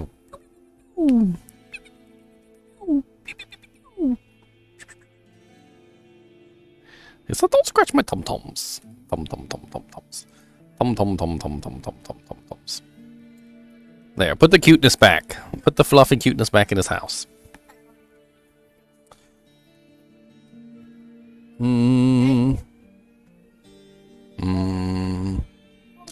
Yeah, we'll do Arachnid Smash. Arachnid Smash will work good for her. Awesome knee, Daniel. Awesome knee. I see. Don't squish him too hard now. Don't squish him too hard now. I can't carry anymore. Blink. I can't. Oh no, the belt is level 80. That's what I get for being greedy. The greeds. Well, I guess she needs another belt until she can use that belt.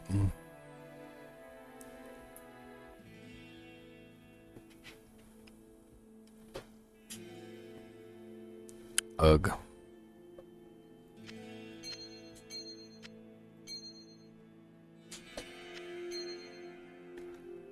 Ugh. Ooh, I know what belt to give her. Actually, it might be better than this +1 to all skills belt anyway, for the time being, because it has mana steal on it, and then I can take off the mantled heal, which will help me out. Let's see if I can find that one real quick. Oops. Way to waste one of my leaves and joins.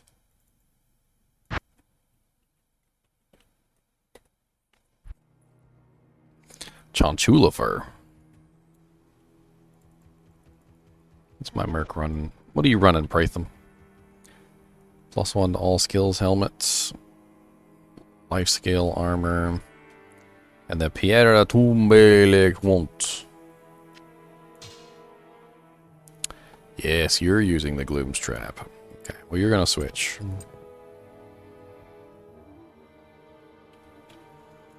My character is really mana heavy, and she needs this. She needs this more than he needs it right now. And that will help her out tremendously until we can figure out a better solution. Gloom's Trap is a very nice mana-orientated belt.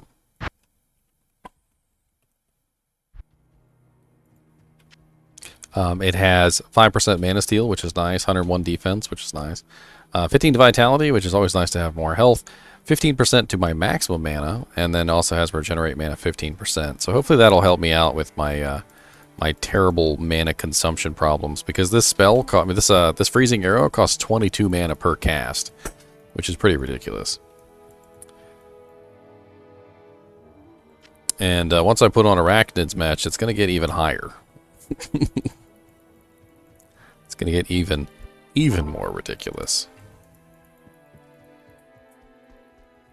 Alright, let's chance our realm down and see if we can go find some something else.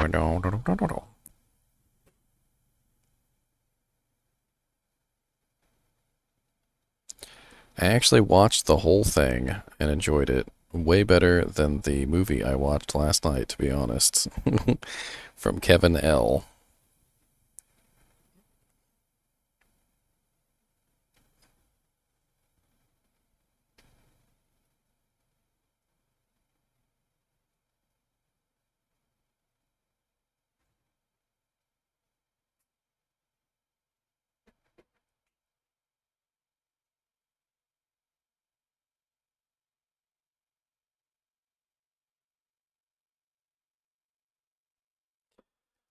When is the pre-order beta?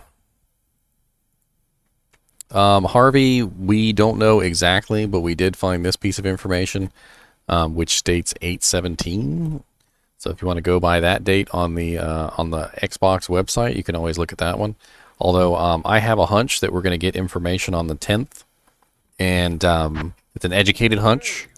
And then I also have another hunch that we're probably going to see the launch on the 13th.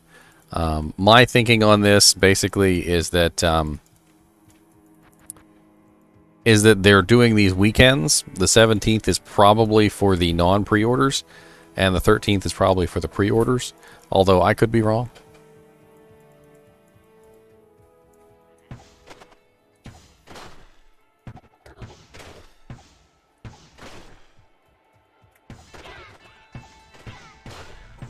We've gotten a lot of tidbits of information. Not all of them have been as useful. This one in particular has an actual date on it, but we also have to take the Xbox date with a grain of salt, because guess what, Harvey? It could be a placeholder date, and it could mean nothing. But with all the information that we've gathered so far, it seems to line up to me with a pre-order beta date.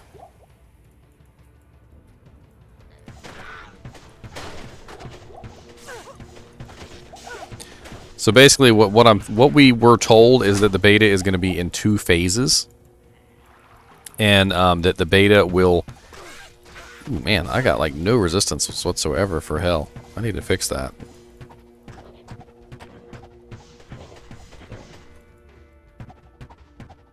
I just realized I have negative 47 fire, 20% cold, negative 38% lightning, and negative 29% poison.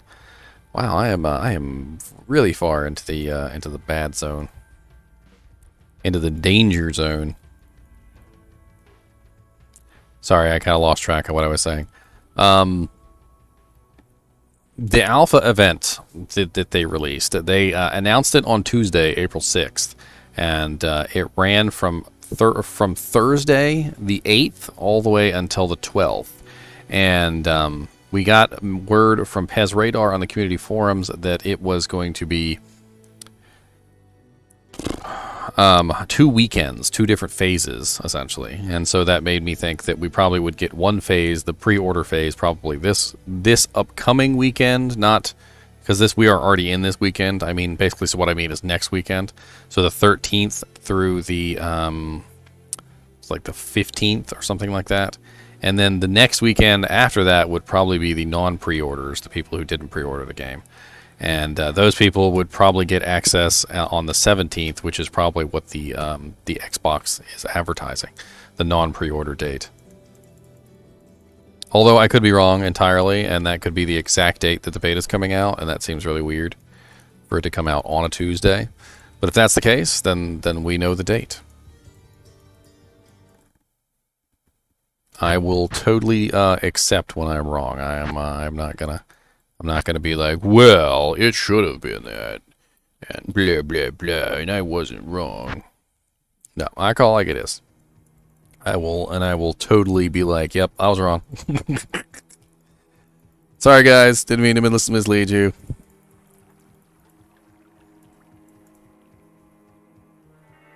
I shall purge this land of the shadow. You better purge this land of the shadow. All these dang cold immunes. Where the hell is my merc at?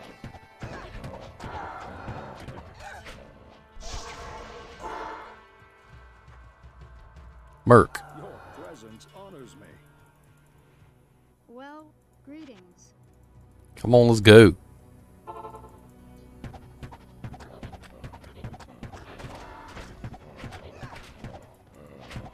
The damage on these zombies is a little pathetic.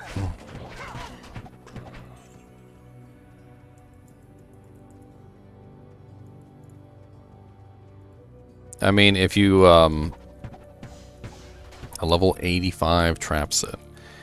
I mean, you're gonna have, your corpse explosion. So, I mean, with corpse explosion, you're gonna be doing pretty good. I mean, you don't necessarily have to worry too much about, only lightning immunes. As long as there is something for you to kill that is not lightning immune, usually you can do pretty good on a trap sin. Your goal isn't, I'm gonna walk right by that group. Freaking fizz cold immune. That's like the worst combination ever. I only do physical and cold damage. As long as you can kill something, you can corpse explode. And as long as you can corpse explode, you can still kill anyway. So, it's gonna be kind of up to you. I think you'll still do pretty well in most areas because of that corpse explosion on the death sentry.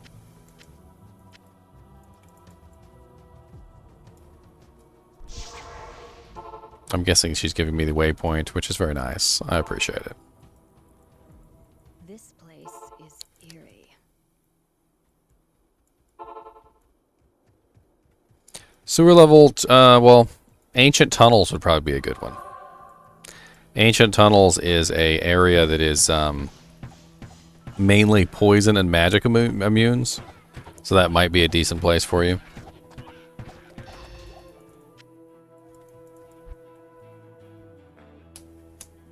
My keyboard died. Beautiful.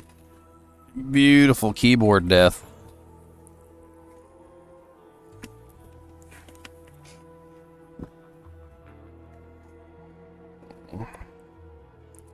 I have a battery pack here specifically for when my keyboard dies. So instead of actually plugging it in and charging it, I just plug in a battery pack and let it go.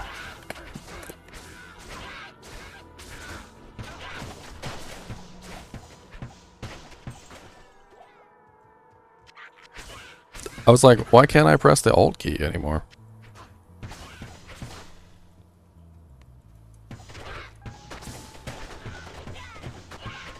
Well, then, if you like Sewers Level 2, you'll probably like Ancient Tunnels. Ancient Tunnels is pretty much the Sewers. It's the same exact zone, same exact kind of monsters, but it's a higher level area. It's level 85. So you get better drops in Ancient Tunnels than you will in Sewers Level 2. Ancient Tunnels is in, what, Lost City, I think?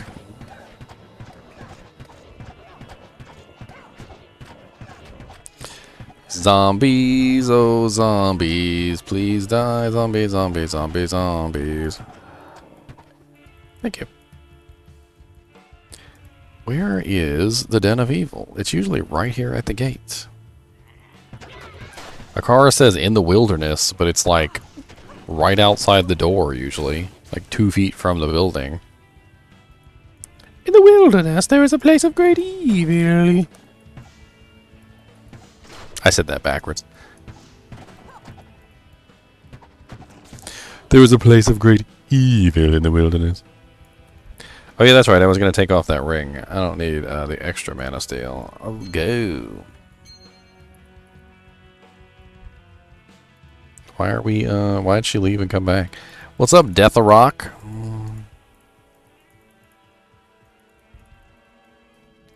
Oh man, I always forget. Corpse Fire is always immune to cold in here. I'm going to have a little bit of trouble. Right, being a entirely cold damage character, I'm going to have a little bit of trouble. Merc, get down here and do some work. I gave you a freaking vampire gaze and a meat scraper. You better get in there and do some jank.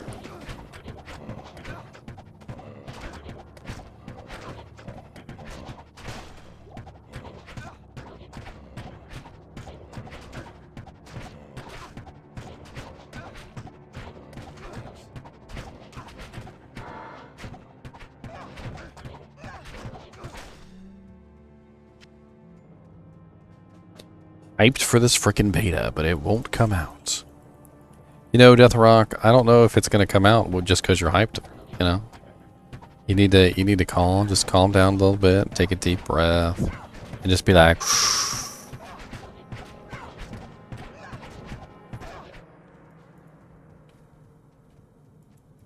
you know. And then once you do that, then start panicking.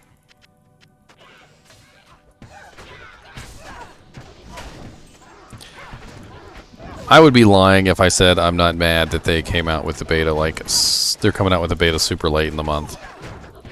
I know they said August, and I know August didn't necessarily mean that it was going to be, like, right away or anything.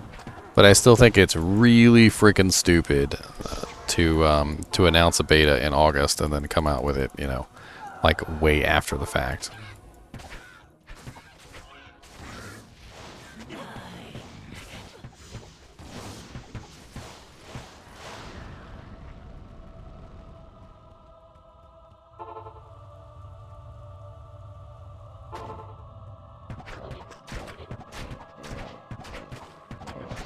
I hope they're listening too. You hear me, Blizzard? Longer beta. You promised the pre-orders would get early access to beta. Alright, and in doing so, you made it seem like there was going to be a huge beta. We were going to all be able to play for like a month. Not a weekend. Alright? I don't care that it didn't, you didn't intend that, and you didn't ever say that. Alright? But that's what you put in people's heads when you said, early access to beta for pre-orders. You put that in people's head. Like, you literally put it in their head when you said that. Look here, gargantuan beast.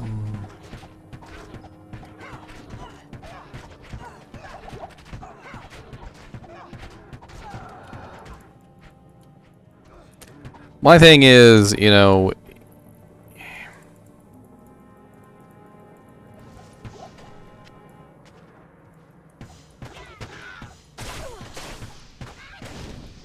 I don't know.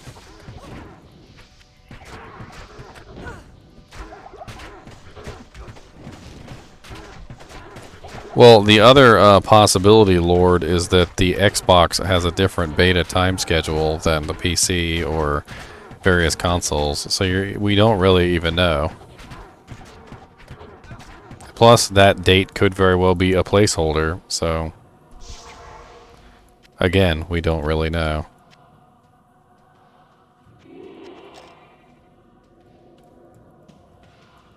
Hey, look what just dropped. I got me some shark skin boots. Oh man, what are the shark skin boots? I can't even remember. God, why can't I remember what the shark skin boots are?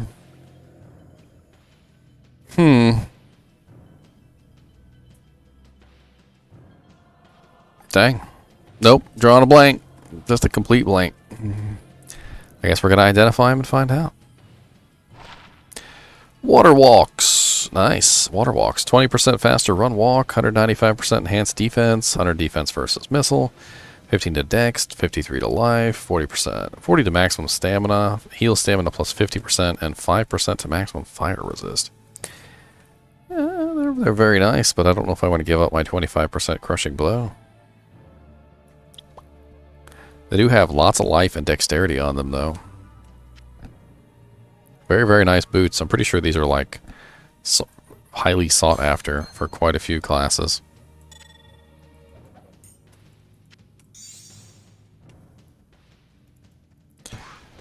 No, they pretty much said that it's not delayed, Deathrock, so I don't think we have to worry about that.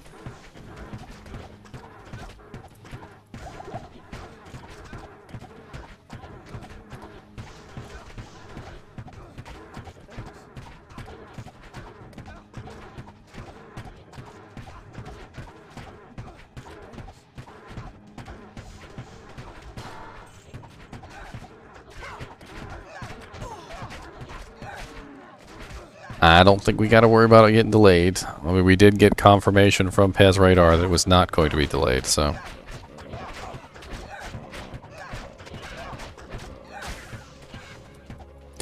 I mean, there's nothing really to figure out. Vicarious Visions is the one handling Diablo II Resurrected, so they're kind of insulated from the entire thing.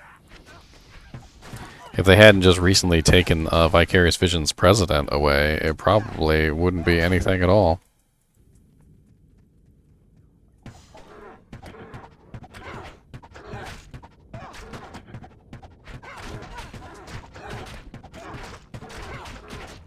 I mean, I know she got promoted. It's not like it was a bad thing that she went and, you know, became the president of Blizzard. I'm sure she'll make things better because Vicarious Visions is a pretty good company. But at the same time, you know, Vicarious Visions has lost its president, so...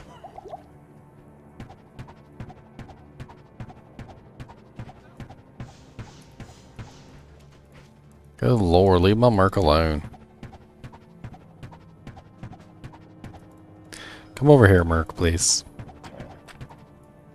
I have to deal with Corpse Fire last. Unfortunately, he is immune to cold, and it's going to be a pain in the butt to deal with him. Or Corpse Fire will follow us into oblivion. Oh, great. Corpse Fire is immune to physical as well. That is just beautiful. That's going to take me a little bit of time. Hello.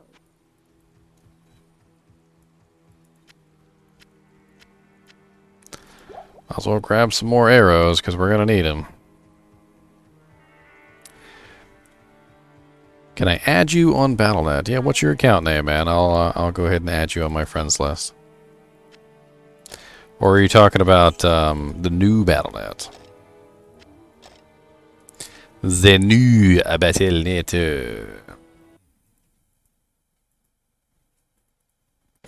The new Battle.net, I am... Let's see.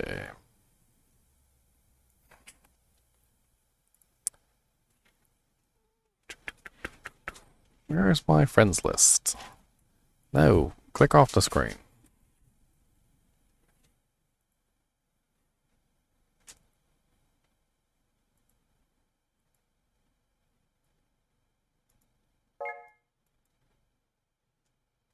Can I copy and paste that?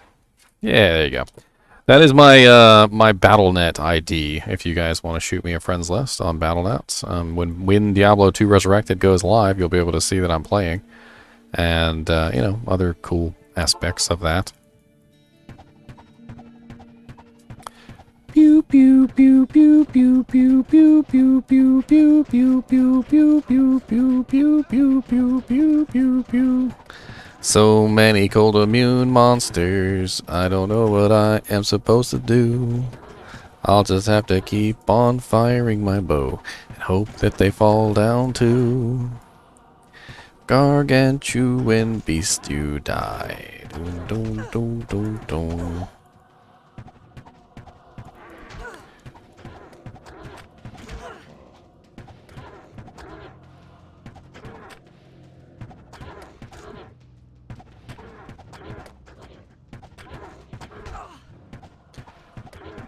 Yeah, we can co-op. We can trio. We can quadro. We can centuplo. We can do all sorts of interesting things. I guarantee you that when Diablo II Resurrected beta comes out, there's going to be a lot of people that want to play together. So you know, don't think it's just going to be me and you. It's not going to be me and you. It's going to be me and you and you and you and you and you.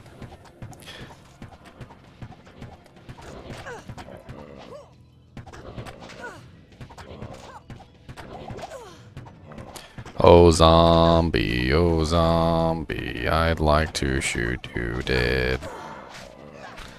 Ow, you guys are rude.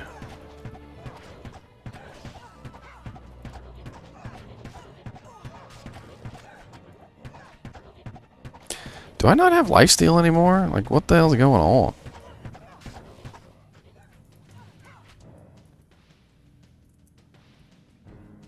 I have no lifesteal whatsoever. Like, not on that ring. That's got some lifesteal in it. I wasn't even paying attention to the way I was rebuilding my character, and I didn't realize that I guess I didn't have lifesteal.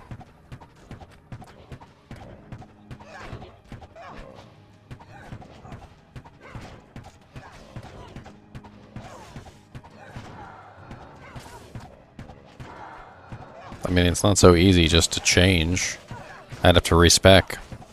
I already used my respec in normal difficulty, so I'm literally just sitting on this one at the moment.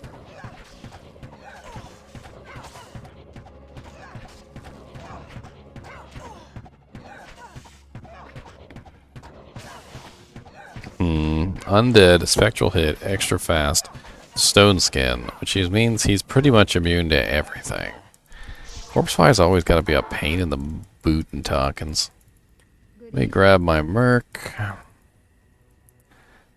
really don't have anything else to mess with him with. Let me go ahead and pop on Inner Sight. So my Merc can hit him a little easier, I guess. Unfortunately, he can't steal any damage or life from him because he's physically immune. Which means that the Merc's gonna die too. Yeah, that's not gonna work. I'm gonna need some potions to keep him alive. At the very least. I am finally the order welcomes you. Not really sure what he's gonna do either. I think he has some elemental damage, but not much. Magic Hero does have magic damage attached to it, so I am doing a little bit of damage to Corpse Fire, but not the greatest.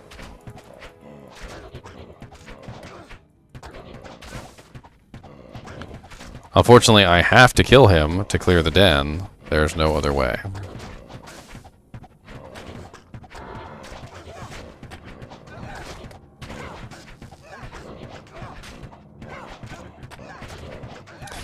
Lord, it's gonna take some time.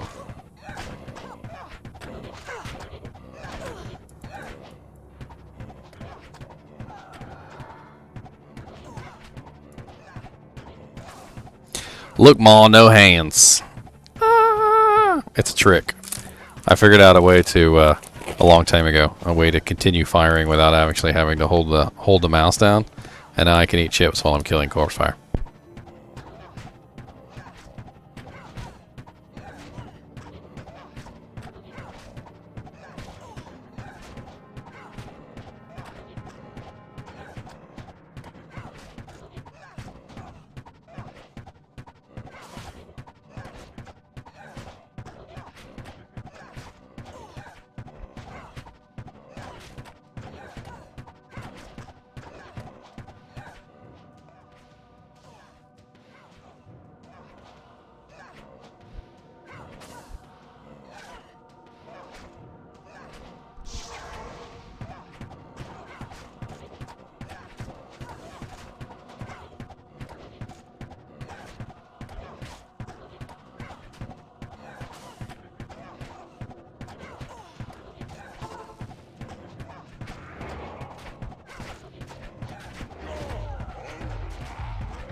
Pretty much gentle, Ethan. Although thankfully this barbarian came in. And apparently he has Decrepify, so. That's what I need. I need amp damage.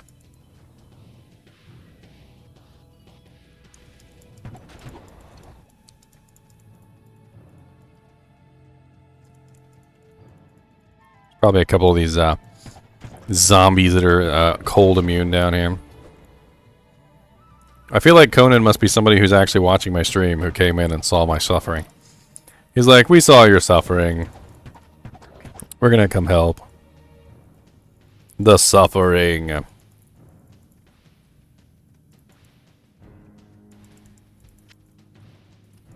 mean, Conviction will stack with Amplify damage and lower resistance, I think. Amplify damage and Decrepify don't stack because they're two different, they're spell, I mean, curses. And curses don't stack.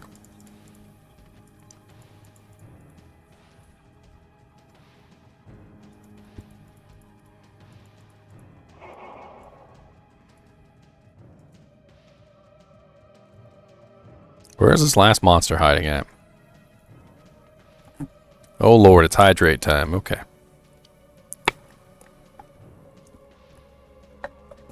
Delicious. Absolutely delicious.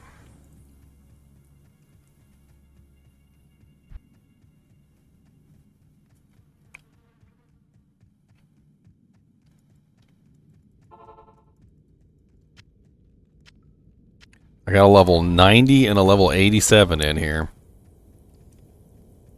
I think we're going to be alright.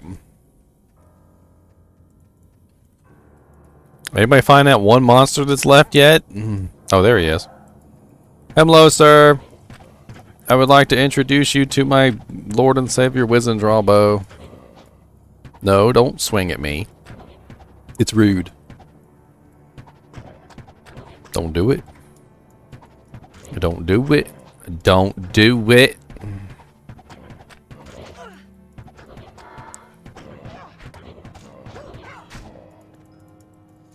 Yay! You have found the book. Perhaps now the sisters will trust me. Good evening.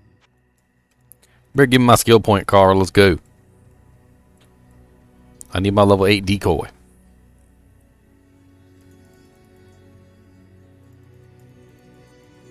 Good evening. The caravan. Your presence. Your presence here honors me.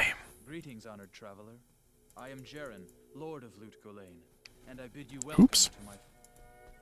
Accidentally changed the game for a second there. You guys saw nothing? You wonder if we get to keep our progress. I think we're probably not going to be able to keep our progress, Lord. But you know, I could be wrong. But I with a pretty educated guess, I don't think the answer to that's a big no. Not just a little no, but like a real big, like monster no. I don't think they're going to let anybody keep progress. I can't. Niet Nonka.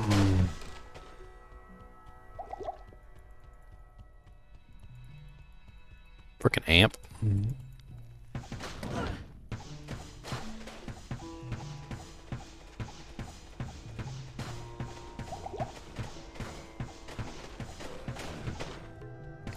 What's the point of early access, Lord? Are you kidding me? Number 1. You get to check out all the cool graphics. Number 2, you get to test out all the settings in the game. Number 3, you get to find out whether it runs on your computer and you need an upgrade. Maybe your computer can't handle the game and you need an upgrade. Did you ever think about that?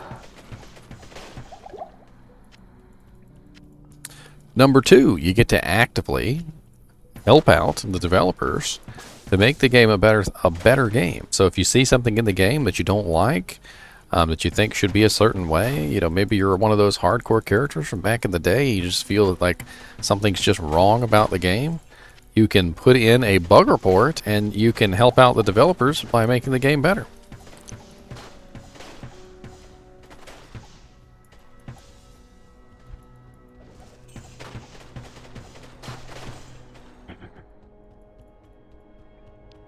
On top of that, you get to play. I mean, getting to play is the most important thing, isn't it?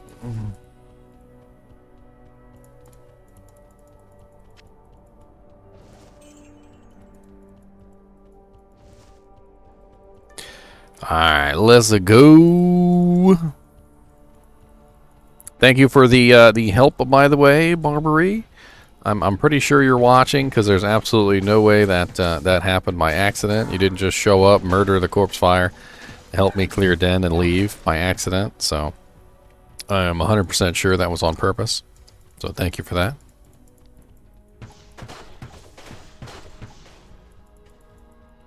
I've got my silent viewers. They just they don't say anything. They just come in every now and then, and they're like, I've been watching you for like 18 years, and I know I haven't said anything ever like the entire time I've been watching, but I really think you're cool. And here's a whole entire set of gear for Amazon, like and an Enigma, and a Chains of Honor.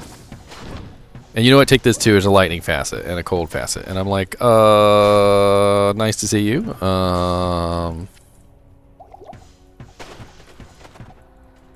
Maybe you should chat more often. That way I can say hi. Who doesn't like to say hi? Like, hey, what's up?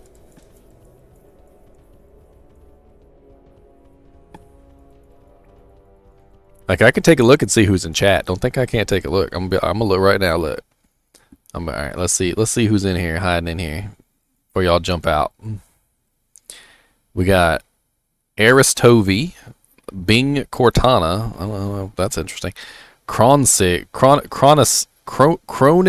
G, Death Rock, Extra more cowbells, Fix Lovin', FT Payer, Gentle Ethan, Have This Too, Ice Point, Ice Wizards, Joint Effort, Lord, Mr. Nunn 88, Mr. Lorne, I'm not sure how to pronounce that one. Orson W, Peacherican,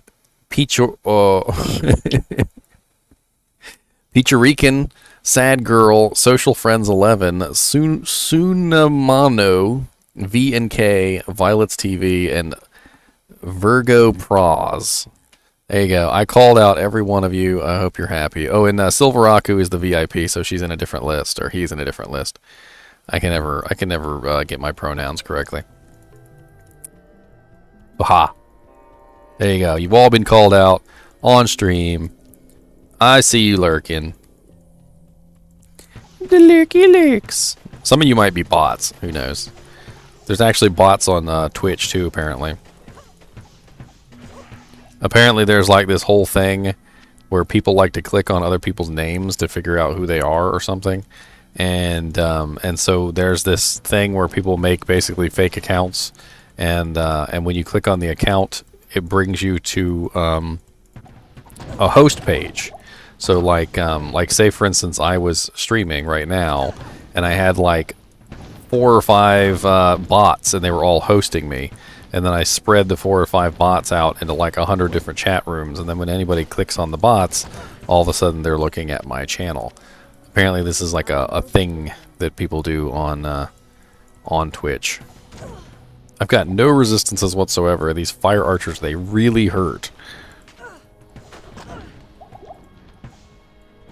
Which is sad because I have a freaking Mara's. You'd think I'd have some resistances with a Mara's on. You still haven't found your Diablo 2 CD key, Peach? Well, I'm not sure.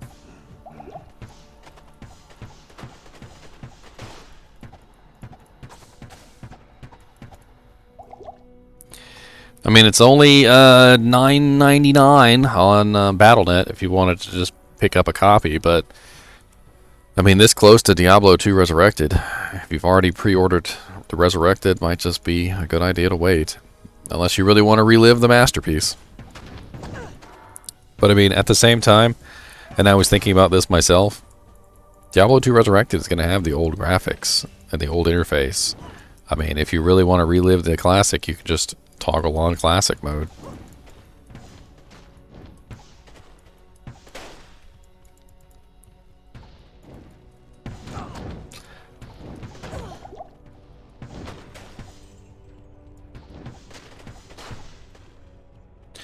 I've lived in this house a decade. Oh my god, I know what that's about. I lived in my family home for a long time. And man, it got to the point where there was this stuff everywhere. Well, a battle axe. What's that, chieftain? Mm-hmm. Chieftain.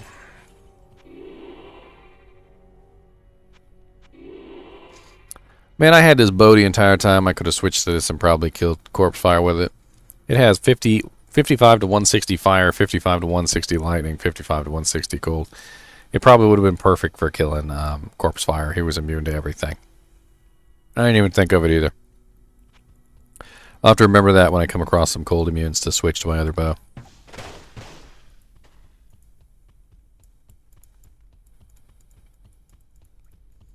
Meanwhile, non-cold immunes, instant death. Literally just pop like little cherries.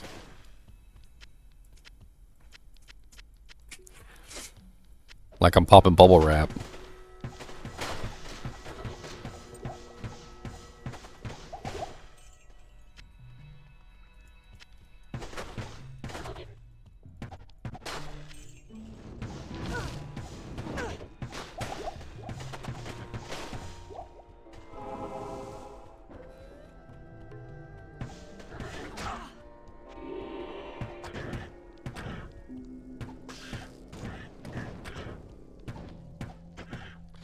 There we go. My vigor bow is doing its job.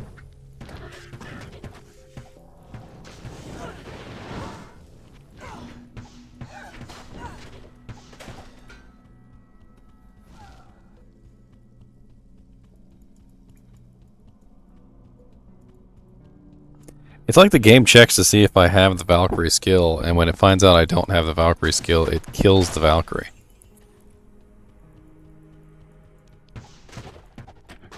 So it looks like I'm going to have to put 1 point into Valkyrie no matter what. Or at least one.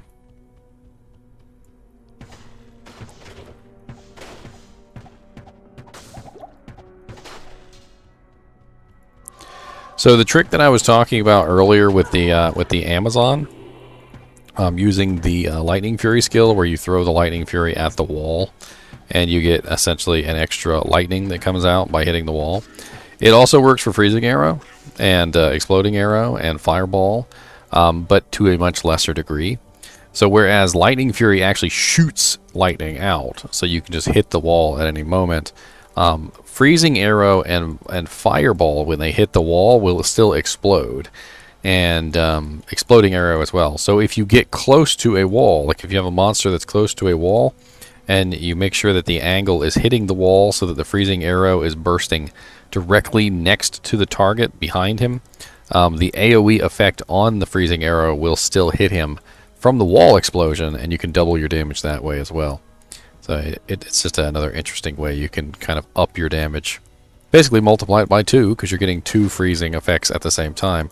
So you kind of would like get them near the wall like this, and then you would shoot at the wall, and you would get the 1 freezing effect from the wall, and then you would get the 2nd freezing effect from hitting them.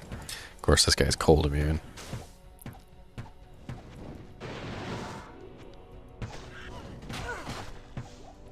Finish these off first.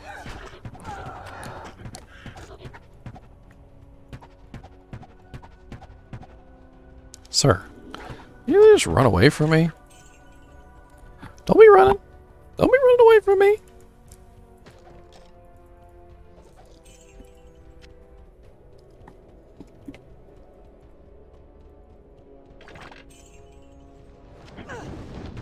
You found your pilot E6B calculator. Okay, well you better install some games on that thing and get it running.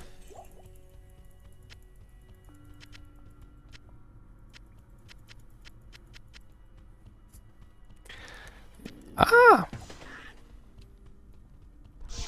Need my merc to help deal with these little cats. Let me through the portal. Jeez.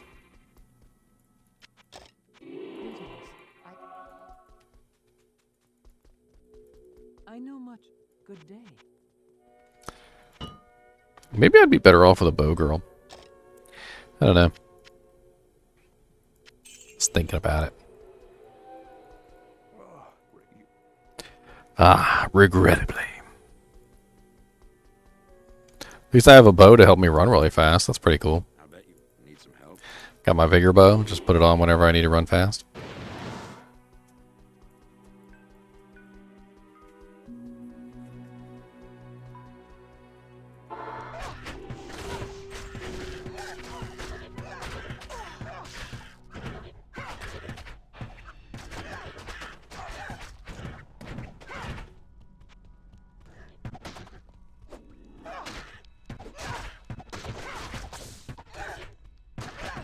Freaking hunt tries.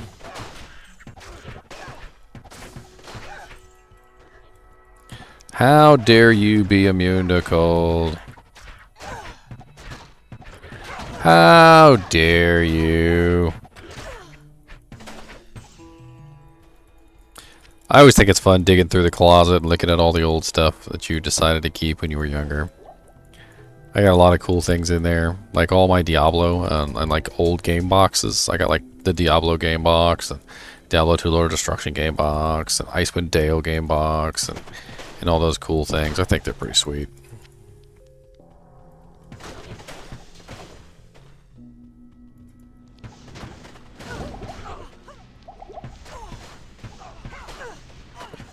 Oh man.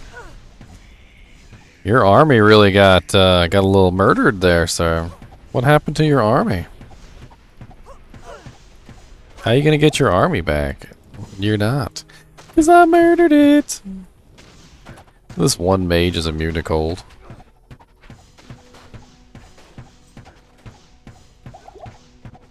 And Refinement is also immune to cold. Click on your chest.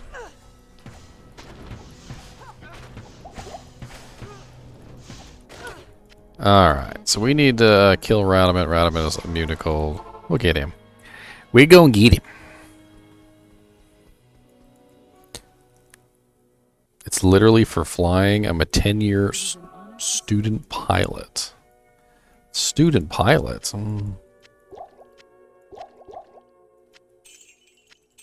That sounds really awesome, actually. Go to the Frequent Flyers Club. Get your pilot license so you can go into the pilot's lounge. Go chat with all the other pilots.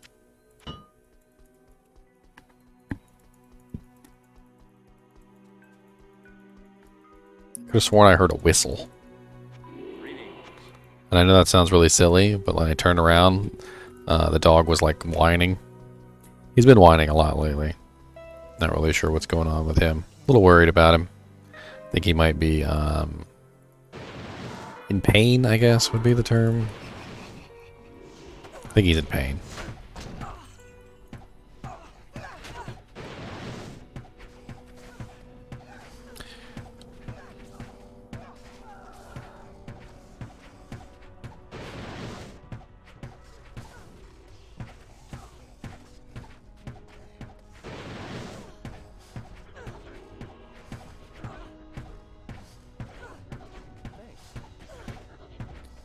Boom, boom, boom, boom, boom, boom, boom, boom, boom, boom. Oh, he resurrected him. No, don't resurrect the horror mage.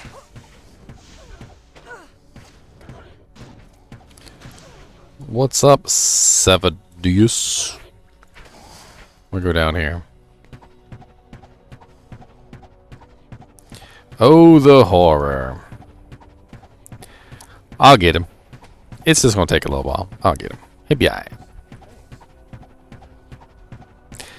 Pew, pew, pew, pew, pew, pew, pew. Besides, gives me time to eat my chips.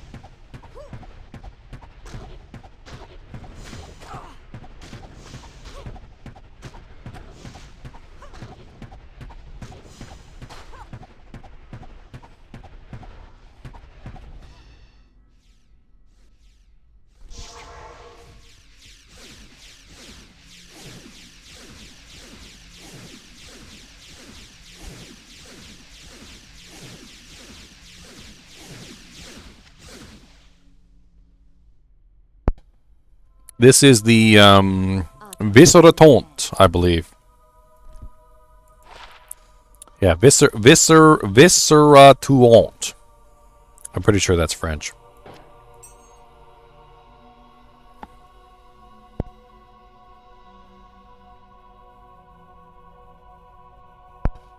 A little moo-moo action.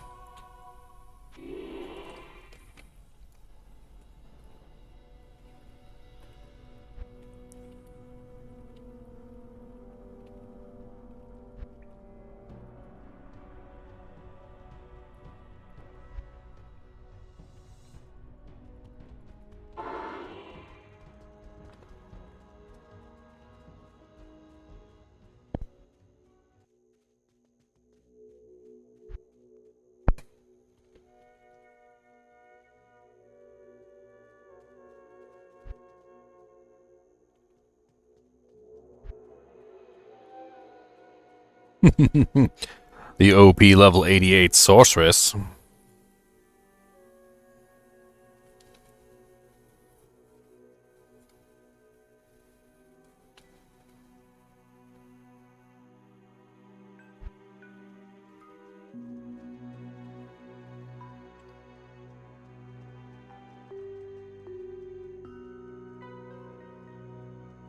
Oh, you're here to help? I'm just having fun, man. But, yeah, if you want to help. How do you play early? GTA player 1124. If you pre-order the game, you'll have access to the beta early.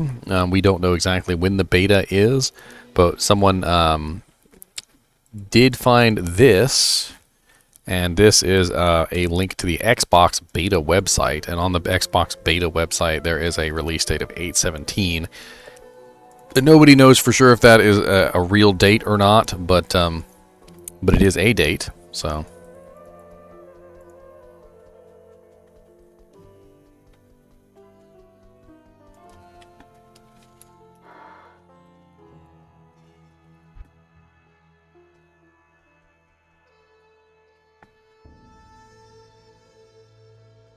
It is a date.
Woo.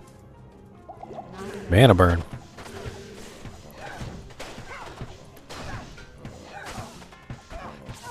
I need mana.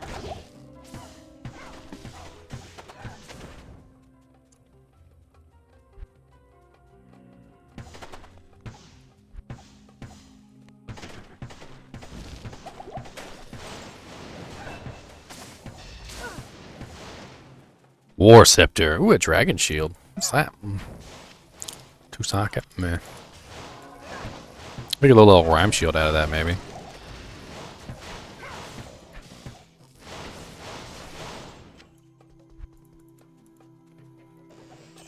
Oh no. Gorilla 123.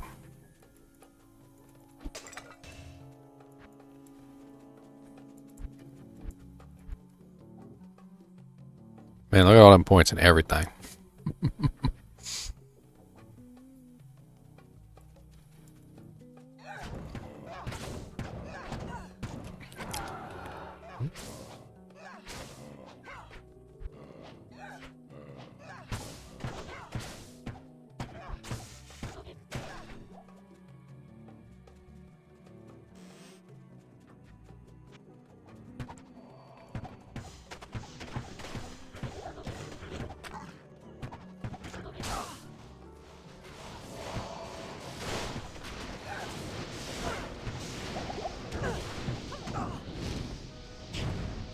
Ow, I've got no fire resistance and those things hurt.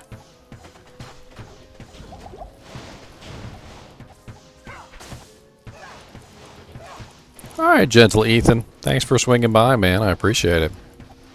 Always fun having the people in stream chatting and yakking about something.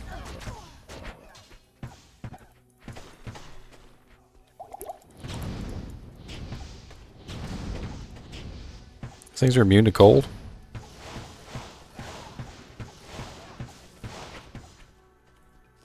Immune to cold. Man, with conviction up, my freaking ice arrow does like massive damage. I'll be ripping them to shreds, sucker. Oh, you guys ain't immune to cold like your brethren in the sewers? Ah, well, goodbye. You are the weakest link. Goodbye. You are the weakest link, sir.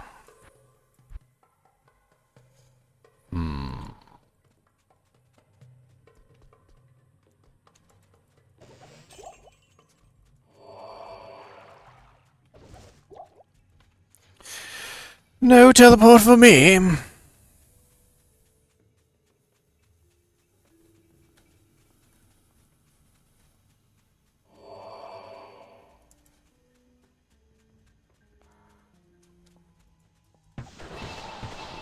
Oh, immune to cold.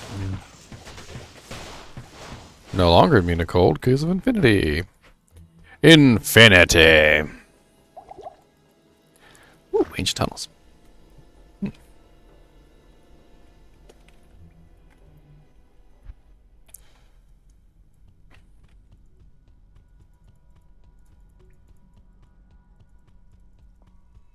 Alright, Ancient Tunnels is a level 85 area, so lots of good items get dropped from here. We don't have any magic find, but you know what, it really doesn't matter. Let's just kill stuff and see what drops.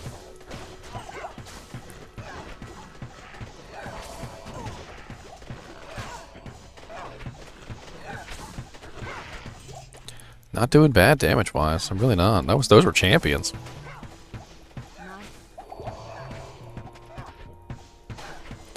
And supposedly there's no cold immunes here either, so... Latest finds. Bag of rubber bands. 3 setting refillable lighter without fuel. And my old retainer. Now you gotta see if the old retainer still fits. You'll be like, wait a minute.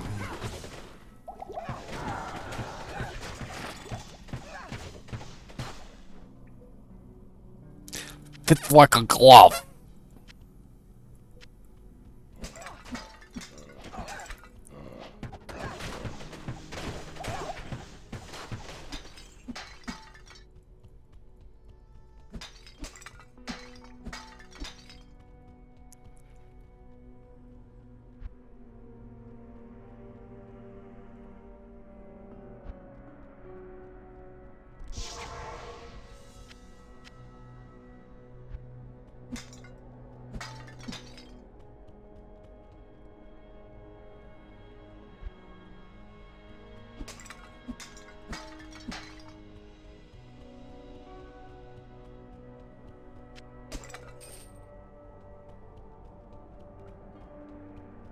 Nope, it doesn't.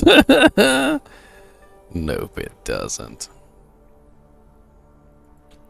I hope you washed it off first before you put it in your mouth, sir.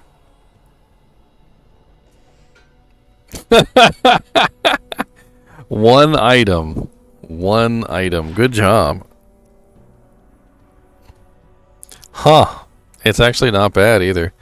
+1 druid, +1 shockwave, +1 hunger, +1 solar creeper.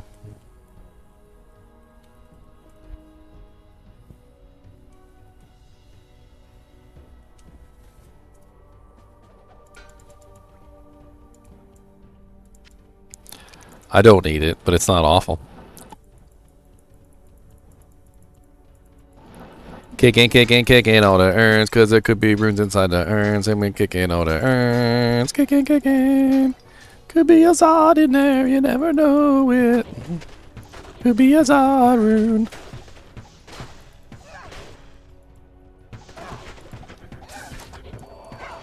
I used to still have my cast, I don't know where it is. I broke my wrist when I was younger. My left wrist. I decided I was going to, how do I put this? I decided that I was going to jump off the swing. And you know, jumping off the swing isn't a big deal because usually usually you just, you don't jump off like super duper high. You gauge it, to make sure that you don't die when you jump off. So I was jumping off the swing and I was having a lot of fun with it. And maybe it was a cumulative effect of me jumping off the swing over and over again. But yeah, I jumped off the swing this time. Like I was like, I'm going to do it at the highest possible point in the swing as I possibly can. And man, I got that swing going. I got it like as high as you could possibly get it to the point where you were about to like loop back over on the other side. And oh man, I jumped off at the top of the perigee and landed real hard. And I tried to keep myself from smacking into my face. And so I put my arms down, like that. And I guess my left hand must have hit first, or maybe my left hand was just the weakest link. And oh man, I freaking my left wrist broke. Had a neon green cast.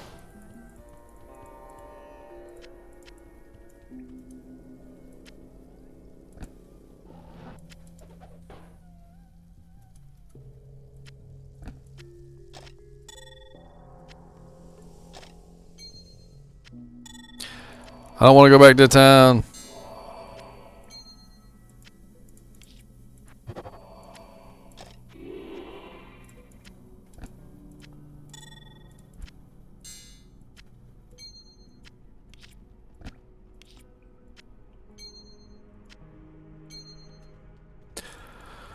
Yep.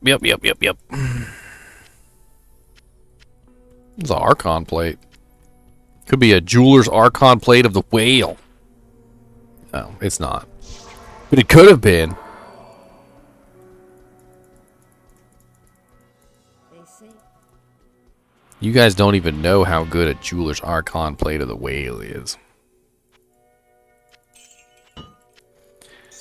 So broken good, you don't even know.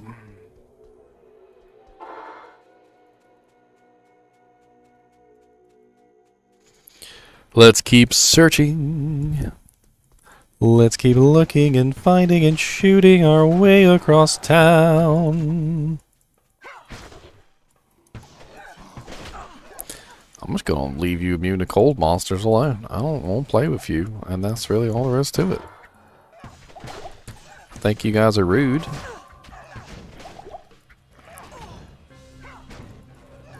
Got negative enemy cold resist and everything. But no.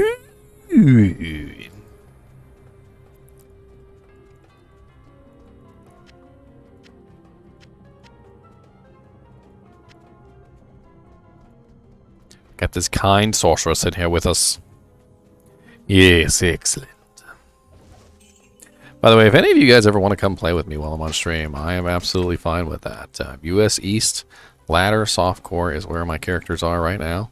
So if you have any characters on US East Ladder Softcore, or if you don't have any characters on US East Ladder Softcore, let me know, and we will figure something out. I'll make a character, or you know, like maybe I'll just power level you up a little bit to one of my characters' levels.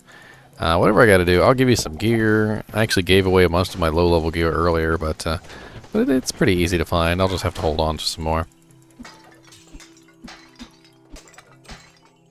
When I say earlier, I mean like it was like 2 days ago.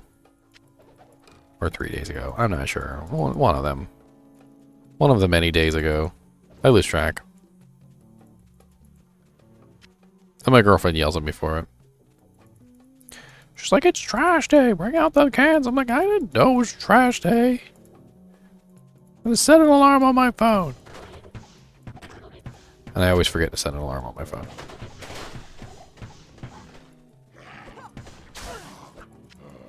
Like, it's trash day. Take out the trash.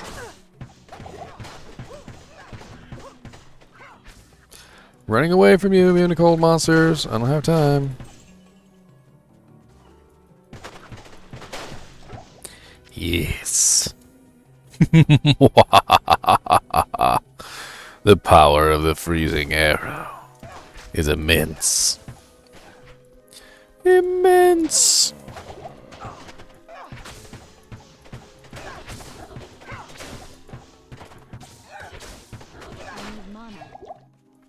I need mana. Red Warrior is about to die. Good lord, that's a lot of cold immune marauders. Aha, I found the Far Oasis.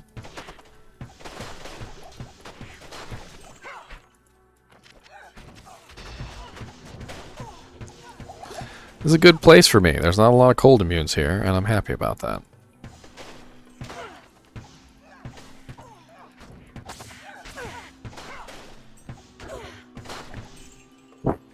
Man. Sorry, I had to look back because it was one of the dogs just farted and it was so bad smelling. I had to check and make sure they didn't like poop on the carpet. I was a little worried there for a second. I was like, whoa. I like it there. A turd sitting right on the dang carpet? Nope. It's alright, ladies and gentlemen. Just a fart. Just a fart.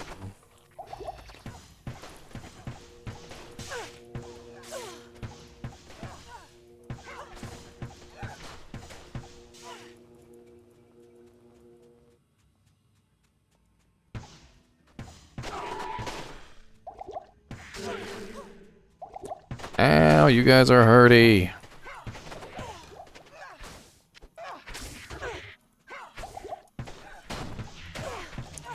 My Amazon has no resistance, says she's going to die. My Amazon has no resistance, says she's going to die. She got a bunch of full juvies, though.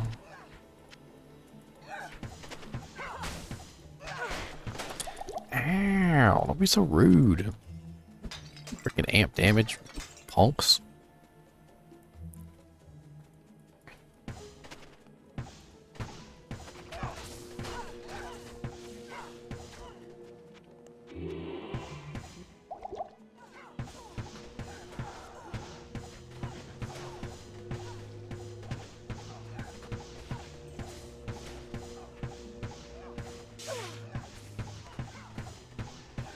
Yeah, murdered all the... There was like champions in there too. That was a pretty good murder spree.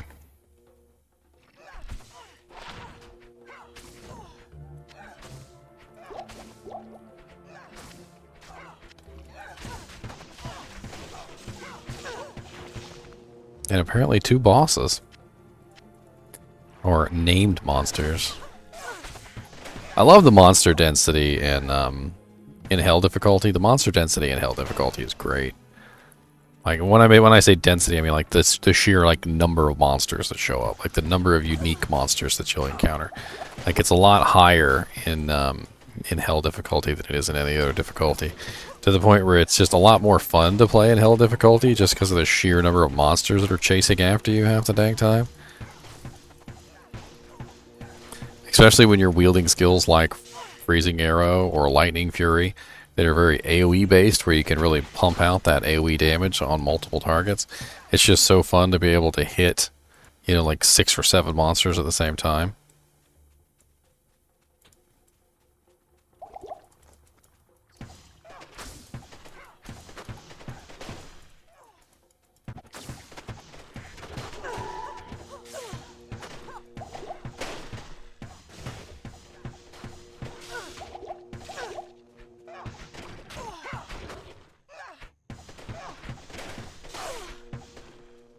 Yes.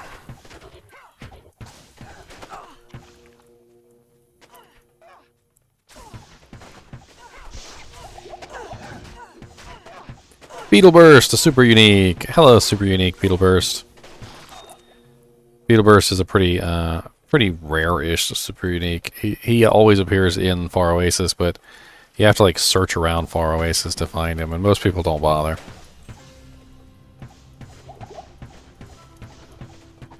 I mean, if you always clear Far Oasis, you'll always find him because he's always in Far Oasis. But you know, it's a matter of locating Beetle Burst. More so than anything. What's up, Black Raptor Nest? You are the weakest link. Goodbye.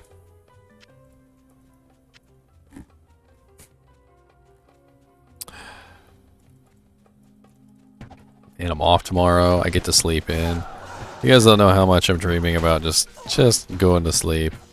And just sleeping in for the whole night long. I just want to go to sleep.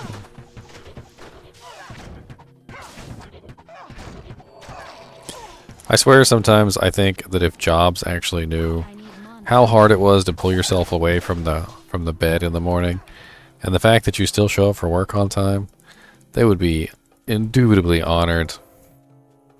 They're like, we understand the sacrifice you made pulling yourself away from the bed this morning.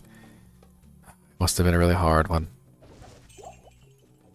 You tore yourself away, even though you loved the bed and the comforter and the cushions, and you just wanted to sink right back down into those comforter, bed, and cushions.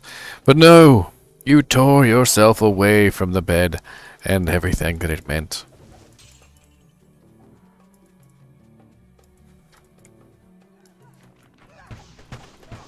Your sacrifice will not go in vain.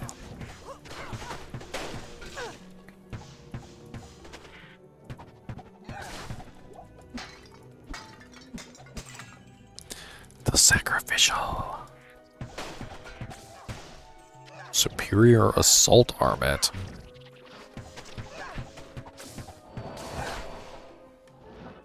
+2 to battle orders, +2 to battle cry. Enhanced defense 15%. What the heck? I mean, it's not +3/+3, but it's still pretty darn good. Put a soul in that. I mean, a Tal Soul or Soul Tal or whatever the hell.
Mr. Beast does that stuff all the time. He's like, "Are you subbed?" He's like, "Are you subbed?" And he like they have to pull up their phone like right there and show him they're subbed. And then he's like, "All right, here's $10,000."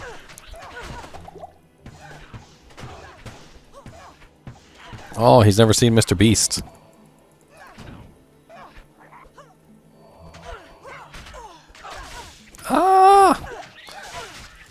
I'm just trying to type. You guys are ambushing me and it's rude. You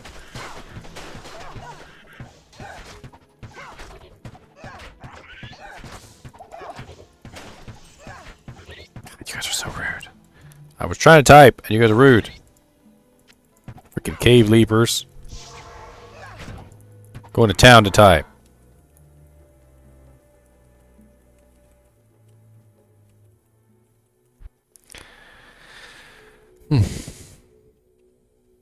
Somebody who's never seen Mr. Beast, I'm surprised.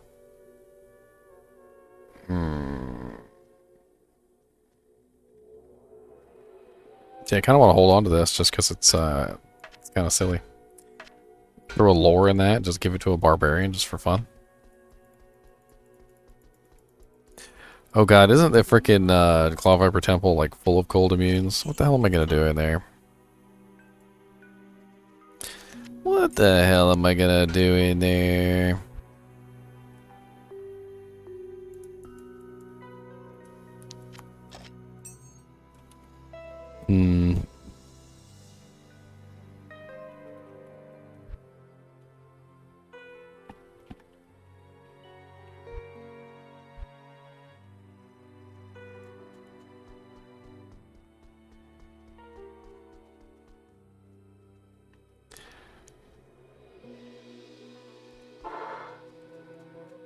What the hell? Why is my portal in Dry Hills? Ugh, I was going the wrong way, wasn't I? The silliness. I'm like, why the hell am I in Dry Hills? Going backwards. And you didn't even say anything, Sevatus. Yep.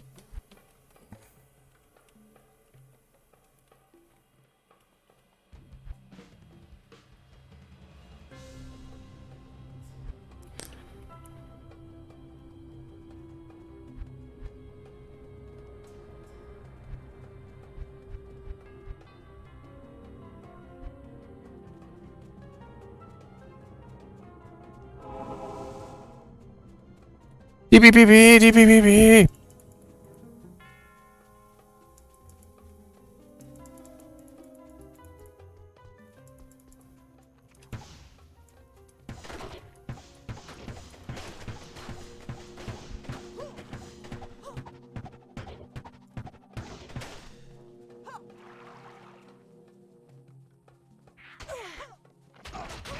Lord, he always asks me stuff right when the monsters show up to kill me.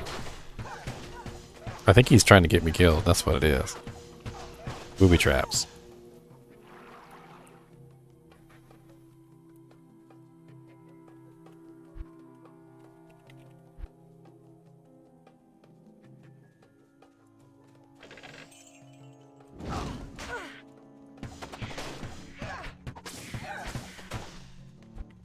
He didn't know what TPPP means. But he said he's been playing for 20 years. That's like common. That's like one of the most common slangs in the game. Like, I can understand some of the ones that, like the more rare stuff, but TPPP is like dead common. That was around even 20 years ago. And I can see that it's still around too, because people will still, I mean, you join a game, they're like, TPPP, TPPP. A circlet? It's a percent lifesteal circlet. I'm gonna go. Pew, pew, pew, pew, pew, pew, pew, pew. Come on, itches. I need some goal runes.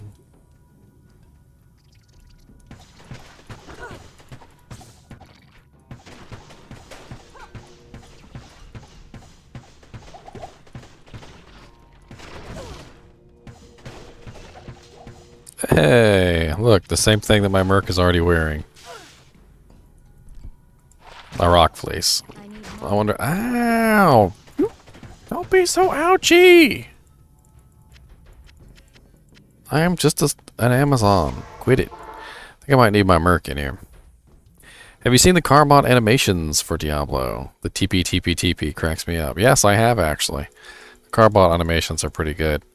I was especially laughing during the part where the Necromancer goes to hell to fight Diablo, and when he goes to hell to fight Diablo, Diablo uses one Fire Nova, and all the skeletons die in one hit. And I was I was laughing because that's a common occurrence among Necromancers, because you don't build your skeletons correctly, and your skeletons aren't strong enough to withstand Diablo's fire. So Diablo literally two-shots your skeletons, and it's freaking awesome that he included that in there. One shot, two shot, sometimes three shot.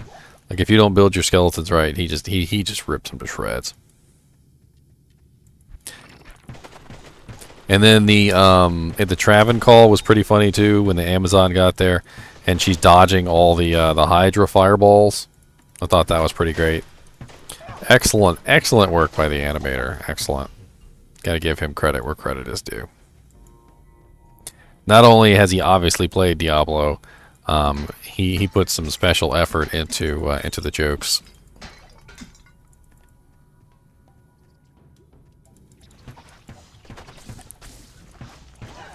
I mean, I only skip it because I've only heard it 1,000 times. I literally, when he like says his speech, I literally say it. Like, especially Iswal's. Like, Tyrael was a fool to have trusted me. It was I that arranged for the prime evils to be resurrected from the burning hells. You know, something along those lines. I can't remember.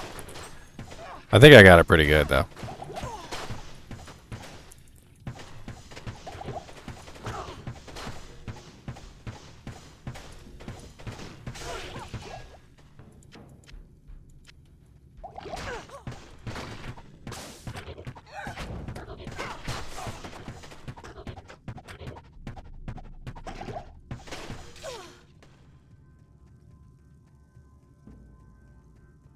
If you guys have never taken a look at Carbot animations, go on YouTube and check that out. It's called Carbot animations, and he does a lot of really cool Diablo videos.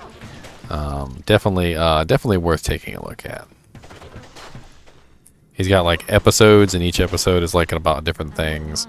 Like some of them are about like Mephisto, and some are about the Traven Call, and some are about like killing Diablo and things like that. It's all really awesome.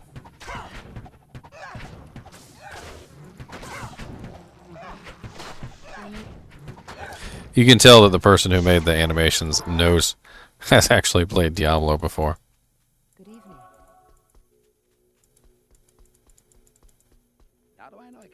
How do I know I can trust you?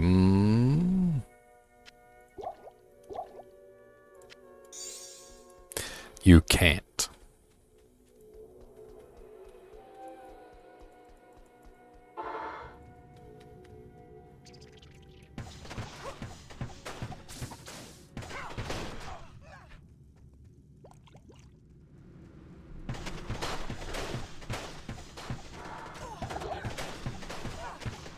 Oh, everything pop like beef jerky in my mouth, chewing up 'cause it tastes so good.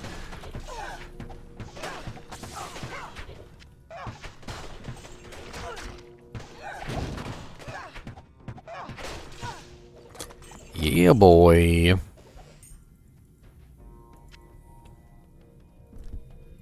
What's you? Fire resist 10%. You know, I can hardly turn down any resistances right now since I'm in the negative on, like, everything. And yet I'm still not dying, so, you know. I can only chalk that up to good gameplay. I'm doing a good job preventing myself from dying. That's really all there is to it. A good positioning, making sure that I'm far enough away from the monsters that they're not hurting me.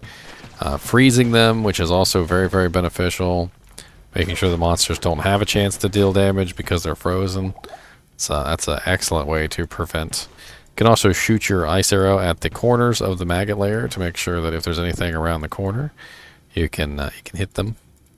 It's also useful.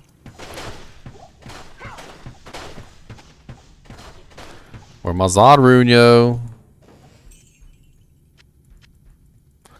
I ain't see a single Zod rune pop out of them itches.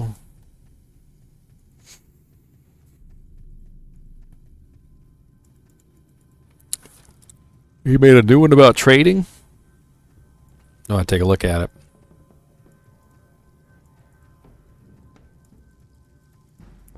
I hope somebody swapped out a Shaco for a Harlequin's quest for a Shaco with an emerald in it.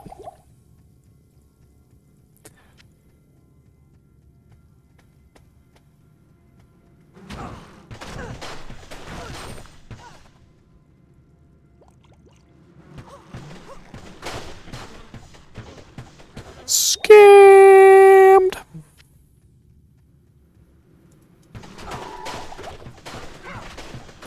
Oh yeah, look at my L rune drop. I know y'all jealous of that L rune drop. Y'all wish you had sick L rune drops like me. Y'all wish you could get them sick L rune drops.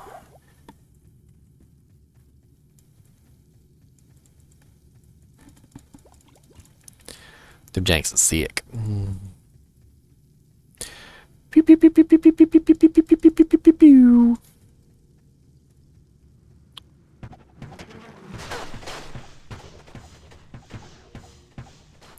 Yeah, boy. Like these nice long straight hallways where I could just murder everything in a row. Perfect place for a freezing arrow, Amazon. Just absolutely perfect. Can't dodge my arrows cause you're stuck in a corridor and I'm gonna kill you like all the rest.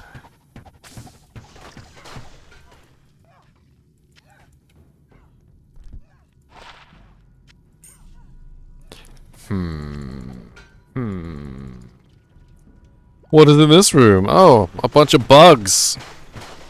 Die, bugs. Not enough mana. I need mana. Why does it feel like they're dropping less items because I'm freezing them all and killing them in like 2 seconds? Where my Zod rune at, yo? Where my Zod rune? Zod runes drop here. Where's my Zod rune? Don't tell me you ran out of Zod runes, alright? You barely hand them out. I need mana. I don't know who's carving the Zod runes, but y'all need to light a fire under his butt. Light a fire. Like a literal, actual, real fire. Go ahead and just light it.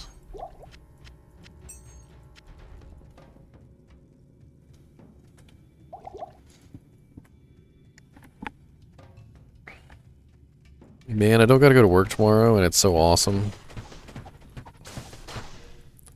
All I want to do is stay home and play Diablo, guys. I don't understand what's wrong with that. Why can't I just stay home and play Diablo?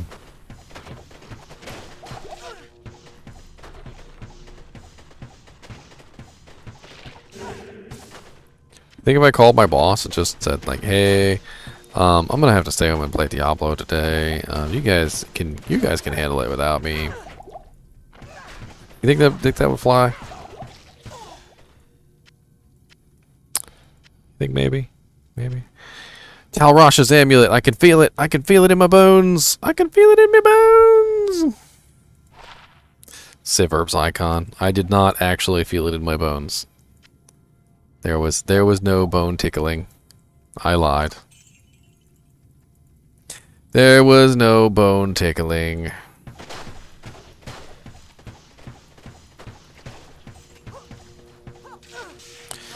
Immune to everything and lightning resistant, and I cannot kill it. I'm gonna have to politely ask all you maggots to die. Just really politely. As politely as humanly possible. And then we're gonna finish this guy off with magic damage.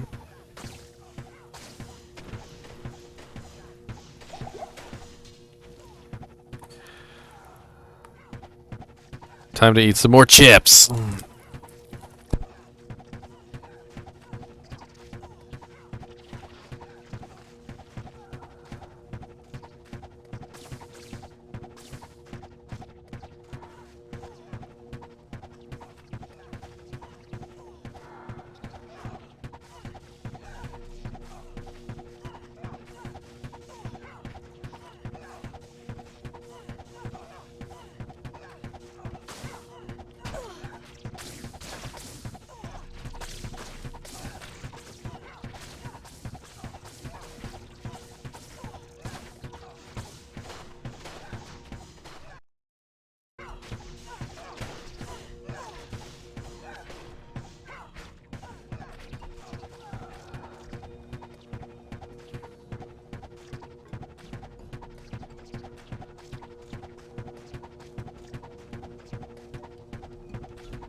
Neverworld, I know you lying.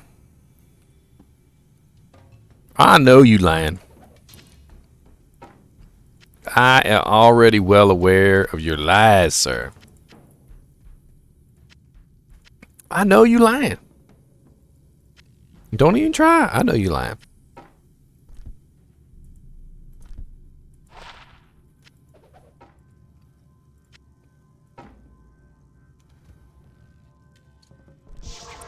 Don't take drugs, Neverworld. Alright, I don't care. Don't take drugs. Drugs are bad, okay? Drugs are bad. Kids, don't do drugs.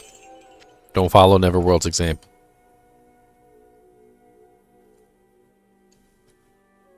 +2 P and B, +2 summon, +1 skeletal. Nah.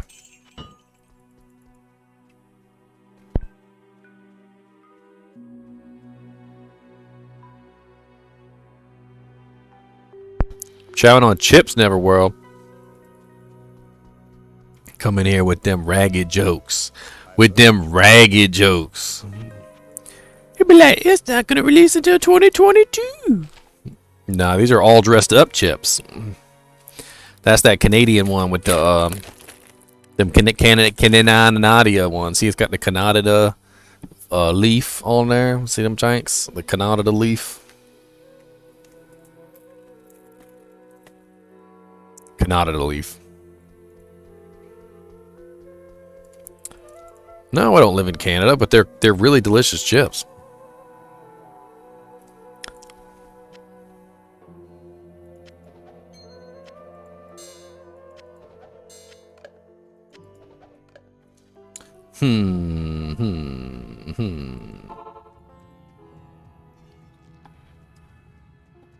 I live in Virginia, Neverworld.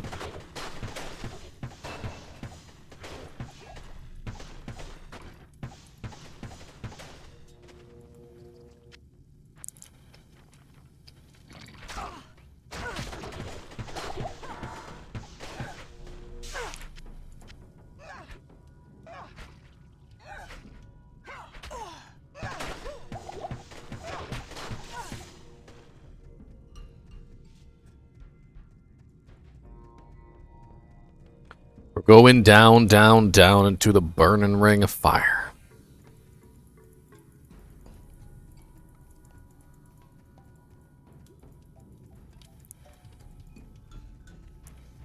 I think if I really were in Diablo 2, I think this is where I would lose. I could do the depths of the burning hells. I could do the demons. I could do all the stuff, all the evil monsters, you know. But I don't think I'm crawling in the maggot lair. I'm gonna be honest. I think that's where I draw the line. I don't think I'm going into the maggot lair with maggots large enough to eat my face. I don't. I feel like that's where Daniel would not make it.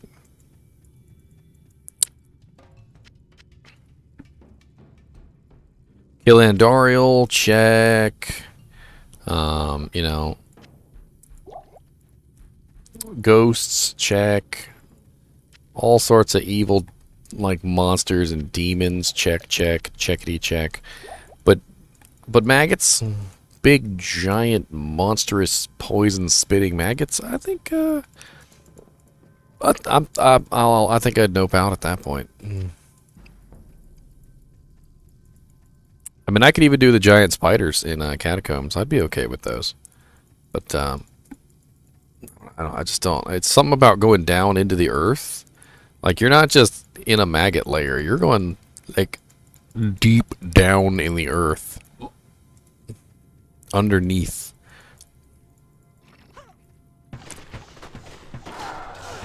That takes a special kind of person.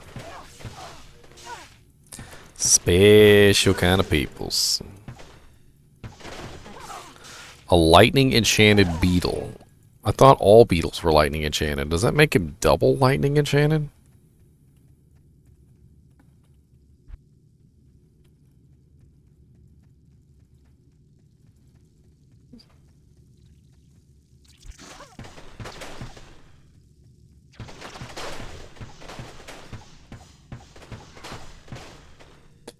Double lightning. Double lightning.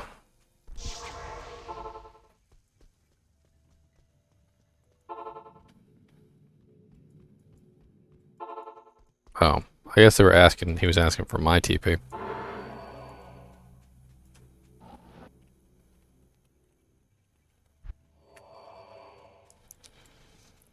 Gotta find the Claw Viper Temple. Ba ba ba la la la do.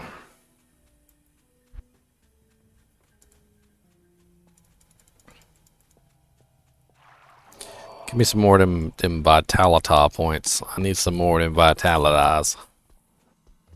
All the Vitalities that we can get.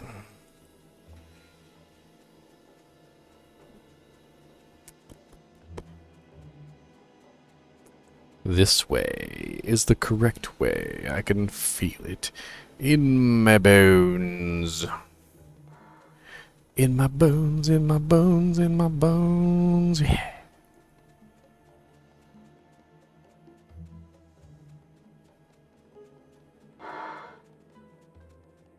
I was looking on YouTube the other day, and Markiplier was playing.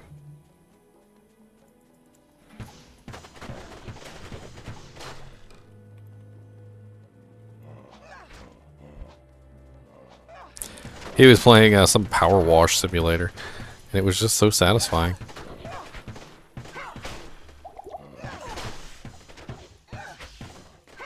Not enough mana.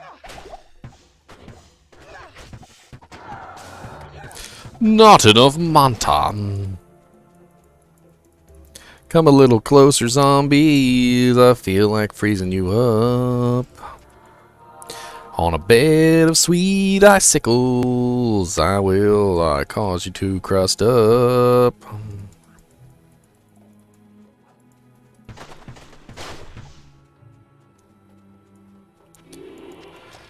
I mean, just as viable as Frozen Arrow is. I mean, a Frozen Orb is, I guess. Frozen Orb is cold damage, too. I mean, it's nice AoE cold damage, and there's tons of cold immunes, so...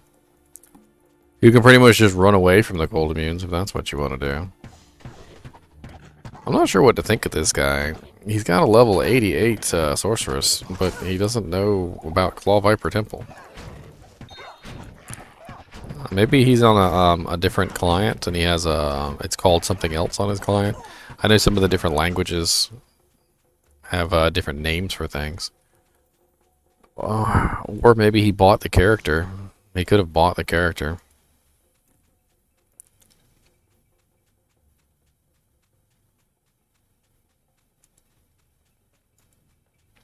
It's always a possibility.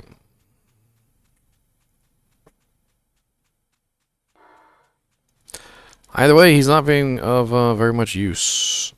So, there's that. Let me check my map real quick. I mean, I've already explored, like, everything, with the exception of that area over there, which is right next to the area I came in. What are the chances it would be right next to the area that I came in? That seems rather unlikely, but let's go check anyway.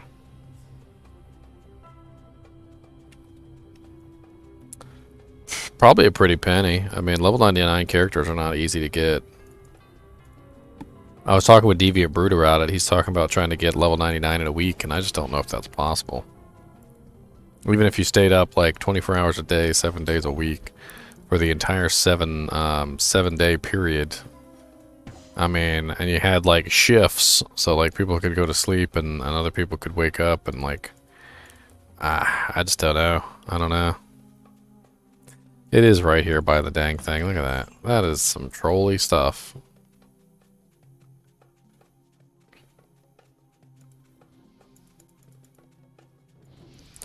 I mean, yeah, that's a thing. Some people will go and find the EXP shrines. Oh, well, I don't think I can do anything in this area if all the monsters are immune to cold. I might be up Poop Creek without a paddle. I mean, they don't seem to have very much HP, at the very least, so there's that.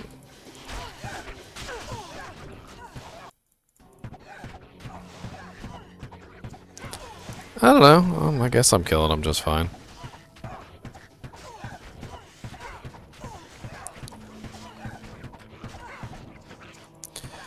That's when you swap to Lightning Fury. Wait, I'm supposed to have a swap, Neverworld?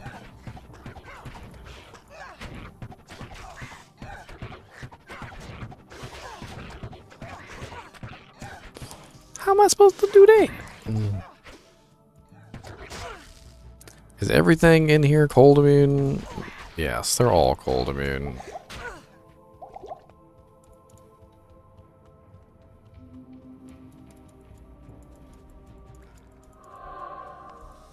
I just need a secondary skill, is all. I never built a secondary skill because I was too busy having fun with my Frost Arrow. Secondary skill. I never really did decide on what I wanted my secondary skill to be. Oh, what was I gonna build? Uh-oh.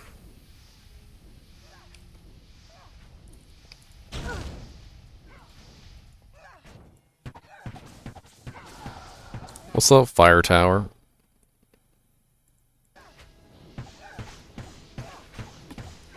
This thing immune to cold too? Doesn't say it is. I do more damage with Magic Arrow.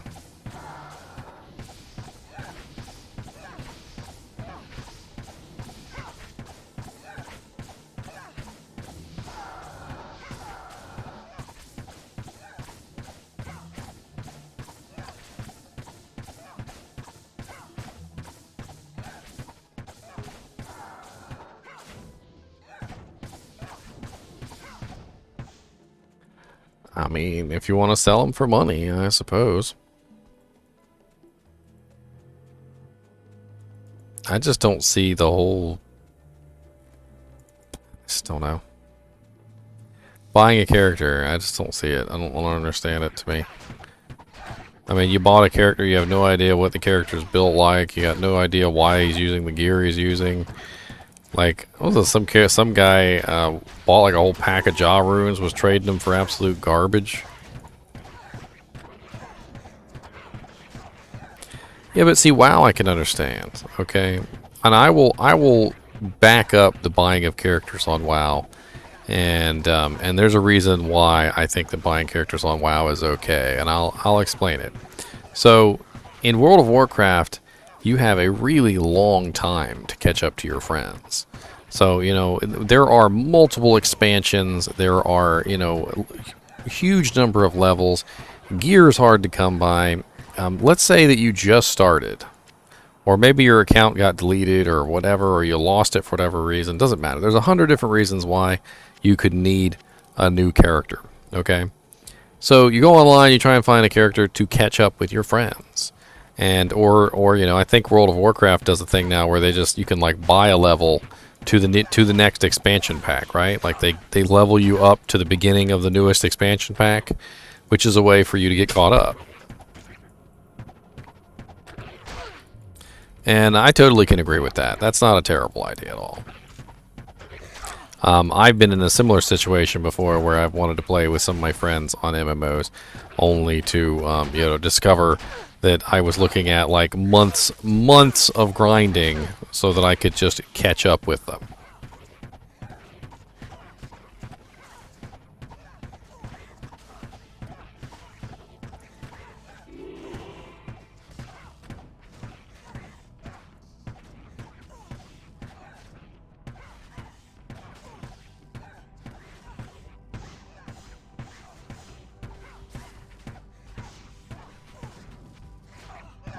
But I mean, there's also something to say about that too, because I feel like even though it does have a significant and real purpose, and that real purpose is actually a very nice one, I feel like it can also be abused just like any other, you know, function of a game that may or may not be used actually for its intended purpose.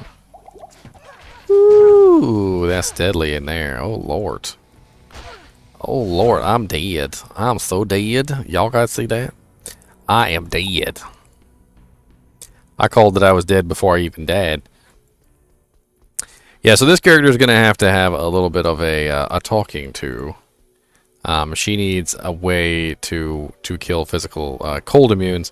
We're going to have to work that out. We're going to have to figure out exactly how she's going to achieve that in a meaningful way, as opposed to what she's doing right now, which is not the greatest.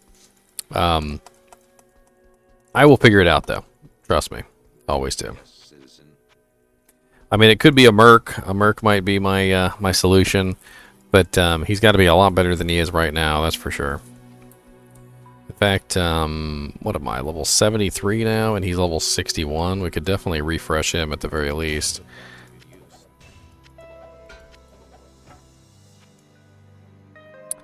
So we need a man.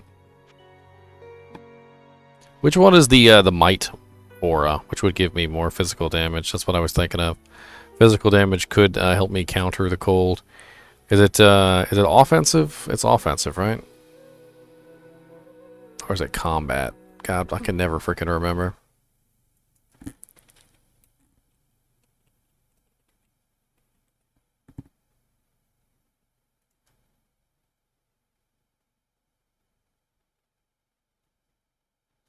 Yeah, offense. Okay. So that offense is level 72. That'll be nice. Mizam. And you can have the rock fleece.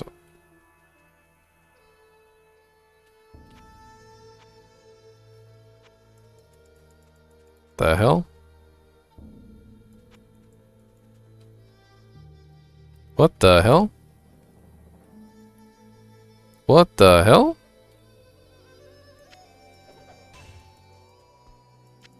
What the hell? Are you guys seeing this?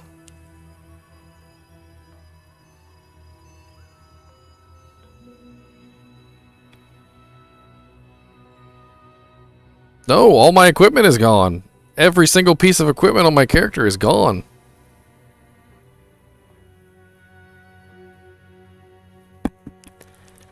Every single piece of equipment on my character is on. Oh, that's right. That's right. I was like, wait a minute. Why am I putting on the equipment? I'm like, oh yeah, that's right. Because I'm naked. Where's your freaking meat scraper?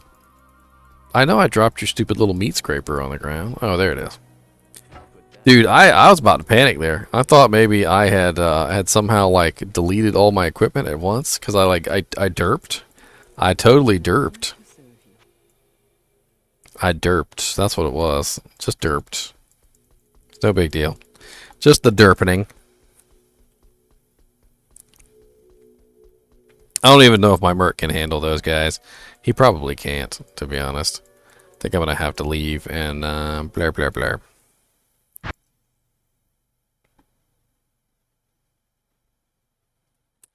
taco balls.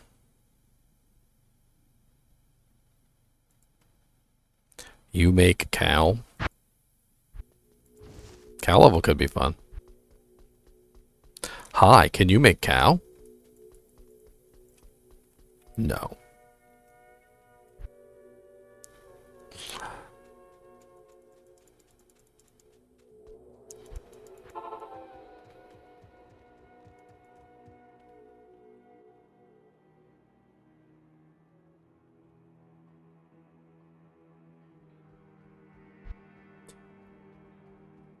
You make space cow 1.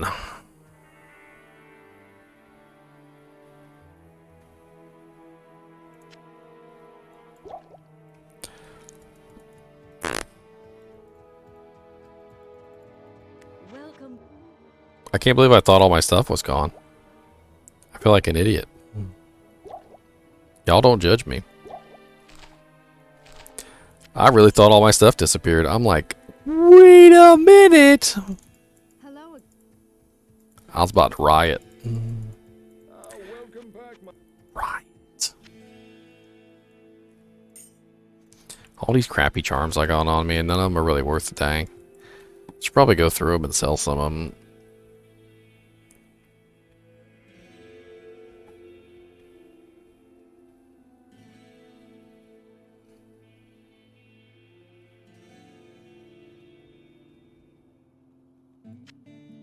Impossible.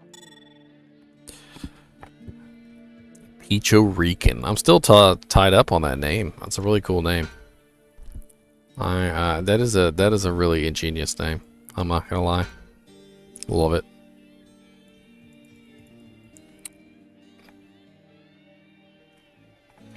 Yes, Nick the Wizard. There is going to be a beta for Diablo II Resurrected that was announced to be in August. We are in August. We are currently impatiently awaiting the beta. We've got word that the beta is going to be in 2 phases, one for people who pre-ordered the game and another for everyone else. And we also got word that it was going to be weekends when people are able to play. And then on top of that, we also got a leaked date from the Xbox website, which may or may not be a placeholder, of August 17th. So, oh yeah, it is 1 o'clock, Picho Regan. I think I might have to go to bed too. I would like to get a nice long sleep tonight. A nice long sleep. The longest of sleeps. Alright. Alright, ladies and germs. I'm going to head out. I hope you all have a fun night. And whenever I get information on Diablo II Resurrected, I promise it will be up. If you follow me on YouTube, as soon as I got the information on that Xbox, for instance, the Xbox date, I posted that on my YouTube page immediately. So, you know, swing on by, hit the subscribe button, stick around, maybe hit the bell too, so that just in case we get like a midnight drop or something of Diablo II Resurrected beta, that you know, you can see it. And oh, thanks Nick the Wizard for the subscription, man. Appreciate it. Sorry that I'm leaving right as you subscribe, but I do stream like every single day, so you know, come on by at usually around like 3 to 4 EST is when I start, unless for some reason I'm delayed. But I'll be here. Anyway, as always, thanks for watching, and keep watching.